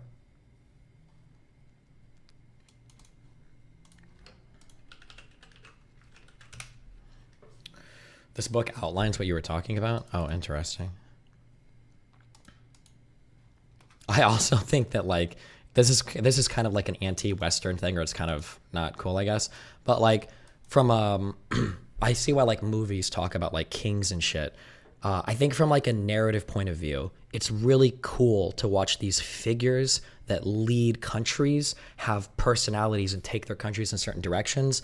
Whereas I feel like for democratic countries, it's so not the case. Like we have a presidential leader for at most like 8 years. And like when I think of Egypt, like I think of like Nasser and Sadat. Like I think of these figures. When I think of Iraq, I think of Saddam Hussein. I think of like the Assads for Syria. I think of all of the Hashemites, all the little there's like different royal families for all of these Gulf states. I think of like Dayan and Golda Meir and all of these like big name figures for Israel. And then for the United States, like, well, we have a democracy, so every 4 years we have like a new dude, basically. And it's like, oh fuck, well that's kind of lame. That's just like we have like the United States. We don't have like, oh, this was like the U.S. dictator for 17 years. Like, okay, let's see what do we do. I mean, like obviously, I think democracy is probably a more moral form of ruling. It's probably a better way to represent the will of the people, but it's so much less interesting. That's like, okay, well, here's president comes and goes. Here's another president comes and goes. Here's another president. It's like, whatever.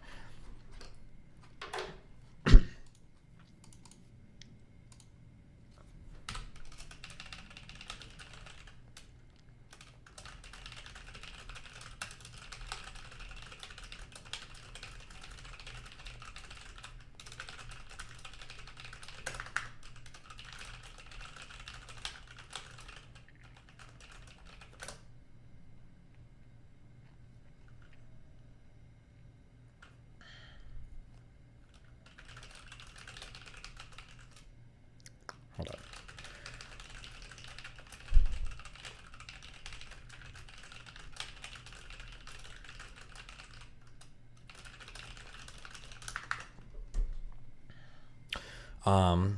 Did you ever cover the Munich massacre? Yeah, that was fucked. I have debate tomorrow with a Jordanian taking a pro-Palestinian stance, taking the position that Israel having the right to defend itself. He doesn't seem super clear on what he wants the debate to be on, so it'll jump around. What would you recommend are the topics? I don't know. I'll have better. I need to just make questions. I'll do this. Yeah. When is the Ben Shapiro debate? Sometime in January, hopefully.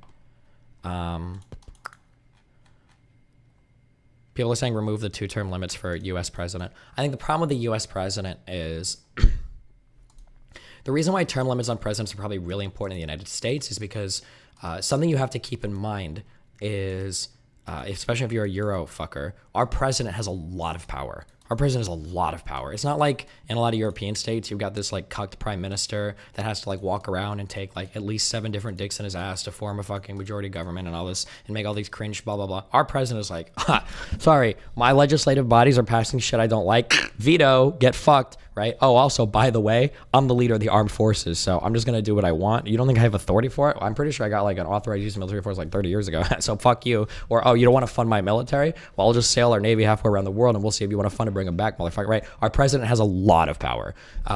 So having term limits on the United States president is probably pretty important. It's not like a prime minister where you can like vote a no confidence them away or do like weird cuck shit. Yeah, I don't know. I just feel like, I feel like the US president probably needs term limits, yeah. People are saying the UK prime minister arguably has even more power. Does he really? I don't believe you. Fuck you.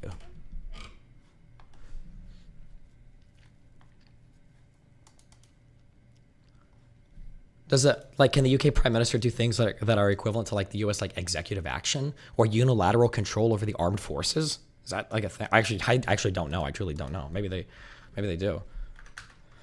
Do you glaze the founders of the United States? I bet if I did more research on them, I would. The little bit that I do know of the founders, I glaze the founders heavily. I think the founding of the United States was a truly unique and super special moment in human history. I think that the formation of our Constitution and all the principles of our government and everything, I think we're ultra, super, omega based. But I also feel like on a macro perspective, like if you believe that the Jewish God allowed Israel to succeed in the Middle East, then you must believe the Christian God allowed America to succeed in the New World, okay? Because it feels like the whole world was kind of like stuck in this feudalistic kingdom bullshit, and the economies were all slowly like, we had this mercantilistic shit, and everybody's kind of looking around, and we had the weird religious bullshit of the king wanting like divorces and annulments and all this cuck shit or whatever.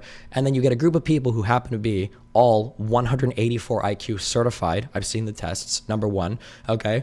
Number two, the best powdered wigs, okay, and the best outfits come over to the United States. They have a whole new territory to work with. Number one, they're the smartest and brightest dudes in the whole world ever, okay? I don't know if people know this. The only reason why Einstein was as smart as he was a direct descendant of Benjamin Franklin and some unknown Ashkenazi Jewish woman, okay? But that's for another time, okay? All the best people. They made the best constitution. The oldest living one still in use in the world, by the way. Get fucked, Europe. You guys think you have old shit? Our constitution is older than all of yours. Suck a dick. Okay? And then we had like a whole territory to expand to. So we got to do everything we wanted on our own. We even got to fight our own civil war without other people invading us. Okay? We had the whole stage to it. We had like the main character. Okay? We got chances to build everything. We got chances to construct our shit. Our government was cool. We did slavery, which kind of sucked, but then we got rid of that eventually. And then like you guys in Europe were still trying to like figure yourselves out. You were so ass mad that like you just like you were bombing each other. You were so mad. You look at the US and like, God, how do these guys all work together? This is so cucked. And then you guys start going to war with each other, blowing all your shit up. We're chilling on the side, like, okay, I guess we'll just like sell you guys shit and go fuck some shit up. And it's just like so good. The United States is so cool, okay? It's a good ass place.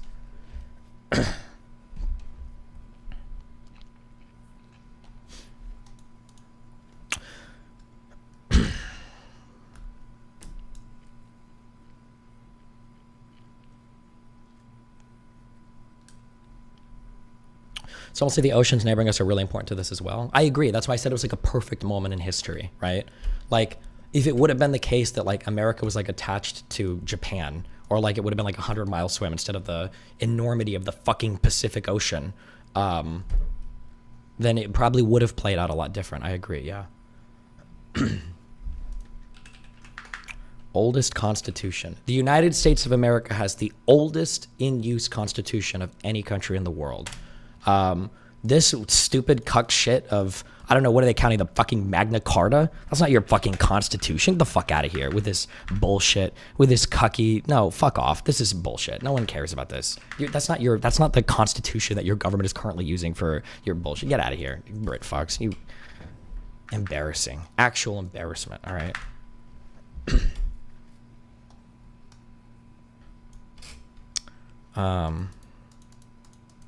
Okay.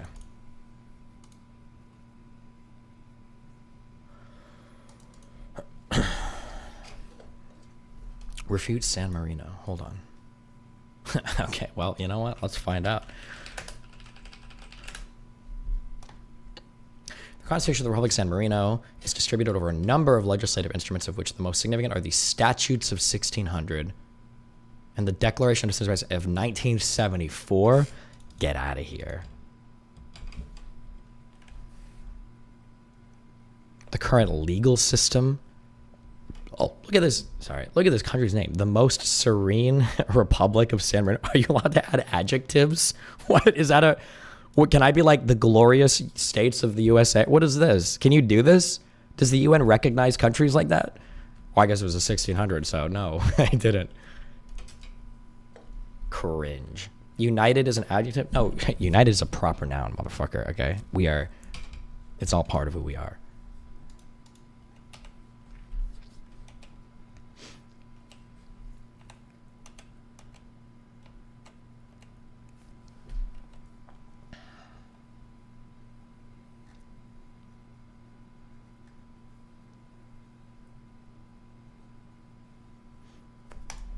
Cringe. Okay. Let me use the restroom real quick, and then I think my voice should be okay for a couple more hours. It's 4 o'clock. I'll probably stop at like 6 today, and then tomorrow will be 1,000,000%. I think my voice is like decently okay today. Okay, I'll be back 1 second. Look up the head of state title of San Marino.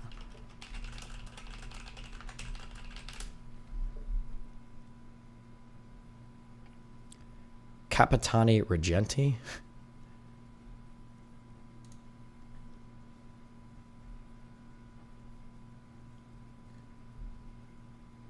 The practice of dual heads of government.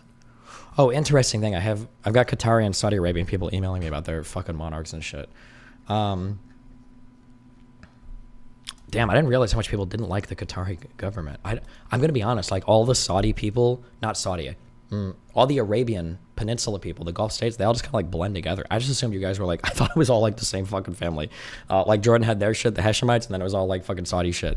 I'm sorry for the Arabian erasure. I think it's just Qatari, not Qatarian. Every time I think of Qatari, I think of Qataro. Does anybody else do this?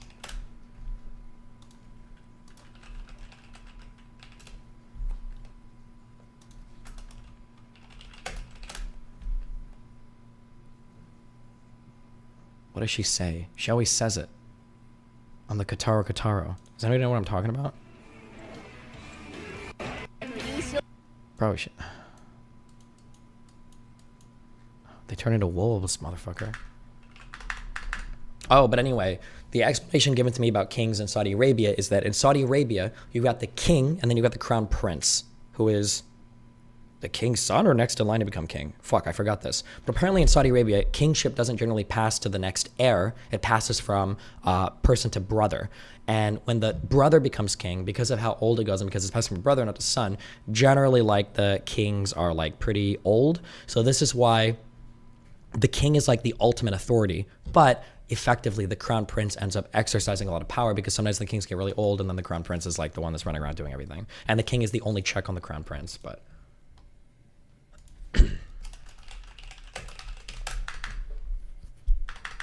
Okay, let me use it real quick, 1 second. When you're gonna learn Arabic, I genuinely thought about trying to learn a foreign language now that we're all added up. But I feel like if I learned another language, I feel like it would have to be Spanish. If we learned Arabic for Middle Eastern shit, do you have any idea how unbelievably powerful we would be? If you can read Arabic, can you read Hebrew? Or are these languages like totally fucking unrelated to each other?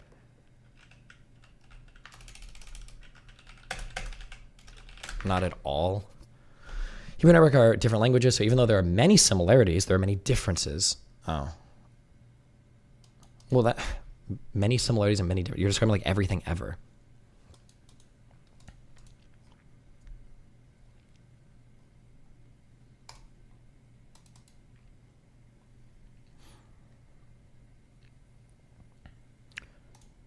If I learned Hebrew, oh my god, dude, I would never beat the Mossad allegations. Oh, it would be so great. I would love it, bro.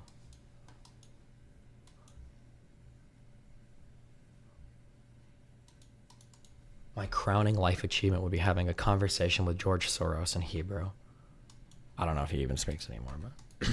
Or could you imagine like me streaming do you have to do a bar mitzvah to make your transition to Judaism? I should just convert to Judaism. No, because I'm like, obviously I don't give a fuck. So I think to convert to Judaism, you have to be religiously Jewish. You can't like culturally convert. You have to actually like go through the bullshit process and all that. Yeah. Oh shit, and I'd have to get circumcised. True. Oh god.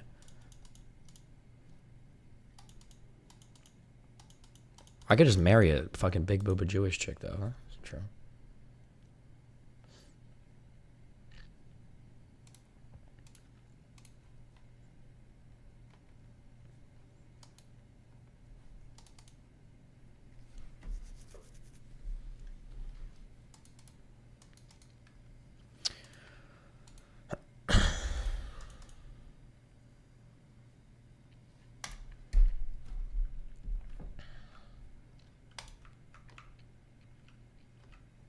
Adderall for your creativity? I don't know. If you learn Spanish, the next arc would have to be solving the cartel situation.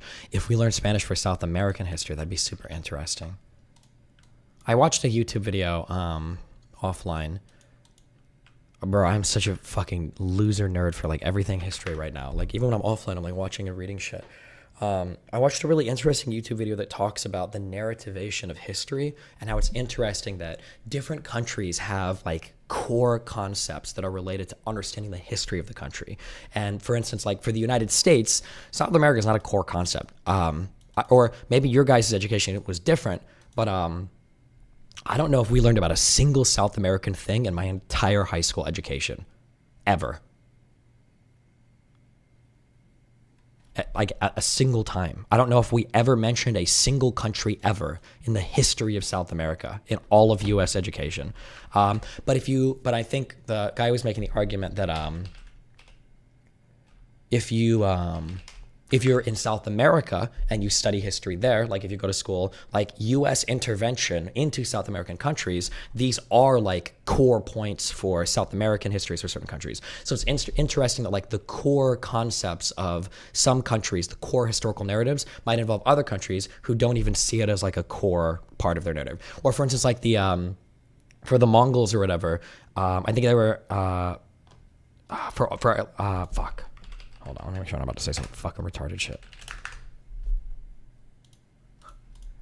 Yes, okay, Genghis Khan. I'm making sure it's not like Genghis Khan, Destiny, he was the leader of the samurai. So I'm just making sure I'm not on some retarded shit. But like for Genghis Khan and shit like that, like he's seen as kind of like a side note or whatever for Mongolian history. But like for the rest of the world, that's like every time you say a Mongolia, they're like, oh my God, you mean Genghis Khan and all this shit? Yeah. Fuck, I wonder if I could find this video. It was actually really interesting. Does anybody know what I'm talking about?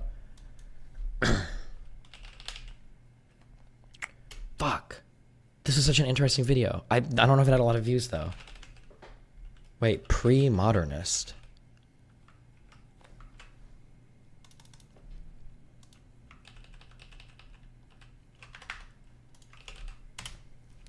Well, it's that time of year again. Happy Genghis Khan Day. A year ago... Is it really pronounced Genghis Khan? Oh no, are we jiffing Genghis Khan's name? Well, it's that time of year again. Happy Genghis Khan Day. Fuck. Okay. A year ago, I made a video on Genghis Khan Day talking about a certain aspect. I don't even know where I got linked this fucking video from. I must have been on a YouTube deep dive. It's good to look at history as an event, experience, and myth. What happened today? How do people think about it? Yeah. Well, this is also another reason why, because I recognize this too. History from like, like the 1800s onwards is so cool and interesting. From like I'll say the late 1800s is interesting because there's so many documents, there's so many archives, there's so many descriptions. We've got video, pictures, all of it is so cool. Like, cause you can like, oh, like what actually happened? History from like the 1500s is like, what did the like kingly scholars write? And it's like cringe. I don't even know of any of this. Like there's some narrativizing, blah, blah, blah. And like prior to like the 1500s, it's like whoever decided to write shit down. Like you literally have like Jesus Christ is like the history of like the 0 to 100. Like fuck, this cringe. Like it's super cringe when you get like into early history and it's like, oh, like what happened in 1940? Well, in Auschwitz, you know, we've got picture evidence of all these, you know, mass graves from cremated Jews and blah, blah, blah. And it's like, oh, cool. Like, what happened in the year 130?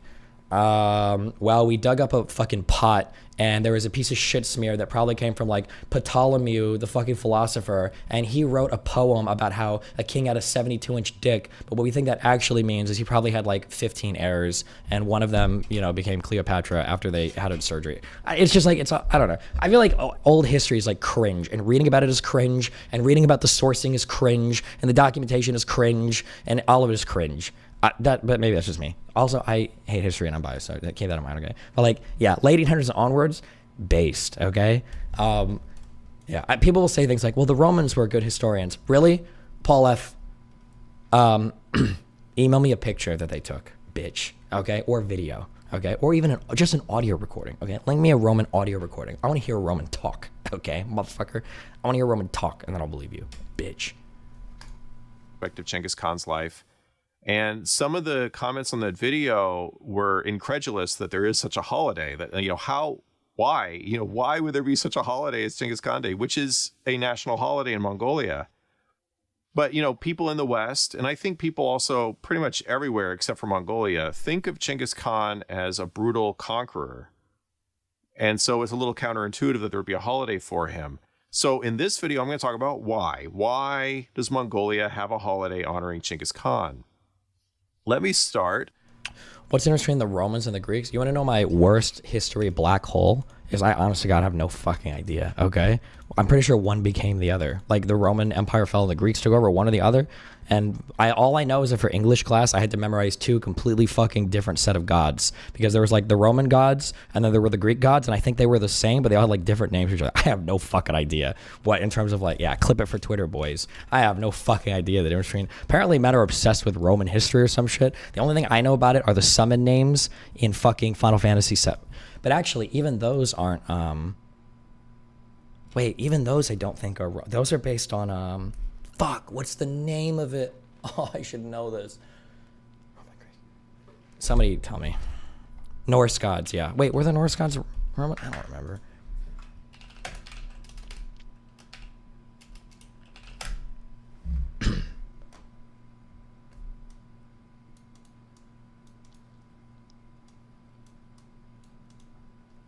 Name 5 emperors. Yeah, there was probably Cassidius the 4th, Darcidius the 12th, Barthidius, Darth Sidious, and Brad Pitt. Okay, I watched that movie. It was a good movie.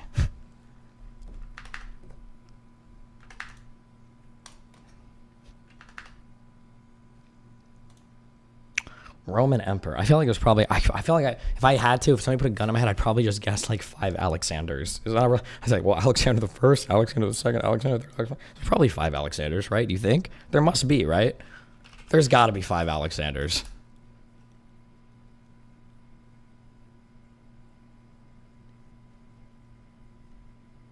This is a fucking. I don't know. Fuck. There isn't even one. No shot. How is there not? Roman emperors.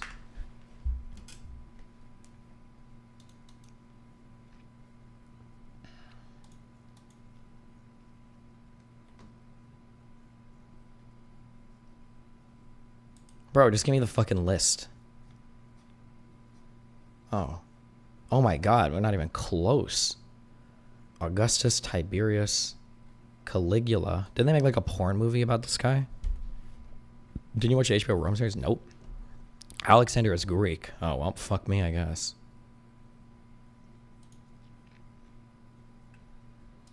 Claudius Nero. Year of the 4 Emperors. Yikes. There's only 3 here. I mean, what happened? Was one of them not... Did one of them not get listed? Did one of these guys have an imaginary friend? Galba... Otho, Vitellius, and Vespasian. Oh, why didn't he get included up here? Okay. Christ, bro. Oh my God. Imagine being this chinless. Holy shit.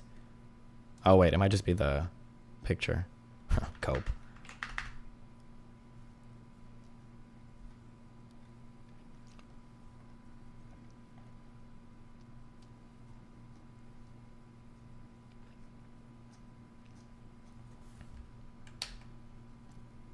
Watch Rome, HBO. Bro, I'm not gonna... If I watch, like, historical dramas, I end up, like, learning all that information is not even right, okay?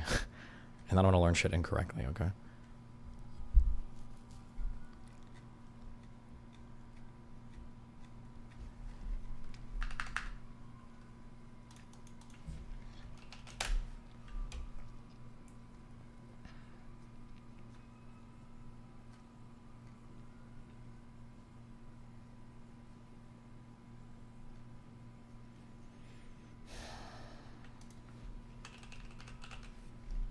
Wait, Greeks. Okay, let's find out. What happened to the... If I want, like, the Greek Empire or whatever, what the fuck was it even called?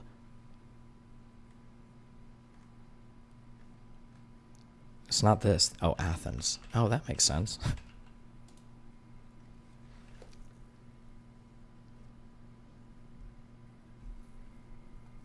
Oh, Macedonia? Byzantine Empire? Rome conquered Greece, but ended up circle jerking over the culture so hard they ended up adopting most of it. Why did I feel like the Greek people were so much bigger? Why do I feel like I always hear like Greek philosophers and shit? Were they all just like part of Rome? Oh, well, fuck me. I'll just delete Greece from my brain and just like insert Rome wherever I thought Greece was. Or the Greeks were, I guess. I don't know. They were part of the city-states. Gotcha. Byzantine Empire is Roman that speaks Greek.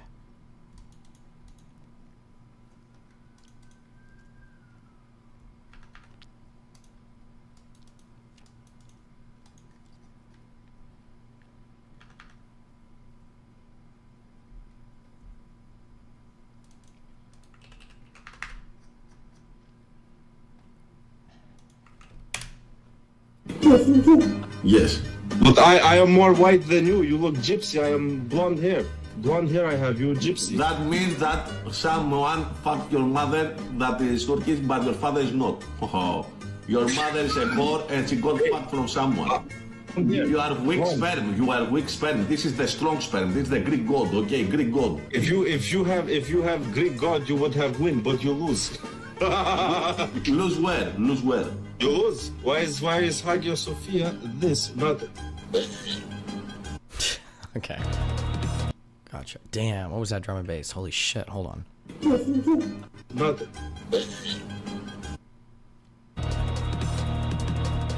What is this song? I need it.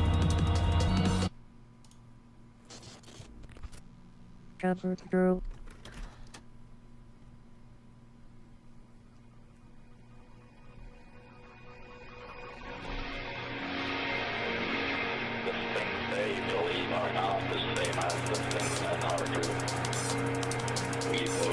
Holy shit.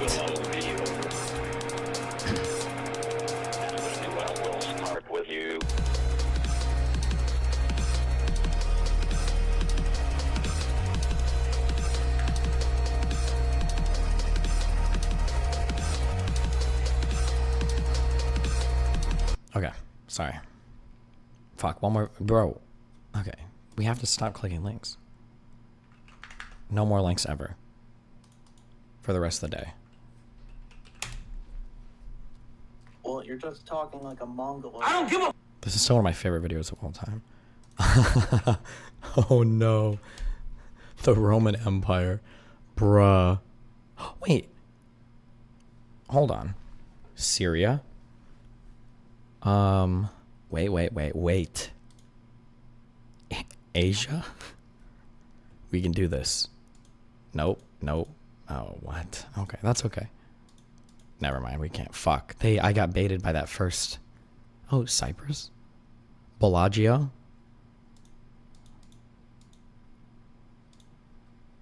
I got baited so hard by the Syria one. Baiting me into thinking I could do any part of this. Oh, Italia. Got it. Dalmatian?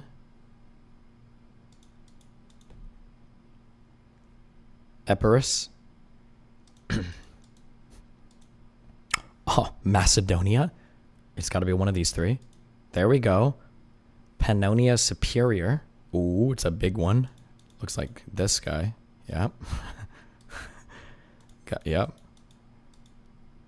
Ah, Britannia. Oh my god, it's from an anime.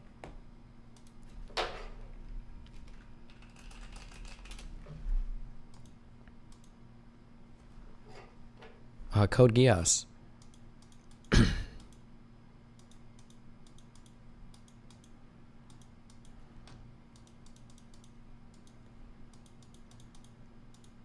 Okay, fuck this. I'm good on this. Well, you're just talking like a Mongoloid. I don't give a fuck. I am a Mongoloid.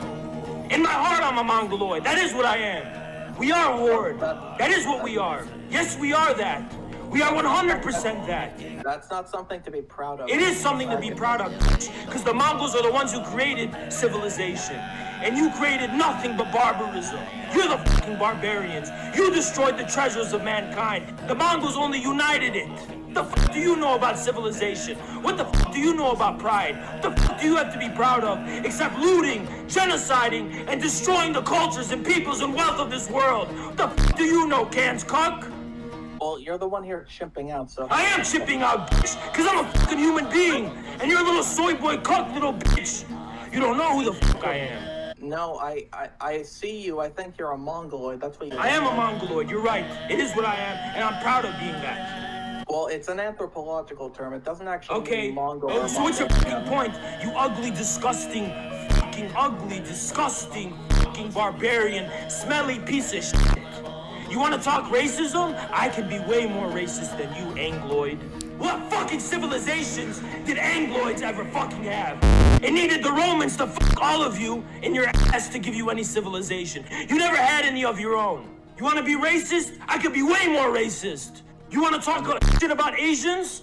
What the fuck do you have on Asia, huh? I have nothing on it. You have nothing, because you're a Can's cuck, bitch.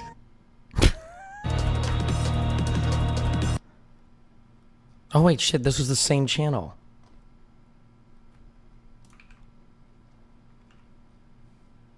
Oh my god, we've come full circle. I didn't even realize it. Okay, sorry. Watch this video. I'll use the restroom real quick. Hold on. By giving you a quick summary of Mongolian history. Back in the 1100s, the Mongols were divided up into lots of little tribes, and they would have feuds with each other. And then at the beginning of the 1200s, Genghis Khan united the tribes and then led them on a series of military campaigns in which they attacked northern China and attacked Central Asia. And then after he died, leadership of the Mongols passed to his sons and then his grandsons, and they continued to expand the Mongol Empire. And this is the part of Mongol history that is best known to people outside of Mongolia. The Mongol Empire broke apart into 4 pieces. Then in the course of the 1300s, early 1400s, these 4 pieces all collapsed and ceased to exist, and that was the end of the Mongol Empire. In China, in 1368, a rebellion of Han Chinese drove out the Mongols and established the Ming Dynasty. And then the Mongols continued on within Mongolia, first as a continuation of the Yuan Dynasty of the Mongol regime that had ruled China, that continued in smaller form in Mongolia, but gradually the Chinggisid royal family, the lineage descended from Genghis Khan, gradually lost effective power over the other tribes, and Mongolia ceased to be a united country again. Then in the 1600s, the Manchus from Manchuria conquered Mongolia around the same time that they conquered China. And they created a new empire under their rule, which is referred to as the Qing dynasty in China. So Mongolia, the Mongol tribes were part of the Qing Empire. Then in 1911, the Qing dynasty was overthrown in a revolution in China, and then an effort within Mongolia began to establish an independent Mongolian state, which continued for a decade. And then in 1921, Mongolia succeeded in achieving its independence with Soviet help, and they created a communist country in Mongolia. And the communist regime ruled Mongolia from 1921 to 1990. And during the communist period, Genghis Khan was not regarded as a national hero. Adulation of Genghis Khan was very much disapproved of by the government for mainly ideological reasons. He was seen as a feudal exploiter. He had been one of the upper class in feudalism, exploiting the common people. And so he's one of the bad guys as far as communism is concerned. And then also, communism was internationalist in orientation. Communism typically kind of de-emphasizes the nation state and says that that's not really what's important. What's important is all the workers of the world working together. And so holding up someone as a national hero is not to be done. You can hold someone up as a communist hero, as a hero of communism, because they're a hero of the working class in general. Also, there may have been an element of just Russian influence here. The Soviet Union was very dominant in Mongolia during the period of socialism. And the Soviet Union, Soviets in general, Russians in general, had a very negative view, and still have a very negative view of Genghis Khan. They see him as a very destructive force. The Mongol Empire is supposed to have held Russia back. And so they told the Mongolians not to hold up Genghis Khan as a hero. So from the 1950s, which is really when kind of the official line of de-emphasizing Genghis Khan really came into force, from the 1950s up through the 1980s, all official history in Mongolia, any book that was published on Mongolian history, any textbook, any high school, university lecture, did not talk about Genghis Khan very much. To the extent it did talk about Genghis Khan, it talked about him in very negative terms. But still, a lot of Mongols privately considered Genghis Khan a pretty cool guy because he was a Mongol and so on. So then after 1990, when multi-party democracy was established, there was a rejection of socialism and everything associated with socialism, including the official historical narratives that the socialist regime had promoted. And there was a lot of interest among the general public in learning more about Mongolia's history. And a bunch of new books were published, a lot of books about Genghis Khan or talking about Mongolian history and then actually emphasizing Genghis Khan's role in Mongolian history. And, partly this was just a rejection of socialism's rejection of Genghis Khan. So it's a way of rejecting socialism by bringing back this hero that had been rejected by the socialist government. Partly it was a way of, kind of reformulating what it means to be a Mongolian, since Mongolia as a communist state de-emphasized the ethnicity of Mongols. Being a Mongol is not what's important, and then this new, in the 1990s, there was this resurgence of nationalist feeling, of embracing of Mongol heritage. So for those reasons, Genghis Khan became very popular again. And he was now seen as a key figure in Mongolian history. But the way Mongolian history was represented in these new books being published in the 1990s was not the same as the way Wait, real quick. Can you guess the population of Mongolia? Bro, I have no idea. And when I have no idea, I just say 40 million. I have no fucking clue. Mongolia population. Ooh, 3.4 million. 3.3 million. Damn, that's a small group of people. That's a depopulated country. Holy fuck. Mongolian history is presented in books in the West. And I would assume also in Japan and China, although, you can correct me if you're familiar with how the Mongols are written about in Japanese and Chinese, correct me on this, but I would imagine they also saw it in this way, where they only talked about the Mongol Empire. You don't hear anything about Mongolian history except for that period of Genghis Khan and his successors creating the Mongol Empire. As soon as the Mongol Empire goes away, the Mongols disappear from world history as far as most, world history books are concerned, as far as most classes on world history are concerned. And so what gets emphasized about the Mongols and about Genghis Khan is the conquests. That's what's interesting to a Western audience, to a Chinese audience, to a Russian audience. And so that's the aspect of Genghis Khan that gets all the attention in places like the United States and in Europe. But in Mongolia, the conquests are not of interest. Let me give you a narrow example of how history is written about, just to give you kind of a flavor of what this is like. In Western writing about the Mongols, Kublai Khan is a very important figure. He's the guy who established the Yuan dynasty in China. He was a Mongol. He was the grandson of Genghis Khan. But he also established the Yuan dynasty in China. He ruled China for a long time. He represented a kind of accommodation to Chinese ways of thought, because his idea was to bring in Chinese ideas, incorporate a Chinese bureaucracy, incorporate Chinese ideas about what it means to be an emperor, what it means to have an imperial dynasty.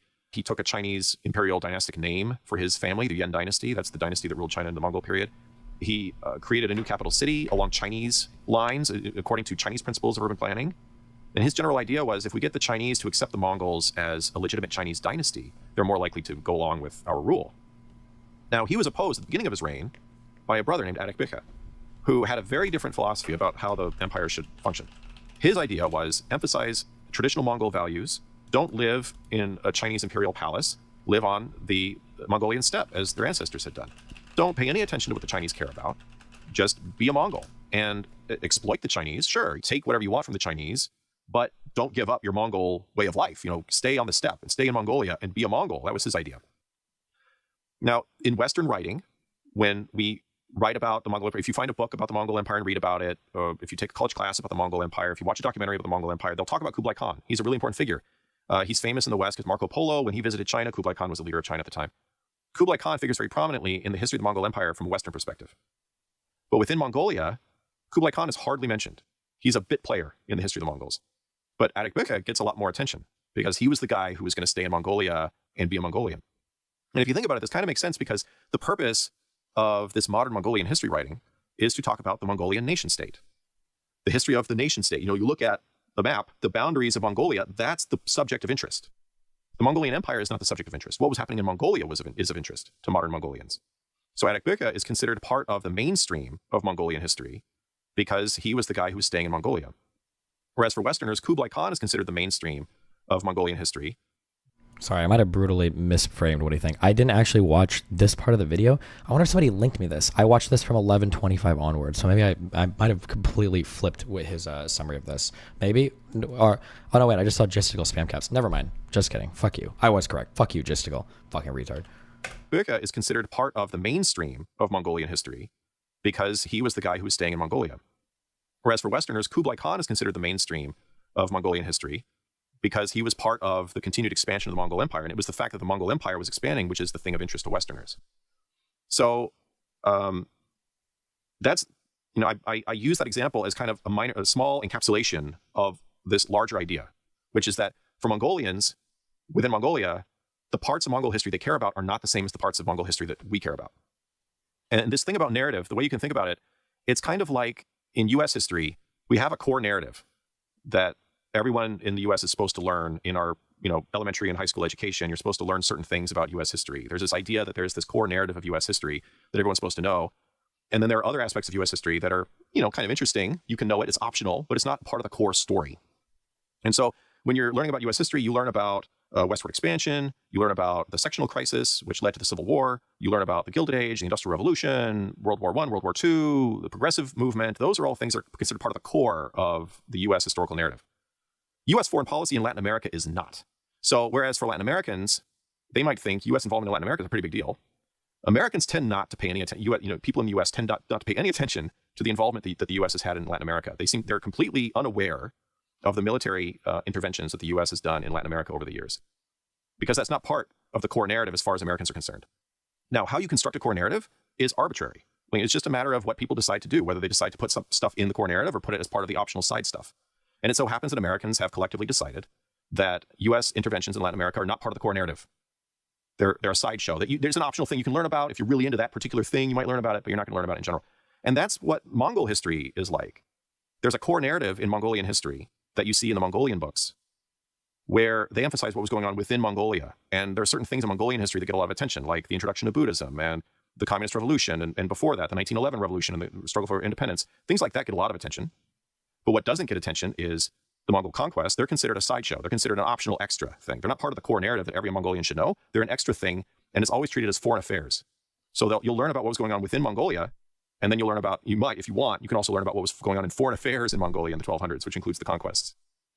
But the core events, as far as Mongolian historiography is concerned, in other words, Mongolian history writing, the way history is written in Mongolia, the core events going on in the 1200s was Genghis Khan creating the Mongol nation, bringing the tribes together, establishing them as a single nation, giving them a body of laws called the Yasad, giving them a writing system to give them greater unity. Everything that he was doing was directed toward creating a unity for the Mongolian people, forging a nation, creating the nation state that now exists.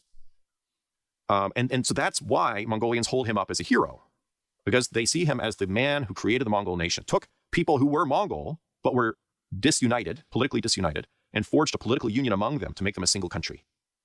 And so this is a good reminder that there is not a single objective version of historical narrative that exists out there to be discovered. Rather, what we do is we take the millions, literally millions of historical factoids that exist, and we as a society collectively choose certain ones of those as the important ones, the ones to focus on, and say that is what creates the narrative that explains who we are, whoever we is, the nation state, the socioeconomic group, whatever it is, whatever your group is that you're creating a narrative, a historical narrative for to explain. You pick and choose by necessity, because you can't use all of the historical data. You pick and choose certain historical data, and you say those parts are important. They're the ones that show us how we came to be who we are. And it so happens that in Mongolia, the aspects of Genghis Khan that are focused on are the ones that relate to how modern Mongolians think of themselves as a nation state. And the Mongol Empire is not relevant to the nation state. It doesn't matter to that. And we all do this. And it's easy for us to look at a foreign country, to look at a place like Mongolia and be like, you guys are ignoring a really important thing that happened. It's easy for us to do that. It's harder for us to look at ourselves, to look at the plank in our own eye and be like, wait, are we doing that? Are there things about our own history that we're deliberately ignoring because it doesn't suit our narrative? But the important thing to keep in mind is it's not a matter of picking the one right narrative that is objectively correct. Rather, it's a matter of what decisions are we making, what principles are we going with, what bases are we basing our decisions on by which we decide which historical events and processes we're going to highlight in constructing our narrative. A narrative can't help but be constructed. It's impossible for a narrative not to be constructed. Every historical narrative is constructed.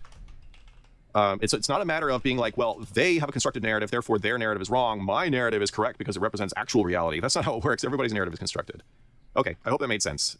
If you are celebrating Genghis Khan Day this year, happy Genghis Khan Day.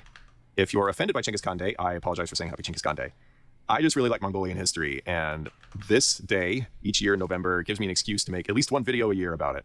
That's all I'm doing. Thanks for joining me. Wow. Cute. There you go.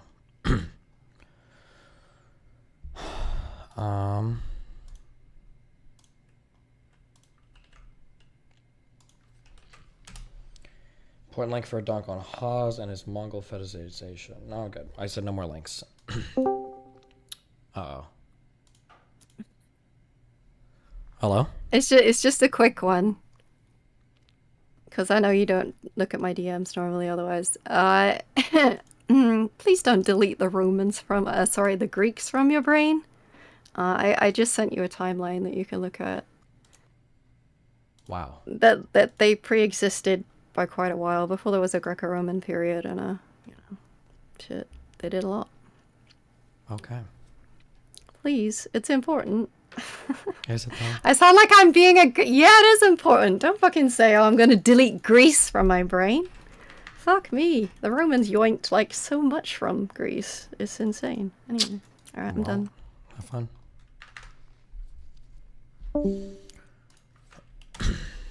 The president had available to him intelligence from all elements of the government. And the National Security Council members had that information. It was all shared, it was all supplied, and it's never certain. If it were a fact, it wouldn't be called intelligence.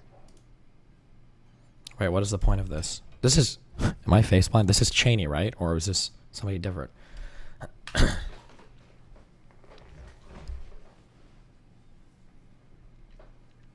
Oh, fuck, it's Rumsfeld. Fuck, you're right. Bro. Okay. Wait. I am not faceblind, okay?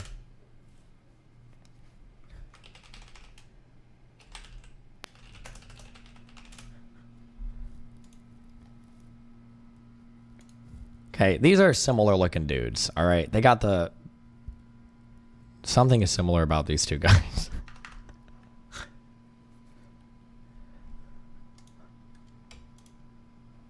Wait, why was what was the point of this? Why did I even click this link? What was the point of this?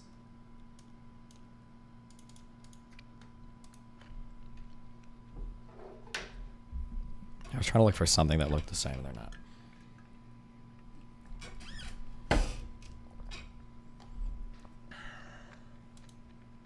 Iraq, finish it. I already finished it. If it were a fact, it wouldn't be called intelligence. The president had... And then it ends.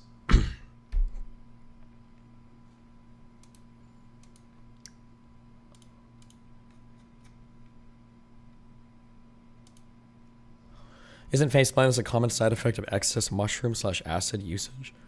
Yeah. The thing is that when I grew up, like most of the media that I consumed, the vast majority of media I consumed was talk radio. This is why when I think of like conservative commentary that I consumed growing up, it was Rush Limbaugh, obviously. I think Billy Cunningham did radio back then. It was a lot of Glenn Beck. It was a lot of Michael Savage. It was a lot of, I think Sean Hannity was doing it back then as well. Yeah, these are like all the, so I'm used to I just like hear everything. I don't think I actually watched a lot of like news. So for like, or on TV, I usually listen to things on talk radio.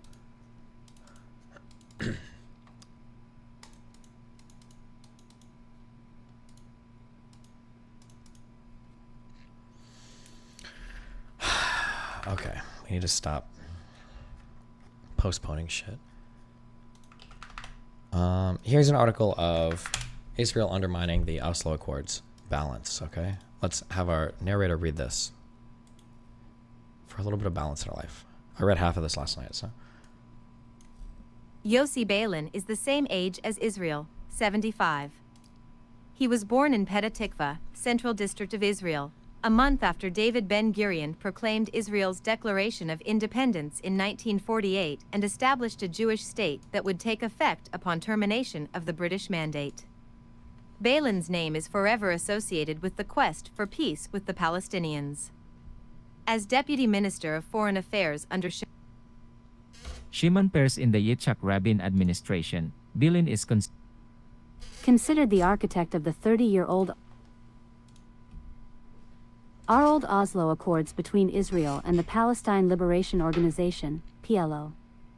Peres, Rabin, and PLO chief Yasser Arafat received the Nobel Peace Prize in 1994 for the groundbreaking agreement. Beilin opened a secret communication channel with the PLO and later worked with Mahmoud Abbas, the current Palestinian president, to outline a definitive peace agreement. After serving as Minister of Justice and Minister of Religious Affairs under Prime Minister Ehud Barak, he switched from the Labour Party to Meretz, the pacifist, left-wing party that he eventually led. He remained committed to promoting peace initiatives with the Palestinians, including the Geneva Initiative in 2003 and an Israeli-Palestinian Confederation proposal that was largely ignored a year ago. Talking about Oslo's failure is difficult for Balin. It was his brainchild, after all. Though designed to last 5 years and be supplanted by a permanent peace agreement, it is still in effect. He holds both Israelis and Palestinians responsible for the stubborn impasse that persists, but says that Hebron settler Baruch Goldstein struck a major blow to peace efforts when he murdered 29 Palestinians in a mosque. This is the settlements are also a major obstacle. This is the Cave of the Patriarchs massacre, right? The one guy mentioned. Obstacle. Despite the prevailing mood of pessimism in Israel, Balin remains optimistic that peace can be achieved. Question: how do you view Israel 30 years after the Oslo Accords? Answer: there is no doubt that Israel has changed. The right wing has dominated and actively works to undermine the Oslo Accords, albeit unofficially. There has been a considerable increase in settlements and settlers, which undoubtedly detracts from any potential political resolution. This has left Palestinians feeling disillusioned, with no visible political prospects. In Israel, the hope for peace has dwindled. The potential for peace is still there, but it seems like a very distant goal. The Oslo Accords are still in effect, and that is its greatest failure. It shouldn't exist after 30 years. It was meant to conclude after 5 years, on May 4, 1999, and transition into a lasting agreement instead. However, the Oslo Accords ultimately became the official agreement. No doubt, Israel's right wing exploited the international agreement by neglecting the day-to-day needs of occupied Palestinians, education, culture, and their own police force. We created a deluxe occupation that cost us nothing, with no consideration for continuing Oslo or additional withdrawals of the Israeli army. The international community hardly even makes these demands anymore. The Palestinians, tragically, have become resigned to their limited options and Jesus Christ. Louisville shooter leaves a manifesto. Is that true?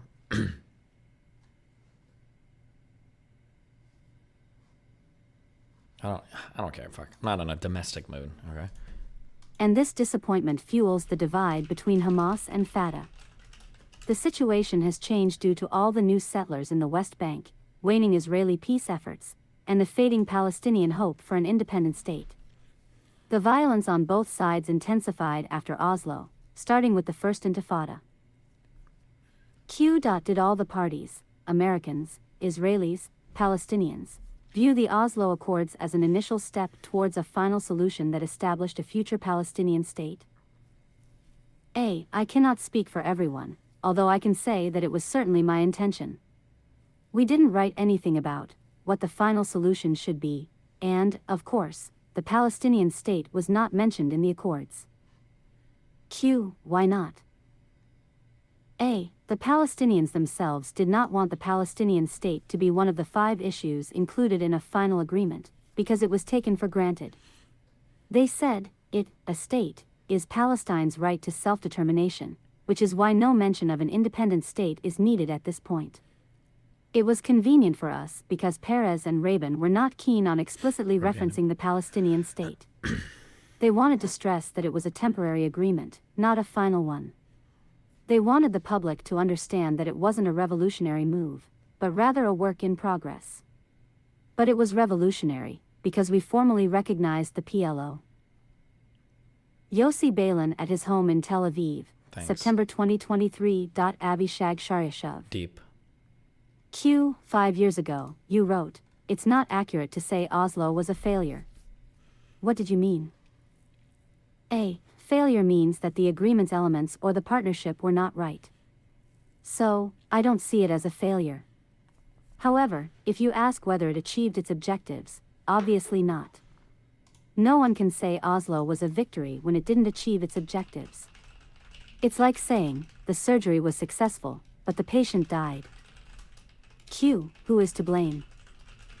A. The blame is shared. It started with Baruch Goldstein, that's clear. After 40 days of Muslim mourning, there was a significant increase in suicide terrorist attacks. The violence escalated rapidly, particularly on the Palestinian side, but the one who opened the gates of hell was Baruch Goldstein. Then, of course, Rabin was assassinated. I'm not a judge, I'm a party to this. On the Israeli side, negotiations became difficult when people were killed. The public's anger was palpable, and people questioned our ability to engage with them. Palestinians felt Rabin didn't truly value the agreement. And Arafat's speeches, they didn't foster trust or progress either. Then, the Second Intifada began in 2000. Q. As we discuss the past, why does peace now feel so distant? A. Because of the settlements. And because of the rift between Hamas and Fatah, we feel like we have no viable counterpart for negotiations. However, I'm convinced that resolving the settlement issue through a confederation can lead to a Palestinian state with clearly delineated borders. In this solution, most settlers would participate in a land swap, while the remaining settlers would become citizens of Israel and permanent residents of Palestine. Likewise, an equal number of Palestinians would have the opportunity to be permanent residents of Israel. But no future Israeli prime minister will be willing to pay the political price of evacuating the settlements. There are at least 100,000 settlers. Q. Why has the view on peace shifted, to the point where it is seldom taken seriously? A. Before the Camp David peace agreement with Egypt and the withdrawal from Sinai, there was significant opposition.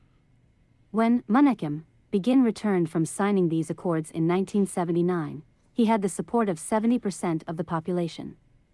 Prior to Oslo, most Israelis were against engaging with the PLO. Oh, sorry. This changed after the Oslo Accords.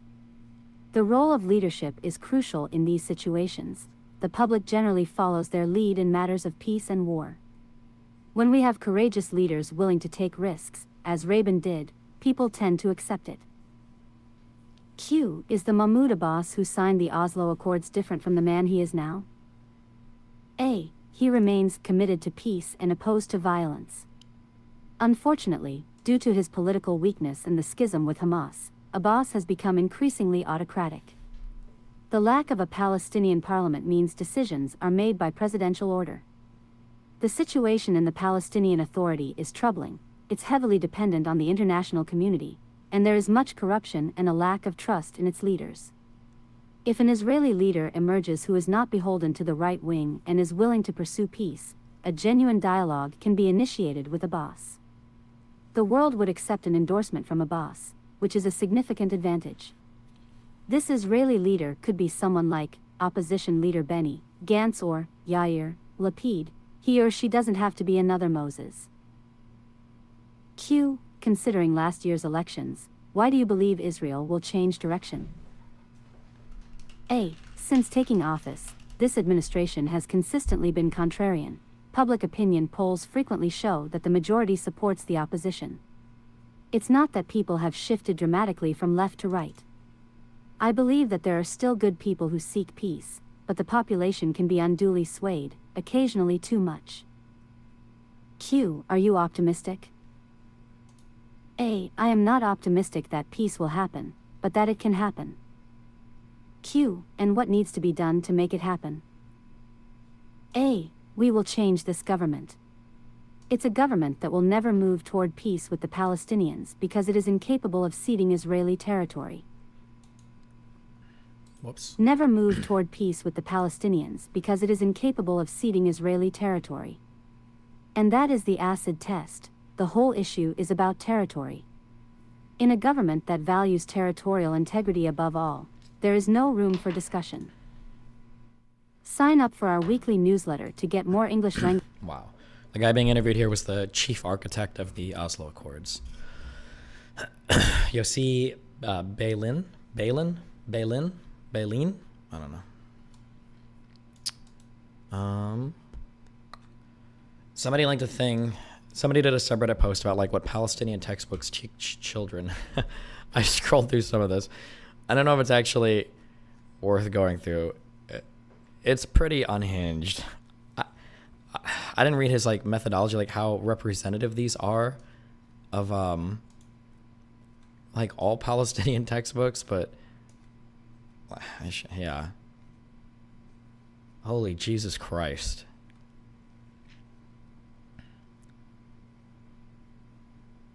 Statistics is taught using a frequency table featuring the number of martyrs killed by Israel and Jerusalem. Students are asked to write down the nervous system effects on specific parts of the body from a situation presented in an attached picture. The picture depicts Mohammed al-Dura, a 12-year-old Palestinian child, moments before he's killed in a crossfire between the Israeli military and Palestinian security forces. The 72 Munich massacre is justified and explained in terms of guerrilla warfare and as a valid example of Palestinian resistance against Zionist interests abroad. Guerrilla warfare in another country? Bro, based. Holy shit. Or maybe you can use that. I've never heard guerrilla warfare used that way before, but maybe it could be. Yeah, Jesus. Textbook states Israel deliberately released herds of wild boars to cause havoc and to damage Palestinian crops while intentionally transforming Palestinian areas into dumps for poisonous refuse and polluting the Palestinian environment with carcinogenic radioactive and chemical materials. Editor's note, this is why Hamas needed all those AR-15s. Oh, good one. Well, I don't know if this actually happened or not. I feel like it's a different, but...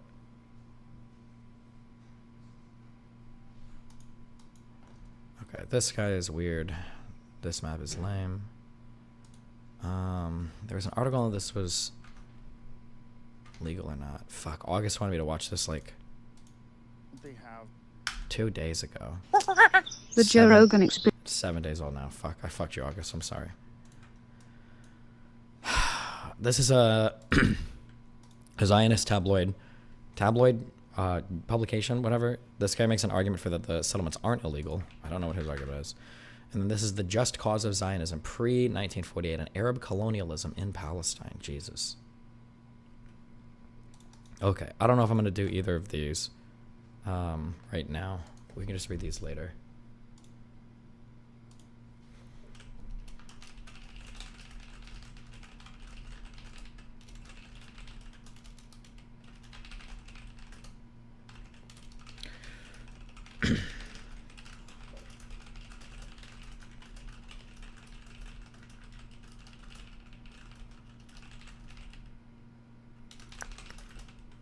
Hold on.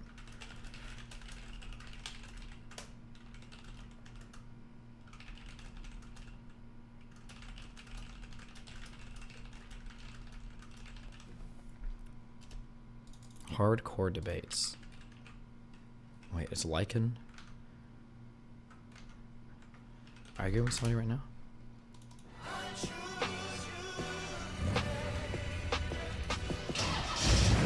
Hours of love from you. All the right parts from us. With eBay Guaranteed Fit. Rockets they use are indiscriminate weapons and are fired on civilian areas. And, you know, it doesn't matter how many times you say that's a war crime. People are like, well, you're holding water for Hamas. It's like, no, it's just on the list of war crimes, one side has way higher count than the other. And I want the side that, you know, we champion, that our nation, that our friendly nations, our allies, that we champion as the only democracy in the Middle East. You know, some people have said to me the most moral army. I don't know if that's a common talking point, but a guy I debated the other day well, I mean, said it's that. definitely what Blinken would say, right?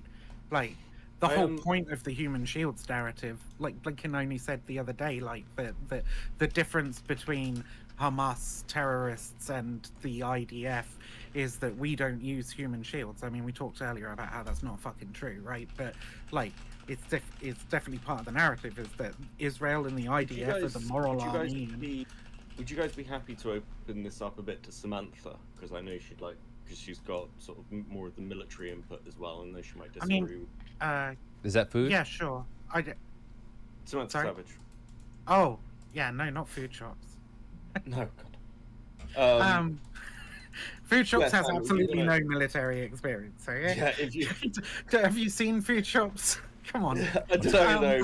Being in Twitch poll can give you a middle ground on that. Sam, if you want to join the lounge or the stream Hey, room, I'm a grizzled veteran at this point. But I do see something else in chat that I do want to fucking address, right? So, concluding postscript said Viv still needs to prove it is, quote, targeting, right?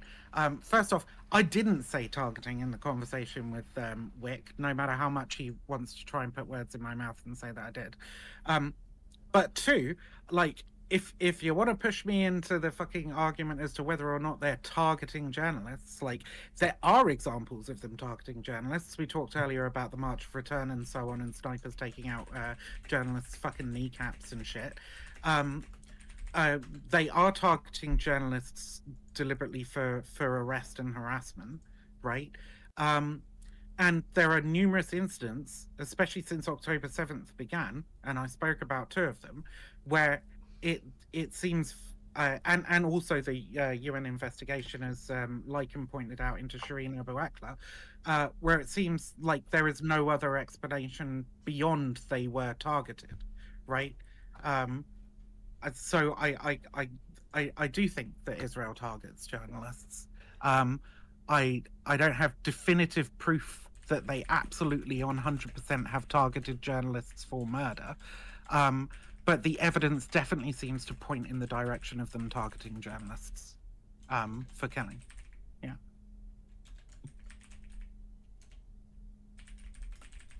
Hey, Sam. How you doing? Can you hear me, Sam? You with Yeah, me? not too bad. No, like the hard part is, like, I wanted to touch on the corralling thing. They have a loophole that they're using, and I don't know if not a lot of people like looking at this stuff, but like, so their justification is not that they are corralling, or sorry, their justification isn't that they're like, you know, occupying and controlling just the Palestinians. Their point is that they are corralling terrorist organizations within the area. So that's kind of their loophole that they keep getting away with it on. And you know, it's kind of fair when it comes to the targeting of like innocent civilians. That's yet to be proven because they're fighting a force that doesn't wear uniforms and hides behind civilians and in heavily populated civilian areas. So it's really hard to prove that they're targeting civilians rather than just having accidental collateral. Do you mean in this particular? Very hard to prove. Do you mean in this particular battle, or are you referring just historically as well? Most of it historically too. Like, you can even say that like, you know, like the reporters and journalists, they're putting themselves in harm's way with the knowledge that they're in a conflict zone, so they don't get to be surprised when something bad happens. If an accidental round hits them, that was an accident. In the case of, you know, the quote sniper fire. I vehemently disagree with this. How many cases do you need to see before you? I mean, I disagree based on the facts. If you're hundreds of meters away from the IDF and you're a clearly marked press and you're being hit with a sniper bullet, or you're in a medic's vest and you're approaching someone who's clearly down by a sniper bullet, again, 50 to 100 meters away from the IDF, and you're taking sniper fire, you don't. You're in the line of fire in an active conflict zone. Use your fucking brain. It is a peaceful protest. Obviously not peaceful. The March of Return was hard. The March of Return was not peaceful. Let's be clear about that. In what ways? There were people who were doing violent shit, but for the most part, I mean, are we going to go to the BLM like argument where it's like, well, you know, there were some that were disruptive, but well, that paints them all bad. It does. Welcome to reality. It's not reality. I disagree with I disagree with Samantha pretty vehemently here as well. But like, no, I mean they were throwing Molotovs and rocks in slings and shit like that. That's not peaceful. Sure, but it's what is the threat, right? From what distance? What is the threat actually posed? Fuck, what is it? Well, they're throwing Molotovs, but like. Wait, I'm sorry. So if I show you the video of the guy throwing rocks at a guard shack, and you're going to say that they sniped him from the guard shack and that was justified? That's not how that works. I'm sorry, if you that's not how it works. When you're dealing with civilians, I'm sorry, both military are. No, you don't get to come in here and act like a complete ass. Guys, talking over each other, like one at a time. One at a time. All right, listen here, Lighthard. If you walk up to a cop and fucking punch him in the dick, you think you're gonna walk away from that? Alive? Yes, you walk up to, are. like, the military- Yeah, you are going to walk away alive from it, Like, unless your I think civil you rights are should. going to be fucking broken. Yeah, you don't get You to murder probably the person should, on the but, spot. Like, most people have the common sense. Hey, if this person is an authoritative figure who has weapons and is telling me to sit the fuck down or go away, the option of like hitting him or throwing shit at him or attacking him is Okay, but probably wait. It Where would are, result in a higher percentage of you getting hurt or killed. okay, whether or not the person is stupid for engaging in this behavior is not the argument being made here. It's whether or not the cop is justified in shooting that person. Well, if you think the cop is justified in shooting that person, that's fine. That's your own personal opinion. Don't attack people like that. Like, don't attack cops. Don't attack the military. Use your fucking brain. So who are the medical people? Allow me to finish, please. Right?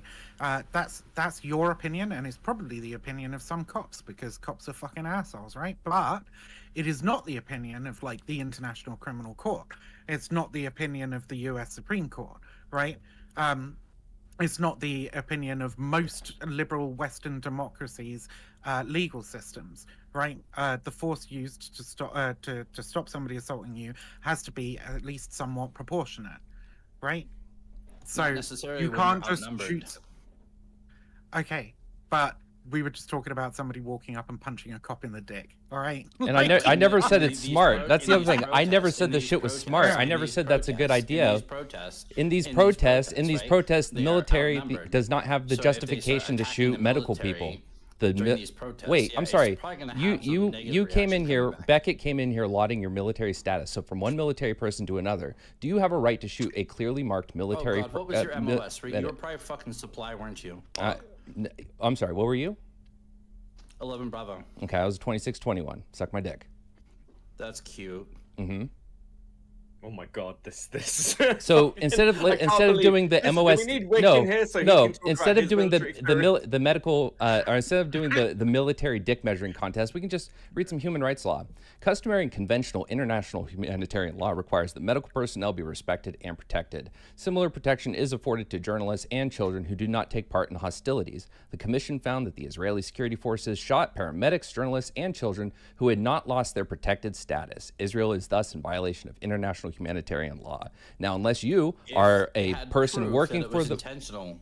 I'm sorry, how many times does it need to happen before it suddenly becomes clearly proof that it's intentional? When these people... It's not the amount of times it happens, it's each incident you have to prove that it's intentional. Okay, so again, Holy 50, fuck. 100, 200 meters away, not clearly in danger to anyone in the IDF, and they're going to provide medical attention to someone, yeah, you do not get to snipe the clearly... They were specifically... It has been proven. It has been proven. You don't know shit about this. The sniper fire was proven that it was a accident. No, none of the sniper fire was proven to be accidental. The United Nations, in their report, shows that these were intentionally targeted people. People that were not engaged in hostilities. Do you think they just fucking took the word of someone and said, oh, okay, yep, this is bad? Just because you are not engaged in hostilities does not prove that you were intentionally targeted. No, yes, it does. It proves that if you were, these are sniper fire. This wasn't people getting caught with a fucking machine gun. I know you're intelligence. I know you're intelligence, and I know that's like kind of an oxymoron when it comes to the military. But like, here's the deal: like, if you're running around in a combat zone in between like two fucking violent groups and you get popped, you weren't intentionally targeted. You were in the fucking wrong place. Do you think that you're a retard? Again, you're getting popped by sniper fire when you were approaching a person who is wounded on the ground? What, do you think bullets just magically stop because it's a sniper or a regular shooter? With No, like when an you were being M4 or a intentionally fucking targeted. They were deliberately targeted. They were deliberately targeted. You don't know anything about this. You're talking out of your ass. You haven't read jack shit on this. They were having competitions around how many kneecaps they could take out in a day. Like, that's all good, but you'd have to prove that they were intentionally targeting kneecaps of non-combatants.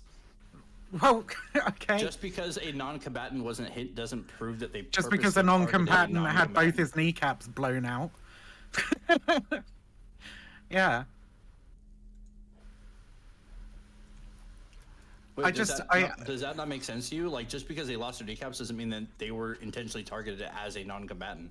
No, that doesn't mean that they were intentionally targeted. The circumstances in which they were shot are what proves that they were intentionally targeted. These were not people engaged in hostilities, and these are people that were clearly marked. Press, medical, fucking children. These weren't fucking enemy combatants.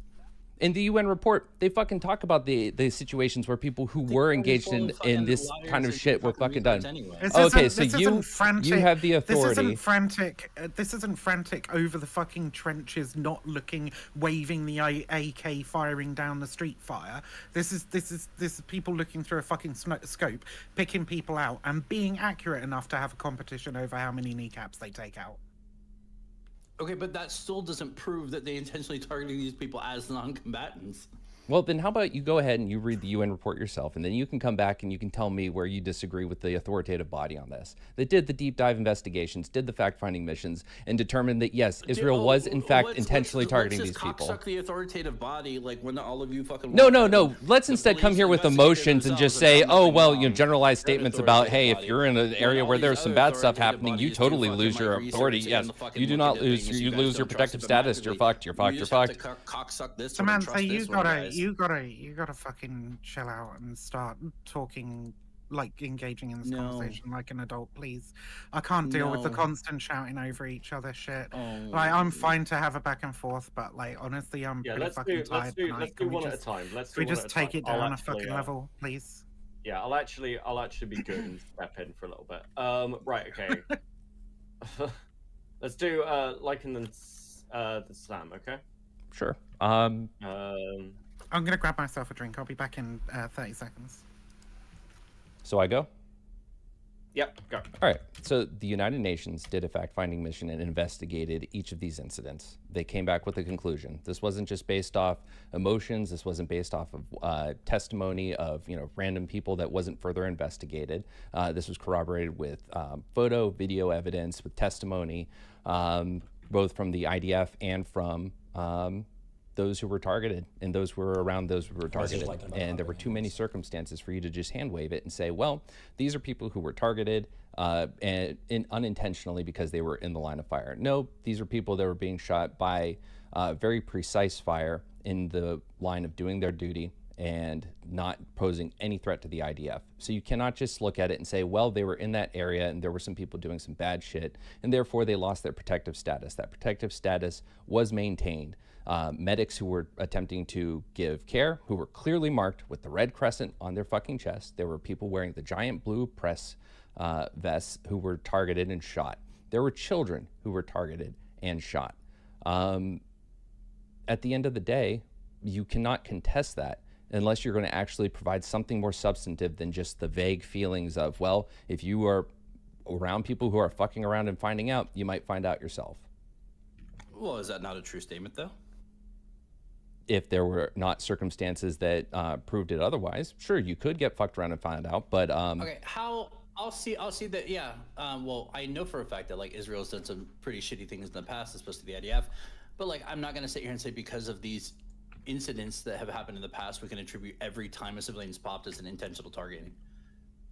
No, sometimes, sometimes civilians are going to get got. That happens, absolutely. But when you have documented incidents of it being intentional, or being due to disproportionate fire, due to indiscriminate fire, due to poor actions on the part of the IDF, it's important to call that out. But we can say that for a majority, they don't intentionally target anybody, and a vast majority, they don't intentionally target wrong or innocent people. That doesn't seem to be the case. If you go back to Operation Cast Lead, there were numerous instances where it was shown to be so prevalent that it might as well have been a matter of policy to target civilians.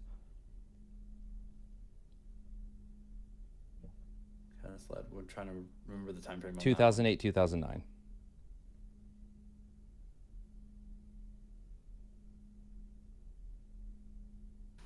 Sorry, what was the name of that operation? Operation Cast Lead.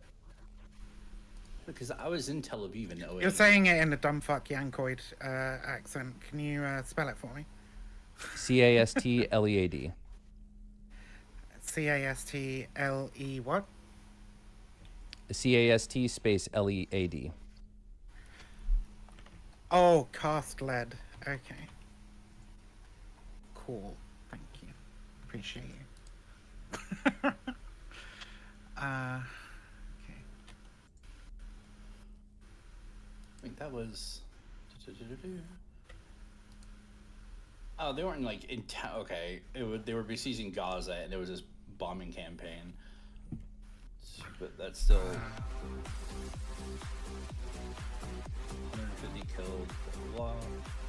That's an Yeah, no, I'm not interesting gonna- investigation. Amnesty International's investigation found that no evidence that Hamas or any other Palestinian militant group had directed the movement of civilians to shield military objectives from attacks. It did find that Israeli soldiers had just deployed Palestinian civilian and children to shield themselves. That's fucked up, man. Yeah, it's only okay when Hamas uses children as shields. I think I've stated pretty unequivocally that that's a Oh fucking my god, war let me just crime. make an inflammatory statement. I wasn't attributing it to you. Jesus, fuck. Well, hey, when you're in a conversation with somebody and you make an inflammatory I'm not statement Wick. like that, Turn off the persecution complex. Okay. We did one motherfucker, night. you're not Wick. One night You of are it. you're not Wick, but you are a colossal bitch, okay? And Well, it's true, not true, but I'm beyond. not attributing. I wasn't And attributing it's that to not you, beyond. okay? It's not beyond your I think Wick ken. got under your skin, but I'm not doing that to you. The main thing that got under my skin with Wick was the what felt to me like an entirely fucking dishonest attack. You know. Well, God, for me, I've never seen Wick that angry and the screaming. continued fucking lying after the fact as well. Like, okay, I'm not going to say lying, right? I'm going to say the continued misrepresentations after the fact, right? Also fucking pissed me off. Like, he's going on for ages about, like, I claimed a dozen died or 12 died. And I was just like, where did you even get that number from? Like, you made that fucking number up in your fucking head. Do I want to let Destiny in? No, Destiny can go eat glass. Wait, what? Like, who's asking if you want to let Destiny in? Steven wants to know if he can join. Fuck yeah, sure. If Destiny wants to join, you can join. Like, fuck, I want to just open up. Do you want to give him? Hold on. Why? Well, because if we're gonna do this and like fucking argue it out, why not? Did you really not want him to join, or if you really don't want to join, I won't join him. I mean, I've dealt with years of fucking harassment because of the libel Stephen put out about me. I don't know if I have much of an interest in talking to Destiny at all. I mean, Lycan's clearly not here on his behalf, right? But I'm sure you can find any number of people that could argue the position more efficiently than somebody who found out where Israel was on a map 2 weeks ago. Fuck me. Look, I don't mind. I mean, Oh wait, honestly, actually, wait, hold on. Are we on? I'm on Twitch, but I have 2 other streams. But if you're on Twitch, Esteban cannot come. I'm on Twitch, but I can always Oh, get yeah, the we're crap on over his face, so I don't really mind. Um, It doesn't bother me. I still think that will get your channel in danger, to be fair. Because, and that's not just me saying it because I don't want him to be here or whatever. You could stop the stream and just host it on YouTube or what have you. Well, real quick, before we move any further. I wouldn't do the just put the crab over his face because everybody fucking knows who it is, man. Yeah, and you'll have enough Like- people that'll fucking report because they hate him. So Uh-huh. real quick before that though, I just want to say, Samantha, that like you came in saying that denying IDF has ever Yes, done I that do shit, and then you walked it back to, well, they don't always do it. Well, I was referring to this one, but yes, we don't have to like sit there and say that they never do it. We know that they do sometimes, but you like proof of intentionally targeting has to be proved on a case by case basis. You can't just be like, well, they've done it in the past, so they're doing it now. No, my claim for Sure, now is that I they're agree. doing indiscriminate bombing campaigns that have cost the lives of what I assume will come out to be at least 9,000 of the 12,000, and I think that's pretty generous as civilians. Most of those 9,000 will be children. I think we're over 5,000 now. I think that speaks pretty clearly to a very reckless and poorly planned bombing campaign that is putting, especially if we're at over 50% civilian living structures have been destroyed or damaged at this point. We are dealing with a force that is not acting with any sort of concern for human life and dignity. Yeah, so, but like, I think it's a callback to like a lot of the things that Al Qaeda and the Taliban did, where it's like once they found out our ROE said you cannot fire upon a mosque or a school or anything like that, they would take those up as fire positions because they know we didn't target. Oh wait, are they just doing like their own conversation, or I noticed Lycan didn't respond to me. Pop off things there and hope that like the people will push back, like, well, you can't shoot them back because they're in a heavy populated area and like collateral damage and stuff like that. Like you're gonna hurt civilians, and it's like they're just really upset, and the people are really upset that like Israel is saying like, well, no, fuck that. Well, yeah, Like, if we're gonna Israel's fire not from there, supposed we're to gonna say bomb that. there. According to international law, Israel then has to act proportionally. Do you endanger this protective status of a school, of a told a lot of church? people to leave a lot Oh, of these Vivian's areas, scared. and when you refuse to leave these areas, That doesn't we did the give same thing in Israel Fallujah. carte We dropped blanche to. pamphlets. We dropped pamphlets I'm for glad. 7 days I'm in glad Fallujah you saying brought to that leave up. Fallu- I'm glad you brought Good. that We up dropped because pamphlet- we had we 4 dropped weeks. pamphlets. I'm still speaking, sweetheart. Okay, this isn't your Rosa Parks moment. Get to the back of the bus for a minute, okay? You can continue in a second. Jesus. Wow. Like in Fallujah, we dropped pamphlets One for at a 7 time. days saying if you are an enemy combatant, leave Fallujah. If you don't leave, we're going to treat you as a combatant and you will be met with the force of the United States military. Join anyway? I don't even know how I could After 7 join. Where days, would I even join at? We fucking rolled through Fallujah and everything that breathed, we made stop breathing.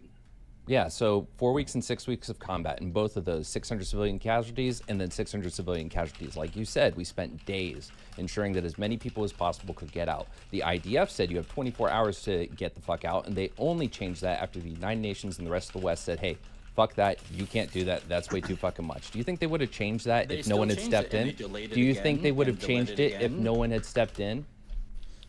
Don't know. I'm not there. Okay. Oh wait, And that's what right. about They're the- all the- on Twitch. I can't join. The food and Well, I don't know actually if it matters that much. If I'm live for like 20 or 30 only minutes, it changed probably doesn't after matter the much. West Right? pushed back. So again, do you think Israel would have? I'm asking you, gun to your head, to make a value judgment here. Do you think they would have changed I don't- anything? I don't know if they should have changed anything.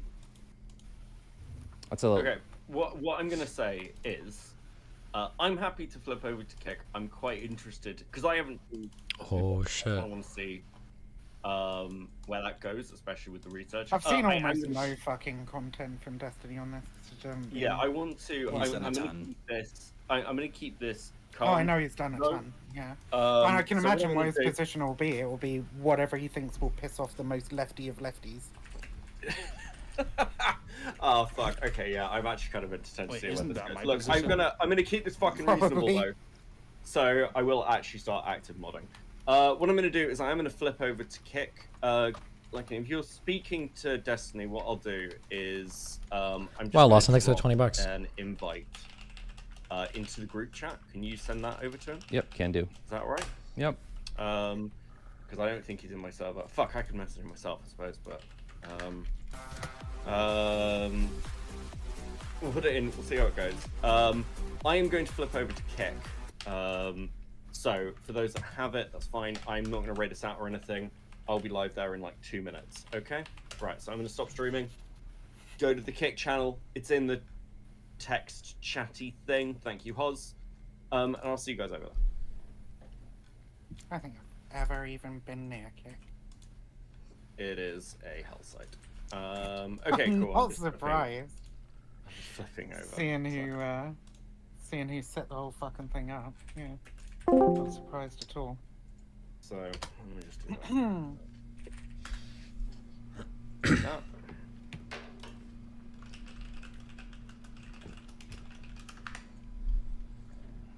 And then that should be good.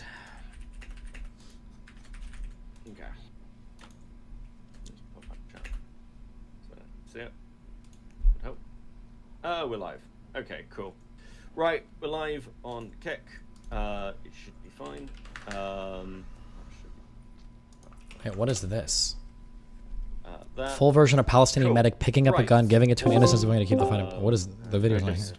make sure that can actually. Oh, wait, hold on. Don't speak yet. Don't speak yet. I gotta fucking turn off my Kick or my Twitch.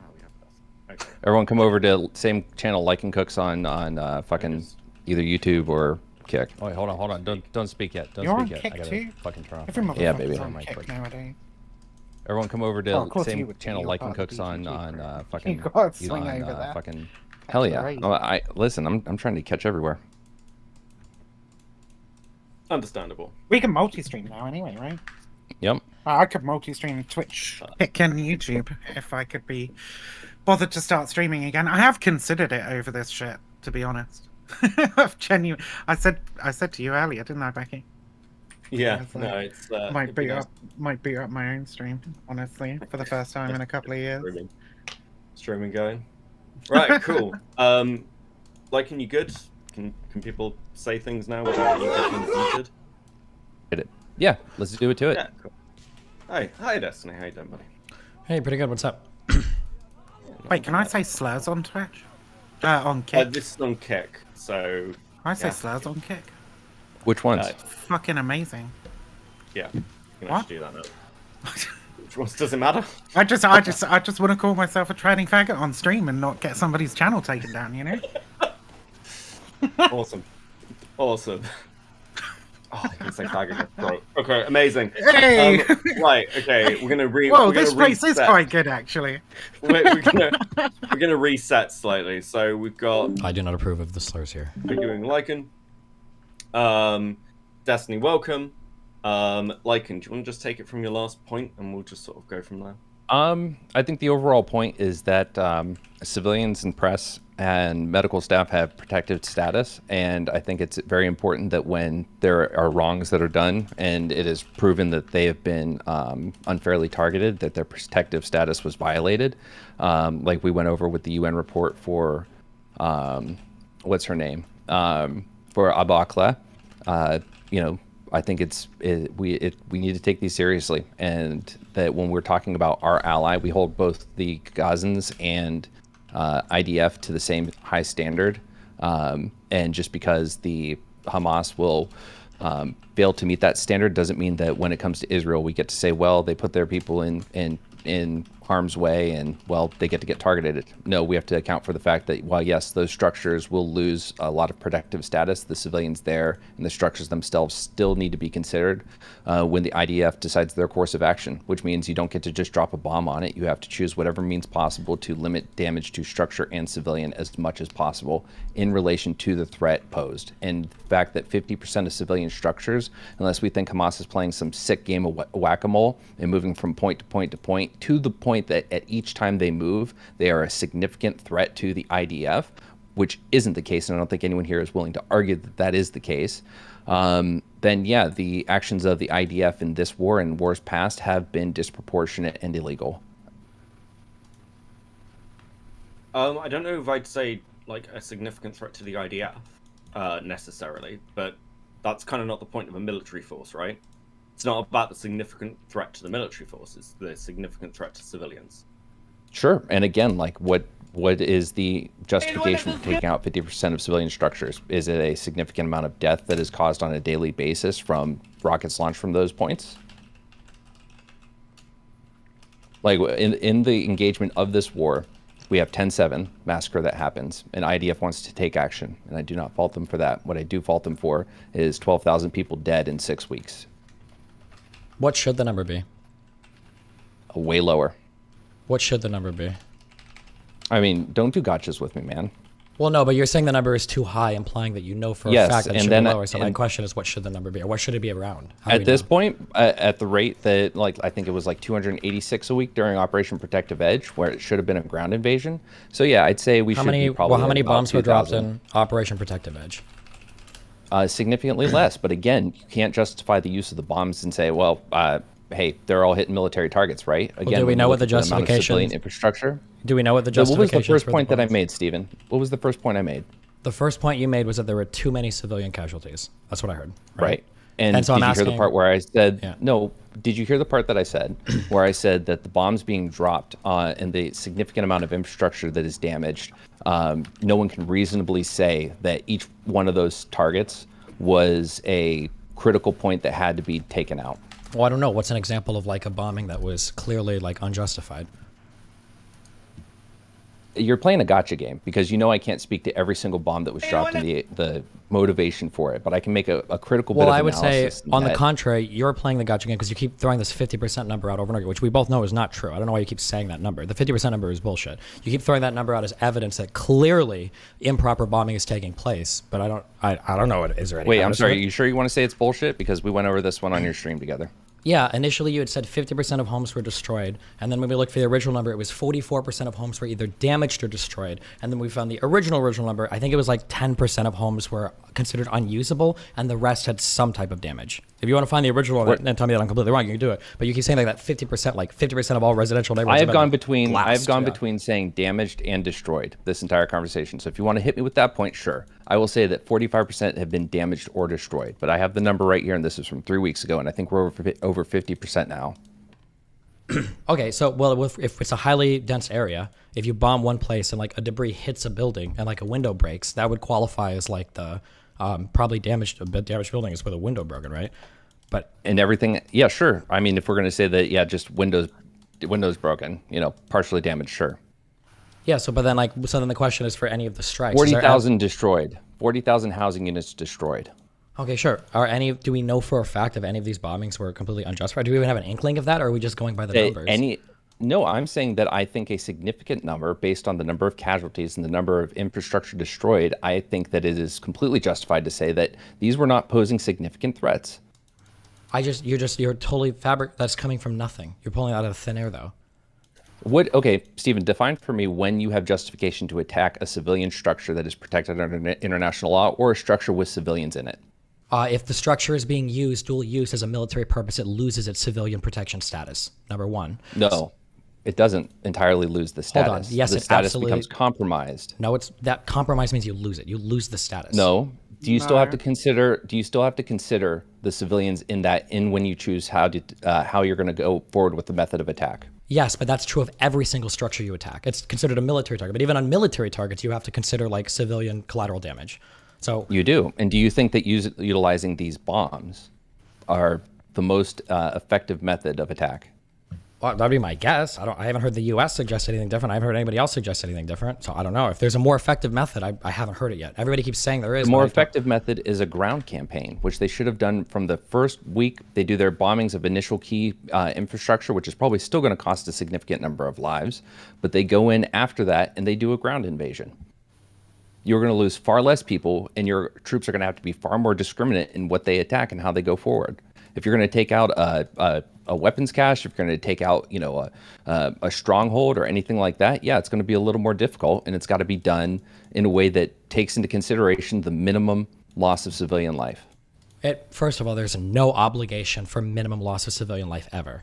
If you can find me something like that, I'd be very interested. You have to weigh the cost of civilian life. Sure, you have to weigh the cost of civilian life in military targets, but there's no obligation under any international whatever to do the obligation minimal. Is that you can't put the risk on the civilian. So instead of choosing an option that might be more risky to your troops, and instead opting for something like an aerial attack, yes, in that instance, you cannot put that risk on the civilians. You cannot opt for the easier option for you and your troops. You have to put your troops at risk. That might be true, but if you can still justify it as a military target, you can justify it as a military target. There's no, if you can blow a military target up with an airstrike, there's no obligation that if 3 civilians are going to die, you have to send your whole soldiers in anyway. There's no obligation there. No, the obligation is that you try to minimize as much as possible. So if you could save those 3 people by doing a targeted attack, if you've got 1 sniper sitting in a building, you're doing aerial observation, you have no reason to believe that anyone else is there, and you've got a small, 3-5 person team firing rockets, or you have to assess whether or not that is providing a significant threat. And then 2, you have to decide what is the best course of action that can limit the number of people that die in that building. Okay, is there any example of a ground invasion that is ever played by these rules ever in the past, even in the past 25 years? Yes, Fallujah, Iraq. So in Fallujah, we did no airstrikes at all? No, we did airstrikes, but we spent 7 days evacuating as many people as possible before we did it. And then we only incurred 600 casualties each time. I could be wrong, but we didn't evacuate. We dropped pamphlets to tell them to evacuate. Weren't there over 100,000? We also used loudspeakers and translators to tell people to get the fuck out from the city perimeter. Yeah, weren't there over 100,000 people killed, civilians killed due to military operations in the Iraq War in a month? Am I wrong? In the whole entire war? Sure. In the war, the whole war, wasn't the whole war a month or something? Am I wrong? Hold on, I can be wrong. No, the Iraq War was fucking 2003 to 2011 was OIF, and then you're considering the whole occupation and everything afterwards. Okay, but I'm thinking in our initial invasion, from invasion up to deposing of Saddam Hussein. Okay, somebody in chat said 9,000 civilians were killed in the first 3 years.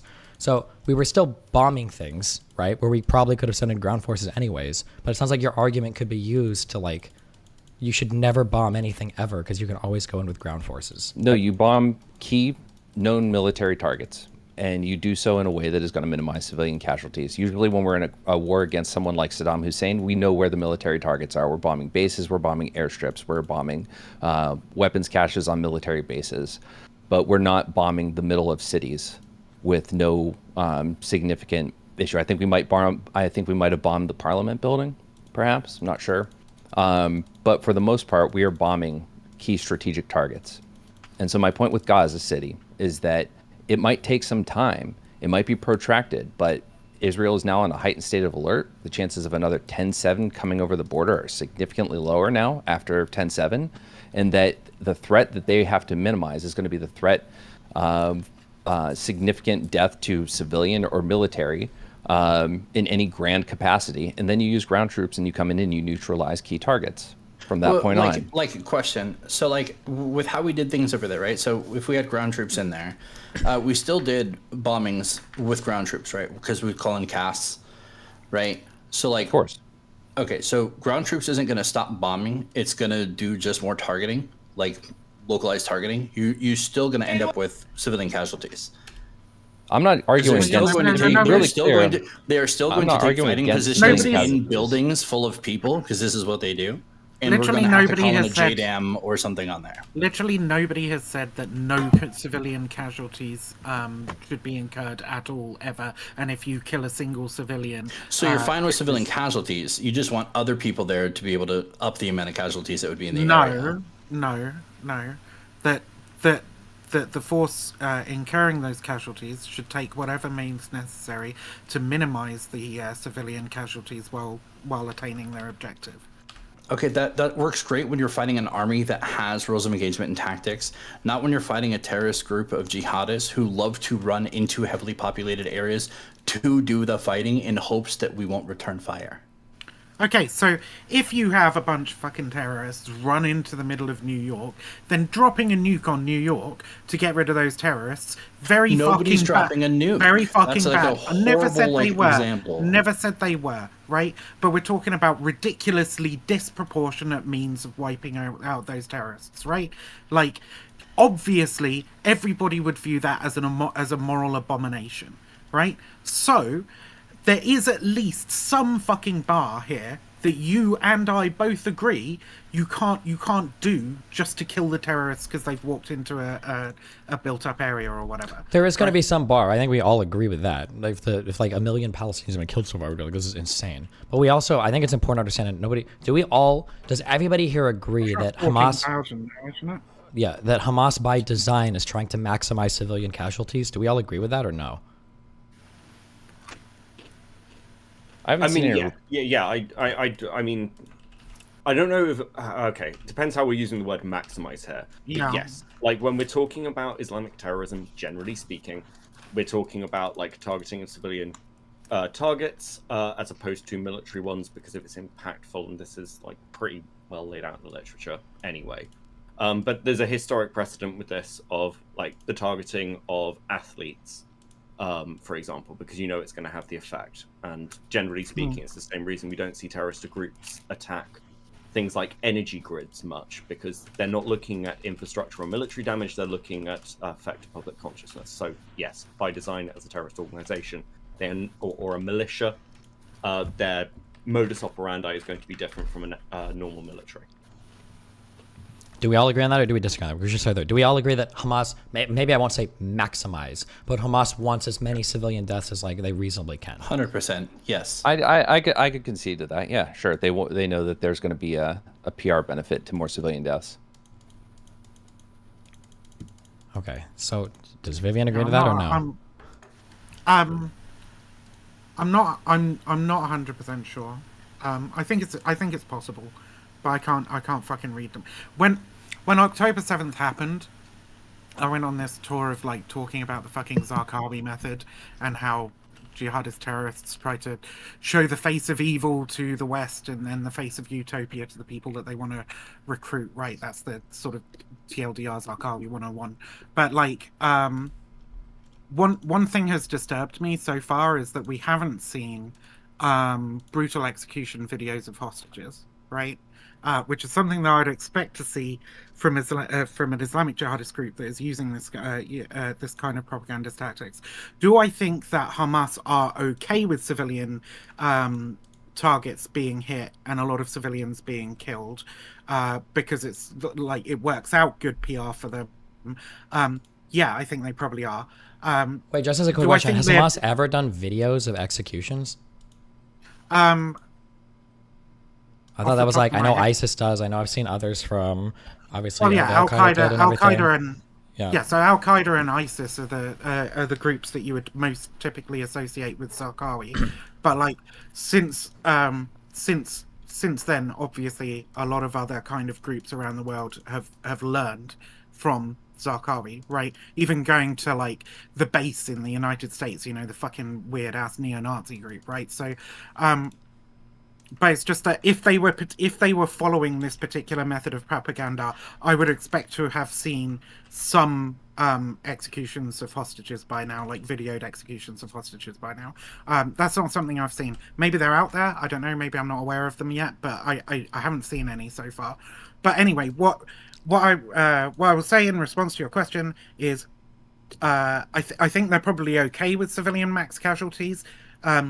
Are they specifically trying to maximize casualties? I don't know. It's possible. That's what I'll say. Okay.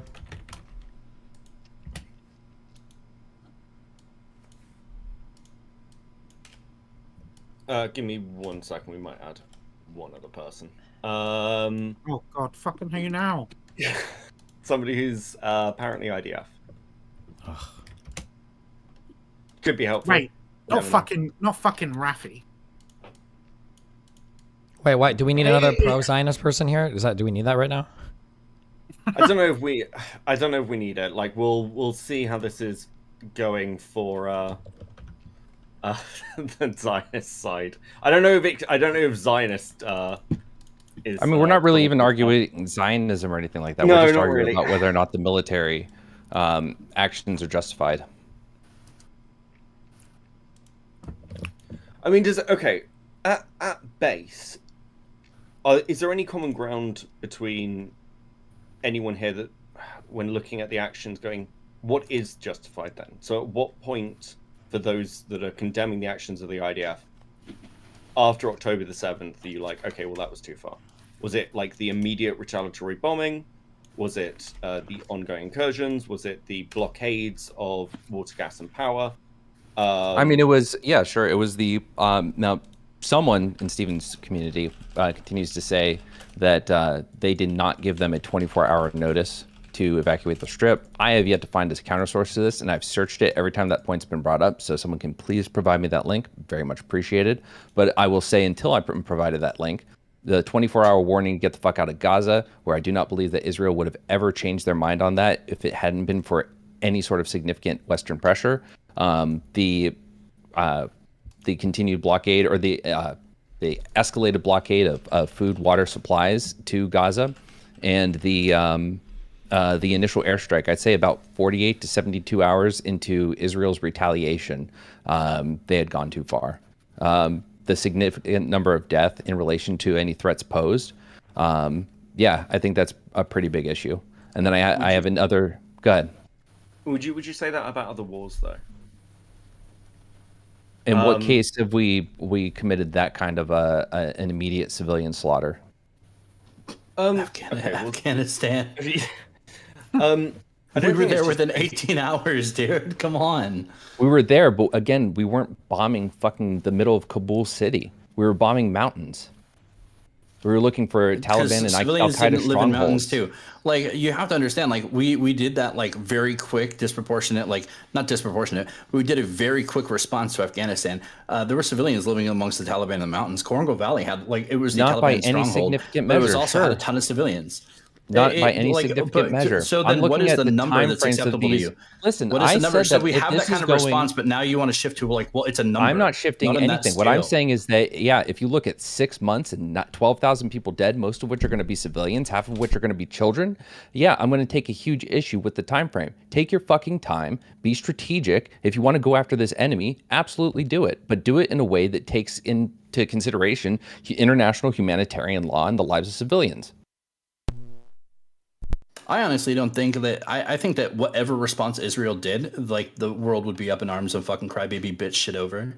If Israel didn't have a history of disproportionate response Hold every horrible so bombing like campaigns, yeah.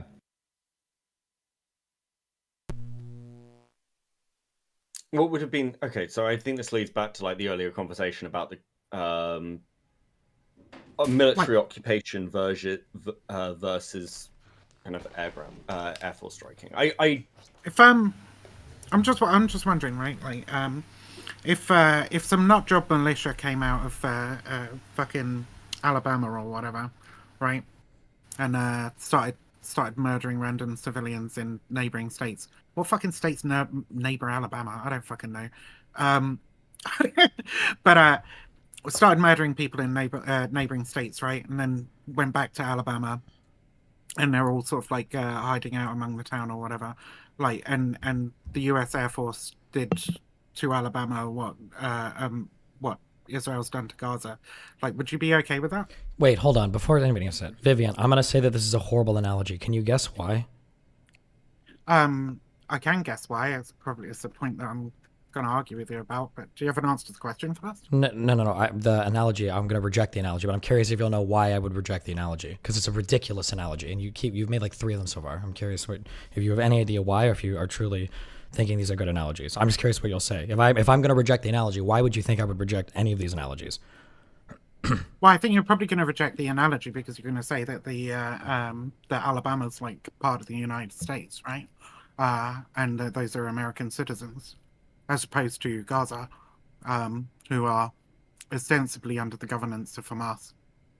No, and not even not close. Israeli citizens. What I'm No? gonna say is you're pointing out one lone shooter or one lone gunman in a state that the vast majority of the state would probably heavily reject and would probably cooperate with the rest of the federal government. No, it said some nut job militia came out. Right, I'm talking about.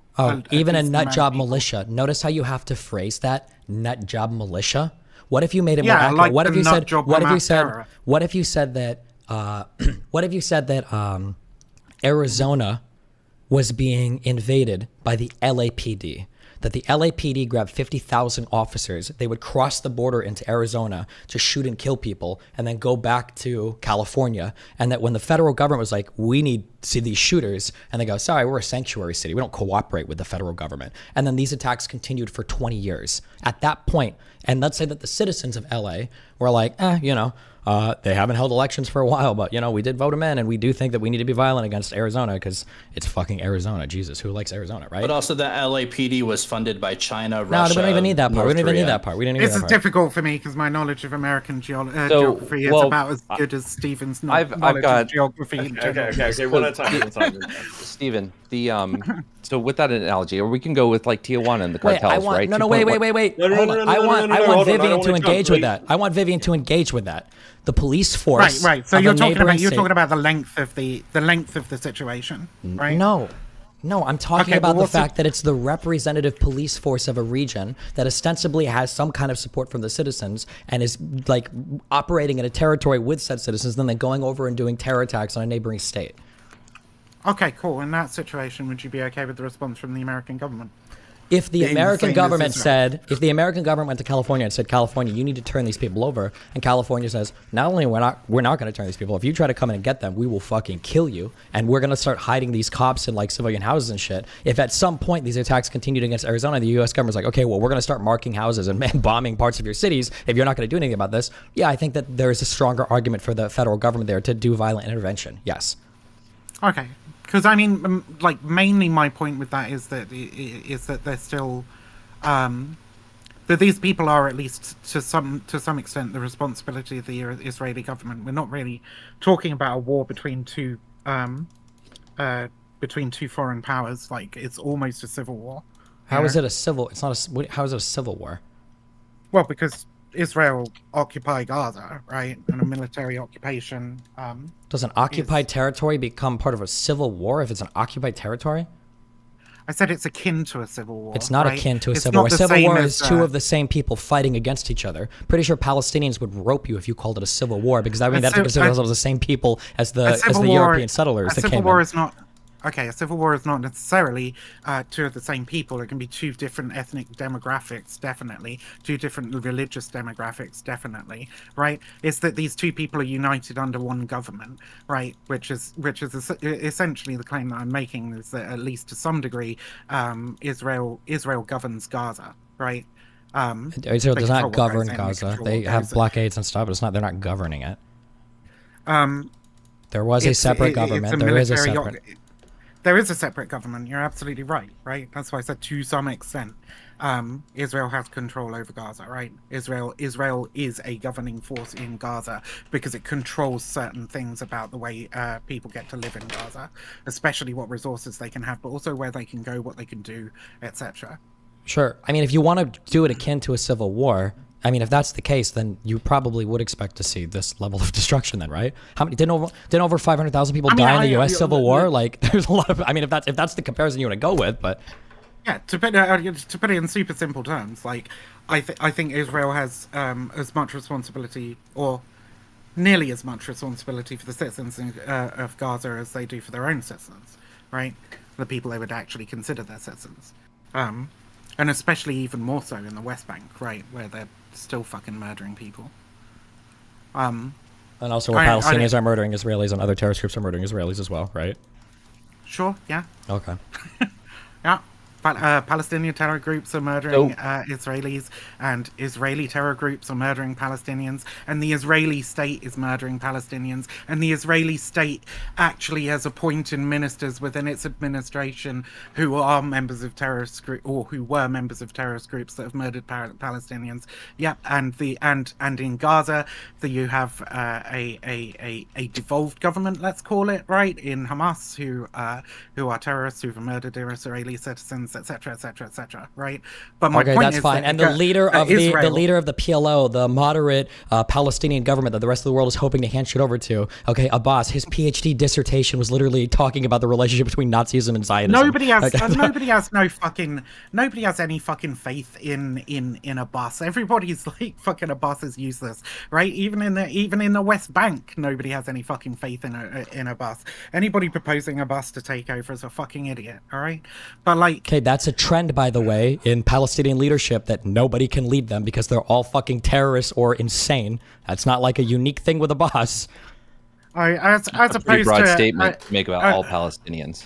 I said Palestinian leaders. Well, most of them have been involved in politics for a really long fucking time and have seen multiple wars, right? So yeah, I mean they're gonna be militants. Generally. Oh well, then that's an excuse for Israel as well, then too. So my question been is, in multiple wars as well. Yeah. I never said it was an excuse. It's just a reason, right? Like, I don't know why you're trying to keep pigeonholing me into like, oh, you're supporting Hamas, blah blah. Fuck Hamas. Absolutely, 100%. Fuck Hamas. Okay, fuck Hamas. Fuck any act of terrorism which deliberately targets civilians. The only reason that I'm talking about Israel targeting civilians is because that's what this conversation is currently about. If you want to have a conversation about what happened on October 7th and talk about how fucking awful and disgusting Hamas are, I'm completely fine to do that. I just don't think it's particularly useful, because what's happening right now, right, is that Israel are leveling half the fucking Gaza Strip. They're forcing the population to move further and further and further south. They've cut off, we now have a situation in which people are living on fucking starvation rations, don't have access to electricity, water, whatever, right? And we're looking at a massive humanitarian atrocity, and the attitudes of people in the Israeli government are what matters to this. Not the attitudes of people in Hamas, except maybe with regards to like how long you can make a ceasefire last. But I don't think that the Israeli government want a ceasefire to last. Of course they don't, because they want to get rid of Hamas. Yeah, because all the people that are screaming Hamas. No, they violated ceasefires before to continue to stoke it, because they want their military to seem much more superior in the region, to use their deterrence. I mean, they have, capacity. but I think they do really need and because to, they want to stall the political process. They do not want Gaza or Palestine to become a state. They don't. I think the Political Party does not want Gaza to become a state. Hold on. Literally, everybody violates ceasefires. Okay, number one, everybody fucking violates ceasefires. Number one, and number two, I mean, right now they probably don't want them to become a state, because who the fuck would even lead that Palestinian state? But they haven't for years, so we can't just look at it now and say, well, now who would want it? Because they've been doing this for years. I actually think, like, and there's like a difference in policy now, right? Because I think that previously there is this all-out attempt by Netanyahu, except for the small period where you have like a more left-wing government in Israel. There's this all-out attempt by Netanyahu and the people who sympathize with him to stop the idea of the establishment of a Palestinian state at all costs, right? But since October 7th, Israel has made its position very fucking clear that its military objective in this fight is to eradicate Hamas, right? And I don't think that they can continue doing what they've been doing, essentially focusing on suppressing the ideas of the establishment of a Palestinian state. I don't think they need to, right? Because I don't think anybody's in a position to establish a Palestinian state right now, right? I think they do genuinely just have to now try and follow what they said their objective was, which is to try and wipe out Hamas, right? So they're like, the ceasefire isn't going to last. There is it isn't going to be any lasting ceasefire. So we as the international community, not us here on this panel, because who really gives a fuck what we say or think generally, right? But our governments, at least, right, have to be placing pressure on Israel to abide as much as possible within the confines of international humanitarian law. In order to make the humanitarian crisis that is fucking inevitable, that is already ongoing, as small as possible, right? As less harmful, less people die, less people suffer, blah blah blah.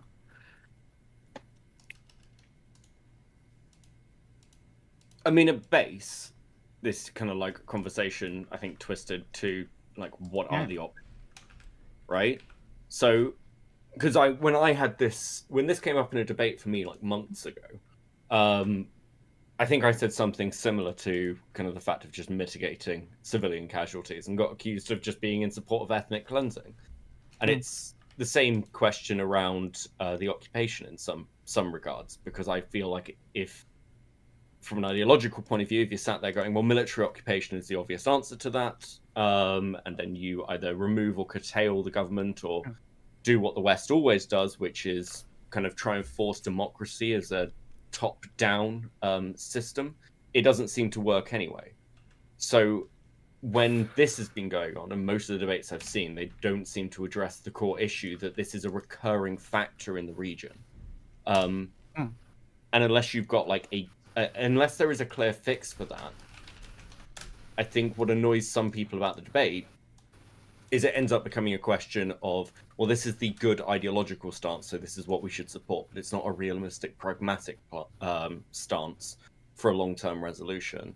And we can be outraged at things. I don't think that's an unreasonable want, but at the same time, it's like, well, what do you do in that situation? And I think as well, like watching a lot of people talk about and like, talking about the propaganda that's coming out of it, it's quite shocking, I think, to see the amount of people who are prepared to use images from Syria.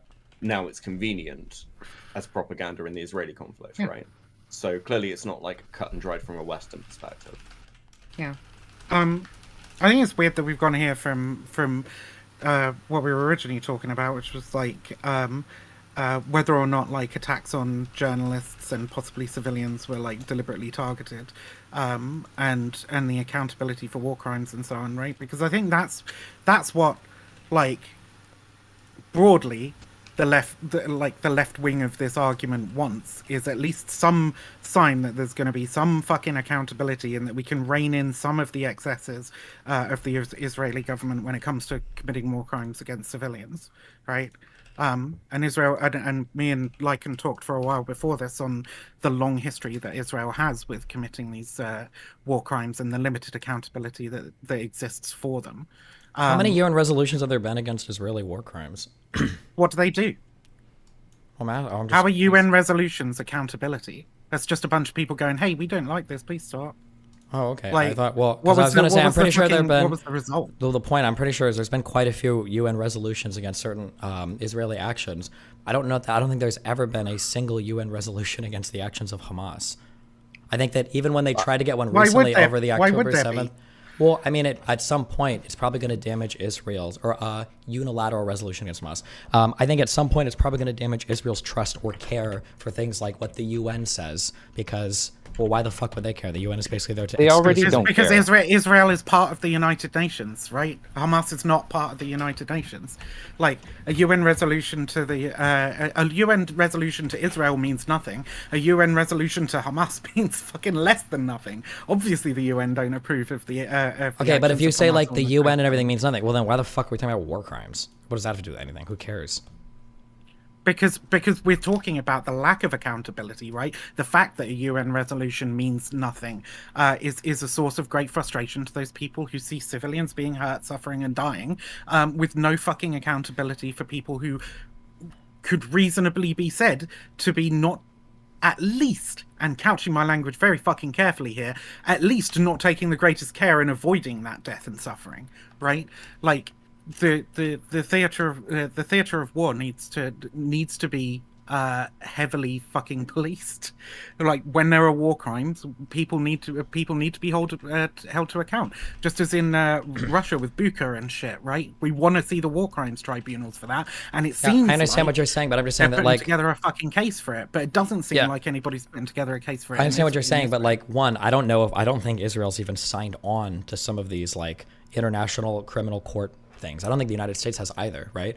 Why would Sure, Israel... and neither was fucking Coney, but he was still tried in the Sure. ICC. Why would Israel sign on to these if the enemy that Wait, the was chief... Coney tried in the ICC? I have no idea. Whatever. If I don't know if you try But yeah. individuals in the ICC or countries or states. I'm not even sure. But if Oh, you try Israel or individuals. the United States are not a party to these, and they know that their enemy's not a party to it, why would Israel care? I mean, Sorry. are we saying why should they care from like a legal standpoint, or are we talking from a moral standpoint? I'm saying in terms of why would Israel try to conduct itself in a way that puts it like above board for every single possible like war crime or I'll say above every Coney possible was war crime. tried in the ICC. Where if Sorry. they know that their enemies aren't held to that standard whatsoever, why wouldn't they just rely on their own internal metrics or military justifications? Why would they ever submit themselves ever? Why would we hold water for that when they continue to do egregious things in the name of whatever actions they want to take and against, internationally recognized human rights law? Why would we hold water for that? Like, fuck whatever reason they decide they're not going to do that. Why should we not, as civilians of the world who look at these actions, why shouldn't we have issue with it? Why would we defend that? Why would we try to find excuses for why they don't do it? Well, the first question is do we feel like Israel has a right to not care about submitting itself to the authority of the international courts if their enemies don't? I don't care about whether, I mean, first of all, they Because refuse to do so. Because they're They members know they'll of, get fucked if they do, but they're they members refuse of to cooperate with international. ICC. They're members of international. They're a member of international organizations that come with certain benefits and privileges.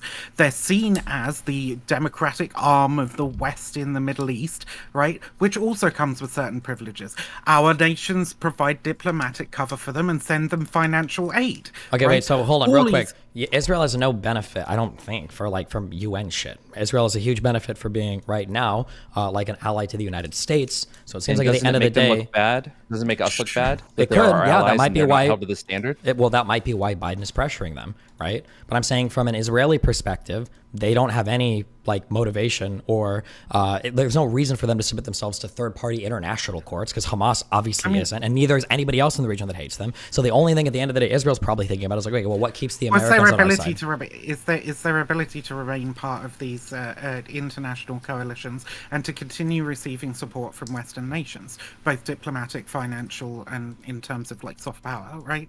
Like, I just Wait, don't what are we want- talking about right now? Hold on. Or I don't understand what you just said. Okay, well, because they are part of these organizations, they have to, at least ostensibly, agree to some of the rules of being part of these organizations. Sure, right? but like, here's like a question I genuinely don't know. Okay, you could shoot massive dunk on me because I really don't know. What has Israel gotten from the UN in the past like 75 years? Do they get anything from the UN? Like, what is the beneficial status there for them? I mean, probably their largest ally in the world, the United States, is a permanent member of the Security Council, and so they get to have a certain influence on certain resolutions. Yeah, but that are that's the passed by United UN. States, not the UN. Right, and the United States pretty much always votes in favor of Israel in the UN, right?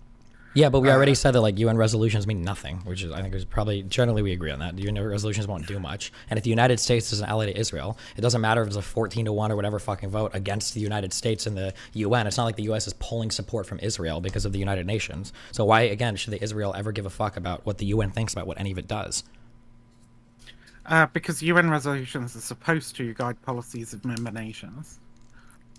Okay. And I mean, at the end of the day, the UN is the most, the most, if not the second most authoritative body on international law. If they're going to make assessments like this, it doesn't matter if they've been charged, a resolution has been passed. They put distinguished people on these panels or experienced people on these panels. They have multiple people that run the panel, and they do fact-finding missions with deep investigations, whether it's forensic evidence, whether it's a gathering testimony, video footage, and they do analysis and they make assessments. And they say, we find that this has been done in violation of international humanitarian law. These were war crimes, whatever. I mean, okay, but so why what? are we working so hard to undermine those bodies? Yeah, when I'm not trying to undermine the bodies. I'm just saying that these bodies are like clearly are preferential to the adversarials or the adversaries of Israel. Israel obviously doesn't give a fuck about what these third-party bodies say. So like we can scream all day about like war crimes, blah blah blah blah blah. But there's like if these international tribunals or whatever, or if the UN or all of these other larger third-party institutions don't hold any of these surrounding states accountable for anything, or don't hold Hamas accountable for anything, why the fuck would Israel try to play by that rule book?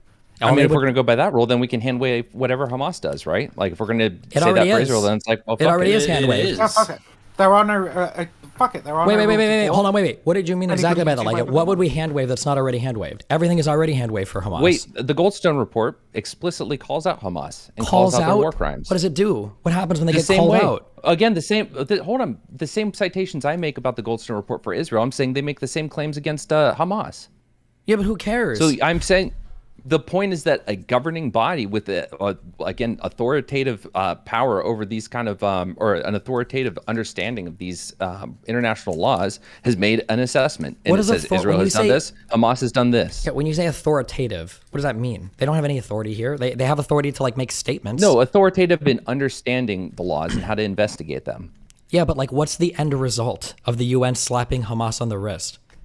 Also, the Goldstein report. Hold on. I mean, UN investigations can form the basis of prosecution. Manage to extradite people for trial at The Hague, for example. Goldstone. Which.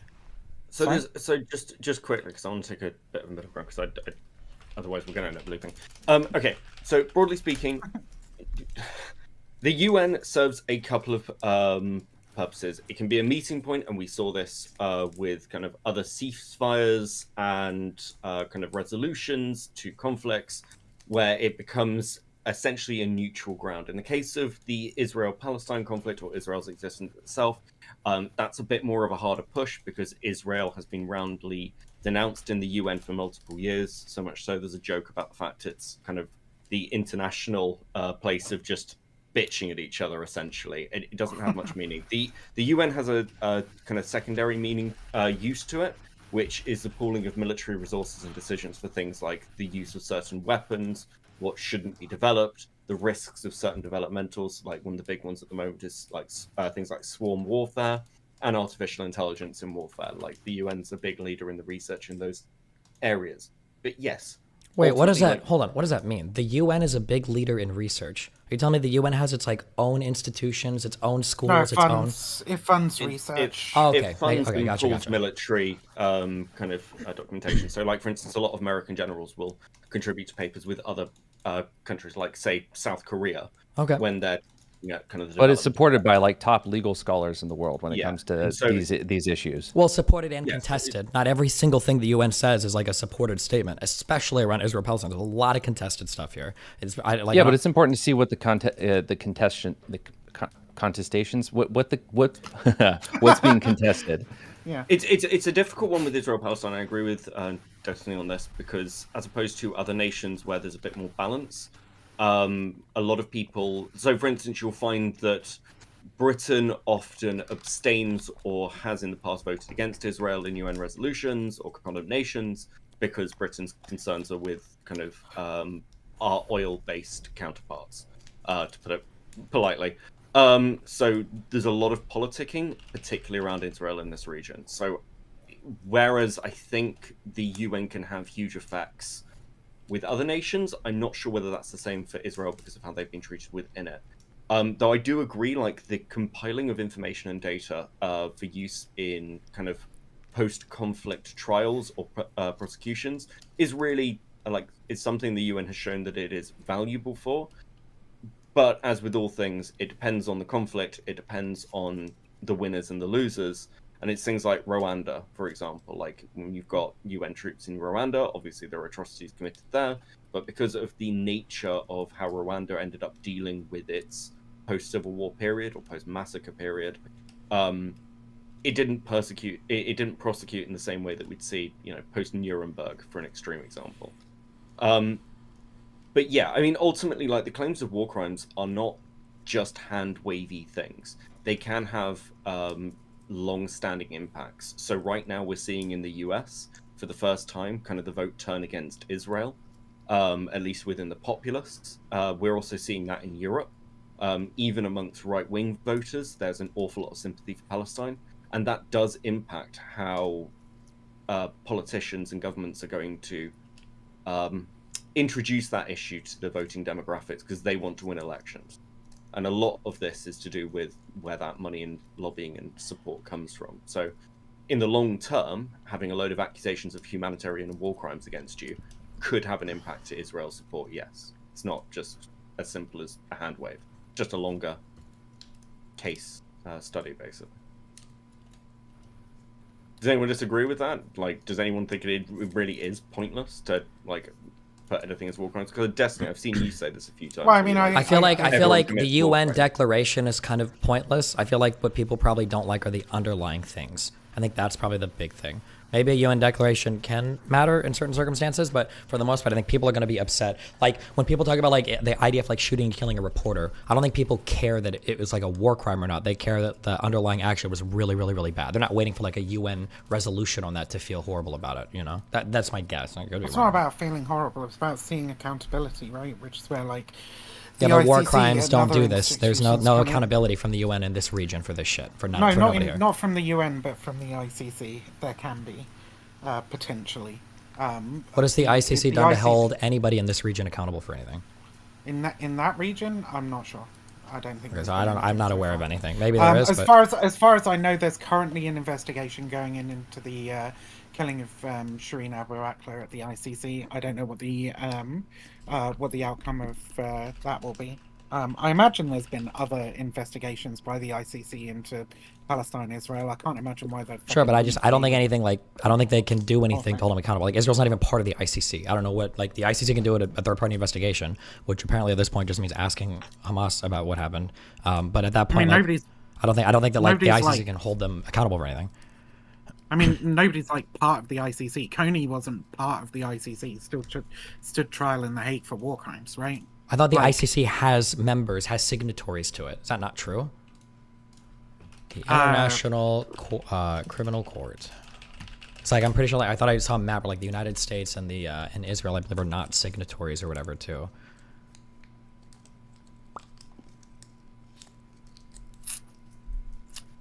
I mean, if you're talking about signatories to the Rome Statute. Yes. Yeah, that's what you were crazy. talking about. Yeah, when I look in the Middle East, it seems like nobody here is really, except for fucking Jordan. Nobody's really a signatory to this. So then, yeah, so. Cool. Did the Lord's Resistance Army sign the Rome Statute? I don't fucking know. They didn't. I don't even know if they. I don't know if. Oh, they definitely existed when it was signed, but I find it very difficult to believe that they would have signed the Rome Statute. But Coney's still tried in the ICC, right? I don't even know if that's true. I have no idea what that even was. That true? Yeah, Coney cases, Joseph Coney. Let's see.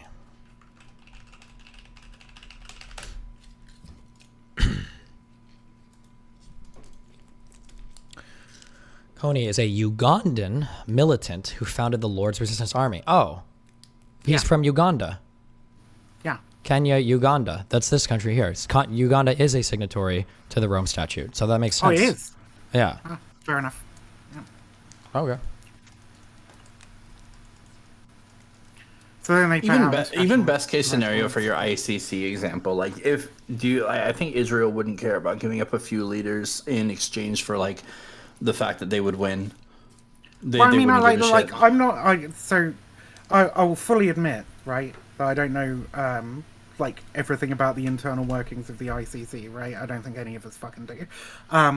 But like, I'm not the only person suggesting that the ICC could potentially intervene in the case of Israel-Palestine, right? Not only are they investigating the case of Shireen Abu Akleh, but I saw something yesterday, I think, about South Africa adding themselves to 4 other. It was either 4 total with South Africa or 4 other nations that are calling on the ICC to open a criminal investigation into Netanyahu.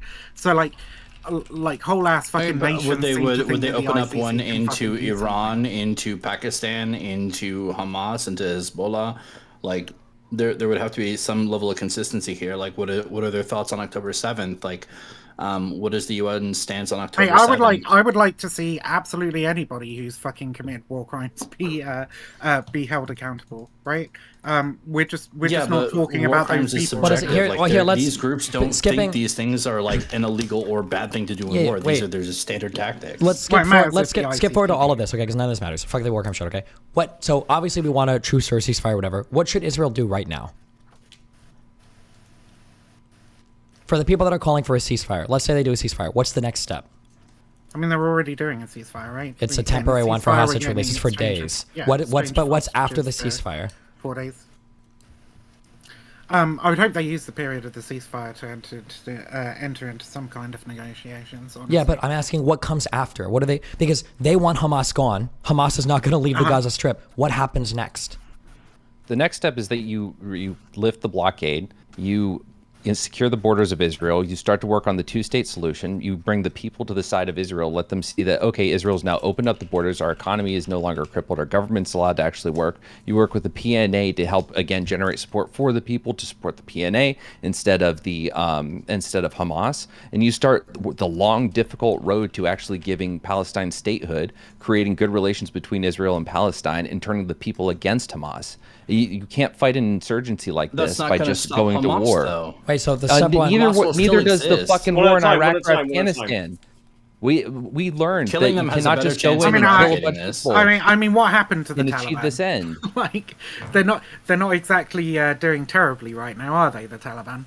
No, they went to their hidey holes, and then the moment that we couldn't continue to do the protracted nation building, which again, Reuters, yeah, no shit, you know what I fucking mean. And now reading this fucking Reuters article where experts are saying, or I'm sorry, this one's Haaretz. The Reuters article where experts are saying that Israel's looking at an Afghanistan-Iraq insurgency situation. So yeah, we've seen this time and time again, and we learned in Mosul, we learned in other places in Iraq and Afghanistan that if you want to actually successfully fight these people, you need to bring the people to your side. And you are not going to do that when you have a crippling blockade that is a giant human rights violation that is detrimental to the existence of the people in Gaza. Well, the blockade would have helped in Afghanistan for sure, because even if they came back from their hidey hole, there would have been a blockade to go through. Okay, wait, can we also argue, hold on, you're picking examples where this worked, okay? Couldn't we find the total opposite examples? Like, should we have played the appeasement game with Hitler, or that didn't seem to work? Should we play the appeasement game No, we're not talking about appeasement. We're not talking appeasement. You are talking appeasement. You're talking about, because they did October 7th, now we're going to relieve the blockade. Appeasement was No, if you want to go ahead... Should we have done appeasement with Al-Qaeda? Should we have done appeasement with ISIS? Like, are these groups that we just give them? We're not talking about appeasement. We're not talking about appeasement. We're talking about working with the people. Are you saying that, no, we actually, because this is what I want to talk about when she brought up her Alabama example, and you turned it to the LA police one. Like, to what degree are you willing to damage the lives of 2.3 million people? Like, what's the number of people that have to be dying per year for you to say, no, this is okay? I'm not sure, but when 70% of them are... No, give me a number, because you tried to push me to a number of how many fucking people dying. What's the number? What are you asking? Give me a number. How many people a year need to die for you to say, okay, blockading and doing what we've done to Gaza, what Israel has done to Gaza for the last 17 years, 2.3 million people, 1.5 at the start of the blockade, for all those years doing what we're doing to them, how many people have to no longer be dying a year for that to be justified? Give me a number. How many people have to, are you asking, what is like the yearly deaths? Is this during combat operations or not combat operations? No, non-combat operations, civilian deaths. How many people have to die, Israeli civilians? How many people have to die a year? And then you want to cut that number to a certain point and say, okay, this is justified to damage the lives of 2.3 million people to an excessive degree. How many Israeli citizens need to die for how many Palestinian? I'm trying to follow this question. You're asking me 2.3 million people under the blockade and the effect the blockade has had on them, right? Yes. Okay. You understand that's horrible and it's been significantly detrimental to the people of Gaza, right?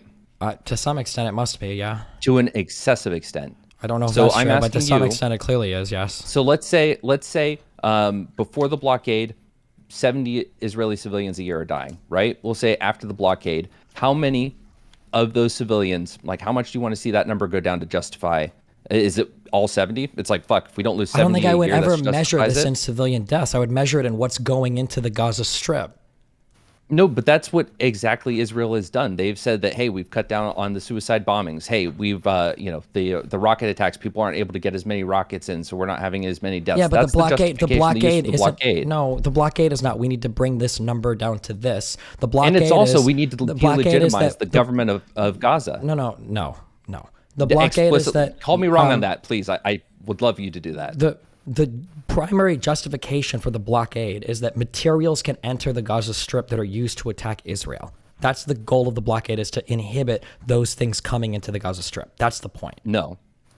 It was to delegitimize Hamas after their election, and it was to provide security. There were two. It's twofold. It's why was political it to and it's delegitimize security. Hamas? Because they no longer wanted Hamas to run it. Because why? But the point is, it's wait. Why didn't they want Hamas to run it? I'm sorry. Do we want to go through the history again? It was because Hamas was a fucking terrorist organization that was attacking Israel. That's the whole point. So wait, hold on. 2014. Did Hamas agree to renounce violence? Did Hamas agree to acknowledge Israel as a state? Did Hamas agree to operate under all other previous negotiated accords with Israel? I'd have to check, but wasn't this the answer is yes. Hold on. Was this the same year in 2014 when Hamas said the PLO doesn't speak for us, the PLO can't represent any of our things, and we're going to negotiate as a totally separate entity? Are you sure, 100% sure about that? 100% positive.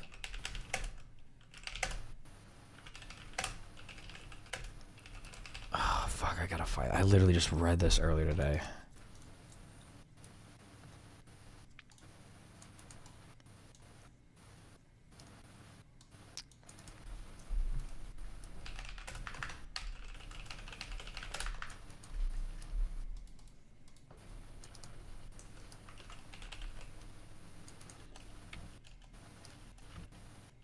Was this before or after Protective Edge? This was before Protective Edge.